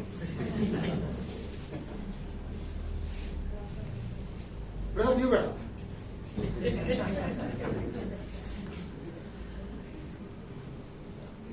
ಅದಕ್ಕೆ ಇವ್ರು ಕೇಳಿದ್ರು, ಕಥೆ ಗೊತ್ತರ? ಇನ್ನೊಂದು ಮಾತು ಹೇಳ್ಬಿಡ್ತೀನಿ, 2 ನಿಮಿಷ, ಓಕೆ? ಇವರು ಐಶ್ವರ್ಯವಂಶ ರಾಜ ಇದ್ದಂಗ. ಹೆಂಗ್ರಿ? ಐಶ್ವರ್ಯವಂಶ ರಾಜ. ಯಾರಿಗೆ ಗೊತ್ತು ಐಶ್ವರ್ಯವಂಶ ರಾಜ? ಯಾರಿಗೆ ಗೊತ್ತಿಲ್ವಾ? ಗೊತ್ತಿದ್ದವ್ರು ಕೈ ಐತ್ರಿ. ಬಹಳ ಮಂದಿ ಗೊತ್ತಿಲ್ರಿ. ಯಾಕ್ರಿ? ಯಾವಾಗ್ಲೂ ಕೇಳ್ತಿರಲ್ಲ, ನೆನಪಲ್ಲಿ ಇಟ್ಕೊಳ್ಬೇಕು. ಐಶ್ವರ್ಯವಂಶ ರಾಜ ಎಸ್ತೇಳ ಗಂಡ. ಅವನ ಕೈಯಲ್ಲಿ ಯಾವಾಗಲೂ ಒಂದು ಬಂಗಾರದ ಕೋಲಿರ್ತಿತ್ತು, ಸುವರ್ಣದಂಡ. ಏನಿರ್ತಿತ್ತು? ಸುವರ್ಣದಂಡ. ಹಿಂಗ್ ಸುವರ್ಣದಂಡ ಏನಾದ್ರು ಹಿಂಗ್ ಚಾಚಿದ್ರೆ ಜಾಶ್ವ ಮಾತ್ರ ಎದ್ದು ನಿಂತು ಮಾತಾಡ್ಬೇಕು. ಹಿಂಗ್ ಚಾಚಿದ್ರೆ ಚಂದ್ರಶೇಖರ್ ಮಾತಾಡ್ಬೇಕು, ಹಿಂಗ್ ಚಾಚಿದ್ರೆ ನಮ್ ಜಾನಣ್ಣ ಮಾತಾಡ್ಬೇಕು. ಒಂದ್ ವೇಳೆ ಅವ್ರು ಚಾಚದೆ ಯಾರಾದ್ರೂ ಎದ್ದು ನಿಂತು ಮಾತಾಡಿದ್ರ ಫಿನಿಶ್. ಅದಕ್ಕೆ ಎಸ್ತೇರಾಣೆ ಅವನ ಮುಂದೆ ಹೋಗೋದ್ ಕಂಜಗಳು, ಉಪವಾಸ ಪ್ರಾರ್ಥನೆ ಮಾಡಿ ದೇವರಿಂದ ಪರ್ಮಿಷನ್ ತಗೊಂಡು ಅವನ ಮನಸ್ಸು ಕರಗಿಸಿದ್ರು. ಇಂಥ ವ್ಯಕ್ತಿ ಇವರು. ಅದಕ್ಕಾಗಿ ಇವನು ಒಂದು ವಾರದಿಂದ ಯೋಚನೆ ಮಾಡ್ತಾನೆ, ಹೆಂಗ್ ಮಾತಾಡ್ಸಲಿ ಮಕ್ಕಳು ಮರಿಯುತ್ತಂತವ್ರನ್ನ ಒಂದ್ ವೇಳೆ ಏನಾದ್ರು ಮಾತಾಡೋ ಕೆಲಸದಿಂದ ತೆಗೆದ್ಬಿಟ್ರೆ ಹೆಂಗ, ನನಗೆ ಏನಾದ್ರು ದಂಡನೆ ಮಾಡಿದ್ರೆ ಹೆಂಗ ಅಂತ ಹೇಳ್ಬಿಟ್ಟು ಆಲೋಚನೆ ಮಾಡಿ ಒಂದು ಸತ್ಯವನ್ನು ತಿಳ್ಕೊಂಡಂತವ್ರ ಇವರು ನಮ್ಮ ಚೀಫ್ ಮಿನಿಸ್ಟರ್, ನಮ್ಮ ರಾಜ ಅಥವಾ ನಮ್ಮ ರಾಣಿ, ನಮ್ಮ ದೇಶಕ್ಕೆ ಇವರು ಬೇಕು. ಆದ್ರಿಂದ ನಾವು ಇವ್ರಿಗೋಸ್ಕರವಾಗಿ ಏನಾದ್ರೂ ಆದ್ರೂ ಚಿಂತೆ ಇಲ್ಲ, ಇವರಿಗೆ ಮಾತಾಡಿಸಿ ಪರಿಹಾರ ಕೊಡಿಸಲೇಬೇಕು ಅಂತಕ್ಕಂಥ ನಿರ್ಧಾರ ಮಾಡಿಕೊಂಡು ಪ್ರಾರ್ಥನೆ ಮಾಡಿ ಅವ್ರಿಗೆ ಮಾತಾಡ್ತೀನಮ್ಮ, ಒಂದ್ ವಾರದಿಂದ ನೋಡ್ತಾ ಇದ್ದೀನಿ 10 kg ತೂಕ ಬೇರೆ ಕಡಿಮೆ ಆಗಲ್ಲ, ಏನ್ ಸಮಸ್ಯೆ ಅಂತ ಹೇಳಿ ಕೇಳಿದ್ರು. ಅವಾಗ ಅವ್ರು ಬಾಯಿ ಬಿಟ್ರು, ನೋಡಪ್ಪ ನಾನು ಕಣ್ ತೆರೆದಿದ್ದೀನಲ್ಲ, ಅಲ್ಲಿ ನನಗೆ ಯೆಶಾಯ 47, 7, 8, 9 ಅನ್ನುವಂಥ ಸಂಖ್ಯೆ ಕಾಣ, ಅದು ತಮಿಳಲ್ಲಿ. ಅವ್ರು ಹೇಳಿದ್ರು, mummy this is nothing else Bible verse, ಇದು ಬೇರೆ ಏನೂ ಅಲ್ಲ, ಇದು ದೇವರ ವಾಕ್ಯ, ಹಾಗಾದ್ರೆ ಏನದು ತೆಗೆದು ಹೋಗು ಅಂತ ಹೇಳಂದಾಗ ಅವ್ರು ಯಾವಾಗಲೂ ಅವ್ರ ಊಟದ ಡಬ್ಬಿಯ ಜೊತೆಯಲ್ಲಿ, ನಾವು ತಮಿಳುನಾಡಿನವರಿಗಾಗಿ ದೇವರಿಗೆ ಸ್ತೋತ್ರ ಹೇಳಬೇಕು ಪ್ರಿಯರೇ, ಅವ್ರು ಯಾವಾಗಲೂ ಬೈಬಲ್ ಕ್ಯಾರಿ ಮಾಡ್ತಾರೆ. ನೀವು ಮೊಬೈಲ್ ಮಾಡ್ತಿರ್ಬಹುದು, ಡಸಂಟ್ ಮ್ಯಾಟರ್, ನೀವು ಕ್ಯಾರಿ ಬೈಬಲ್ ಕ್ಯಾರಿ ಮಾಡ್ತಾ ಇಮಿಡಿಯೇಟ್ ಆಗಿ ಹೋಗಿ ಆ ಟಿಫನ್ ಬಾಕ್ಸ್ ಒಳಗಿಂದ ಬೈಬಲ್ ತೆಗೆದುಕೊಂಡು ಬಂದು ಅವ್ರು ತಿಳಿಸಿದಂತ ವಾಕ್ಯವನ್ನು ಓದಿದಾಗ ಇವರು ತಲೆ ಮೇಲೆ ಕೈ ಹೊತ್ಕೊಂಡು ದಪ್ಪುಂತೇಳಿ ಕೆಳಗಡೆ ಬಿದ್ದುಬಿಟ್ರು. ಅಂದಿನಿಂದ ಈ ಕ್ರೈಸ್ತರ ಸಹವಾಸನೇ ಬೇಡ ಅಂತ ಹೇಳ್ಬಿಟ್ಟು. ದೇವ್ರ ಮಕ್ಕಳೇ, ಆ ಇನ್ಸ್ಟಿಟ್ಯೂಷನ್ ಬಗ್ಗೆ ತಲೆ ಕೆಡಿಸಿಕೊಳ್ಳುವುದನ್ನ ನಮ್ಮ you grow where you are. ನೀವೆಲ್ಲಿದ್ದೀರಿ ಅಲ್ಲಿ ಬೆಳೆಯಿರಿ. ಸ್ಟೂಡೆಂಟ್ ಆಗಿದ್ಯಾ, ಸ್ಟೂಡೆಂಟ್ ಮಧ್ಯದಲ್ಲಿ ಬೆಳೆ. ಕಾರ್ಪೊರೇಟ್ ವಲಯದಲ್ಲಿದ್ಯಾ, ಕಾರ್ಪೊರೇಟ್ ವಲಯದಲ್ಲಿ ಬೆಳೆ. ಸಾಫ್ಟ್ವೇರ್ ವಲಯದಲ್ಲಿದ್ಯಾ, ಸಾಫ್ಟ್ವೇರ್ ವಲಯದಲ್ಲಿ ಬೆಳೆ. ಹೋಗಿಸಿ ಎಷ್ಟೇ ಆಶೀರ್ವಾದಕ್ಕಾಗಿ ಬೇಡ್ಕೊಳ್ಳಬೇಡ, ದೊಡ್ಡ ಡಬ್ರಿ ತಗೊಂಡು ಹೋಗಿ ಬೇಡ್ಕೊ. ದೇವರು ಯೇಸು ಕ್ರಿಸ್ತನ ರಹಸ್ಯ ಪ್ರಾರ್ಥನಾ ಜೀವಿತ, ಸಭೆಗೆ ಸಲ್ಲತಕ್ಕಂಥದ್ದನ್ನು ಸಭೆಗೆ ಕೊಡ್ತಕ್ಕಂಥ ಜೀವಿತ, ಯಾವಾಗಲೂ ವಾಕ್ಯದೊಂದಿಗೆ ಸಂಬಂಧವನ್ನು ಹೊಂದಿ ಸೈತಾನನನ್ನು ಸೋಲಿಸುವುದಕ್ಕಾಗಿ ಬೇಕಾದಂತ ಪರಿಪೂರ್ಣವಾದಂತ ಶಕ್ತಿಯನ್ನ ಆ ತಳದಿಂದಲೇ ತೆಗೆದುಕೊಳ್ತಕ್ಕಂಥ ಸಾಮರ್ಥ್ಯ ಹೊಂದಿದಂತ ಜೀವಿತ ಯೇಸು ಕ್ರಿಸ್ತನ ಜೀವಿತವಾಗಿದೆ. ಅಂತ ಜೀವಿತವನ್ನ ನಾವು ಜೀವಿಸಿ ಬೆಳೆದು ಫಲ ಕೊಡಬೇಕು ಅನ್ನತಕ್ಕಂಥ ಉದ್ದೇಶದಿಂದಲೇ ಏಸಪ್ಪ ಯೋಹಾನ ಬರೆದ ಸುವಾರ್ತೆ 15ನೇ ಅಧ್ಯಾಯದ 6ನೇ ವಚನದಲ್ಲಿ, ನಾನು ನಿಮ್ಮನ್ನು ಆಶೆ, ನೀವು ನನ್ನನ್ನು ಆಶೆ, ಹೊರಟು ಹೋಗಿ ಹೊರಟುಕೊಳ್ಳುವ ಇದ್ದವ ಹೊರಟು ಹೋಗಿ ಫಲ ಕೊಡಬೇಕು. ವಾಕ್ಯವನ್ನು ಬೆಳೆಯೋಣ, ಸ್ವಾಮಿಗಾಗಿ ಖುಷಿ.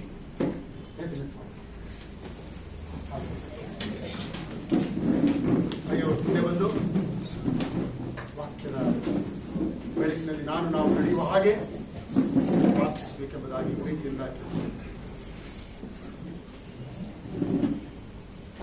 ಮಾಡಿಕೊಳ್ಳೋಣ.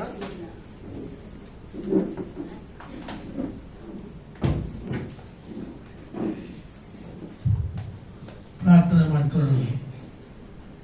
ಪ್ರೀತಿ ಸ್ವರೂಪನಾದ ದಯಾಮಯ ಯೇಸು ಸ್ವಾಮಿ, ನಿನ್ನ ಮಕ್ಕಳಾದ ನಾವು ನಿನ್ನ ಸಮ್ಮುಖದಲ್ಲಿ ಇದುವರೆಗೂ ಕುಳಿತು ನಿನ್ನನ್ನು ಹಾಡಿ ಸ್ತುತಿಸಿ ಕೊಂಡಾಡುವ ಹಾಗೆ ನೀವು ನಮಗೆ ಏರ್ಪಡಿಸಿಕೊಟ್ಟ ಸುಂದರವಾದ ಸಮಯಕ್ಕಾಗಿ ಸ್ತೋತ್ರ ಮಾಡ್ತಾ ಇದ್ದೇವೆ. ಈ ದಿನದಲ್ಲಿ ವಿಶೇಷವಾಗಿ ನಮ್ಮ ಆತ್ಮಿಕ ಜೀವಿತದ ಅಭಿವೃದ್ಧಿಯ ಬಗ್ಗೆ ನೀನು ತಿಳಿಸಿದ ಸಕಲ ವಿಷಯಗಳಿಗಾಗಿ ನಿನಗೆ ವಂದನೆ ಸಲ್ಲಿಸುತ್ತಾ ಇದ್ದೇವೆ. ದೇವ, ಈ ಒಂದು ಸಂದರ್ಭದಲ್ಲಿ ಕೂಡಿ ಬಂದಿರುವ ಎಲ್ಲ ನಮ್ಮ ದಿವ್ಯ ಜ್ಯೋತಿ ನಾಥನ ಸಭೆಯ ಮಕ್ಕಳು ಇಂತಹ ಒಂದು ಸುಂದರವಾದ ಸಂದೇಶವನ್ನು ಹೊತ್ತುಕೊಂಡವರಾಗಿ ಸ್ಫೂರ್ತಿಯನ್ನು ಪಡೆದುಕೊಂಡು ತಮ್ಮ ಜೀವಿತವನ್ನು ನಿಮಗೆ ಸಮರ್ಪಿಸುತ್ತಾ ಎಲ್ಲ ಕಾಲದಲ್ಲಿಯೂ ಎಲ್ಲ ವೇಳೆಗಳಲ್ಲಿಯೂ ಸದಾ ಜೀವಿಸುವಂತಹ ನಿನ್ನ ವಾಕ್ಯಗಳನ್ನು ಹೊತ್ತುಕೊಂಡು ಹೋಗುವ ಹಾಗೆ ನೀವು ನಮಗೆ ದಯಪಾಲಿಸಬೇಕೆಂಬುದಾಗಿ ಬೇಡಿಕೊಳ್ತೇನೆ. ಕರ್ತನೆ, ಒಡೆಯನೇ, ರಕ್ಷಕನೇ, ನೀನು ಸಕಲವನ್ನು ಅರಿತ ದೇವರಾದ್ದರಿಂದ ನಮಗೆ ಬೇಕಾಗಿರುವ ದಿವ್ಯ ಜ್ಞಾನವನ್ನು ದಯಪಾಲಿಸು ಸ್ವಾಮಿ. ಕೆಲಸಕ್ಕೆ ಬಾರದ ಅಳಿದು ಹೋಗುವ ಸರ್ವ ಸಂಪತ್ತಿಗಿಂತಲೂ ದಿವ್ಯವಾದ ಜ್ಞಾನವನ್ನು ಹೊಂದಿಕೊಂಡು ನಿನ್ನ ಐಕ್ಯತೆಯಲ್ಲಿ ಒಂದಾಗಿರುವ ಹಾಗೆ ಪಡೆಯುವಂತ ನಿತ್ಯ ಜೀವಕ್ಕೆ ನಾವು ಅರ್ಹರಾಗುವಂತೆ ನಮ್ಮೆಲ್ಲರನ್ನು ನೀವು ಸಿದ್ಧಗೊಳಿಸಬೇಕೆಂಬುದಾಗಿ ಬೇಡಿಕೊಳ್ತಾ ಇದ್ದೇವೆ. ಕೇಳಿಸಿಕೊಂಡ ಈ ವಾಕ್ಯಗಳು ನಮಗೆ ಒಂದು ಉತ್ತೇಜನಕರವಾಗಿತ್ತು. ನಾವು ಯಾವ ಕ್ಷೇತ್ರದಲ್ಲಿ ಇನ್ನೂ ಸಂಪೂರ್ಣವಾಗಿಲ್ಲವೋ ಅಲ್ಲಿ ನಮ್ಮನ್ನು ಪೂರ್ಣಗೊಳಿಸಿ ದೇವರೇ, ದಿನದಿಂದ ದಿನಕ್ಕೆ ನಾವು ಫಲ ಕೊಡುವ ಮಕ್ಕಳಾಗಿ ಜೀವಿಸುವ ಹಾಗೆ ನಮ್ಮನ್ನು ವಿಶೇಷ ರೀತಿಯಲ್ಲಿ ಆಶೀರ್ವದಿಸಿ ನಡೆಸಿಕೊಳ್ಳಬೇಕೆಂಬುದಾಗಿ ಪ್ರಭು ಯೇಸು ಕ್ರಿಸ್ತ ನಾಮದಲ್ಲಿ ಅತಿ ವಿನಯವಾಗಿ ಬೇಡ್ಕೊಳ್ತೇವೆ. ಪ್ರೀತಿಯುಳ್ಳ ತಂದೆಯೇ, ನನ್ನ ಮನವೇ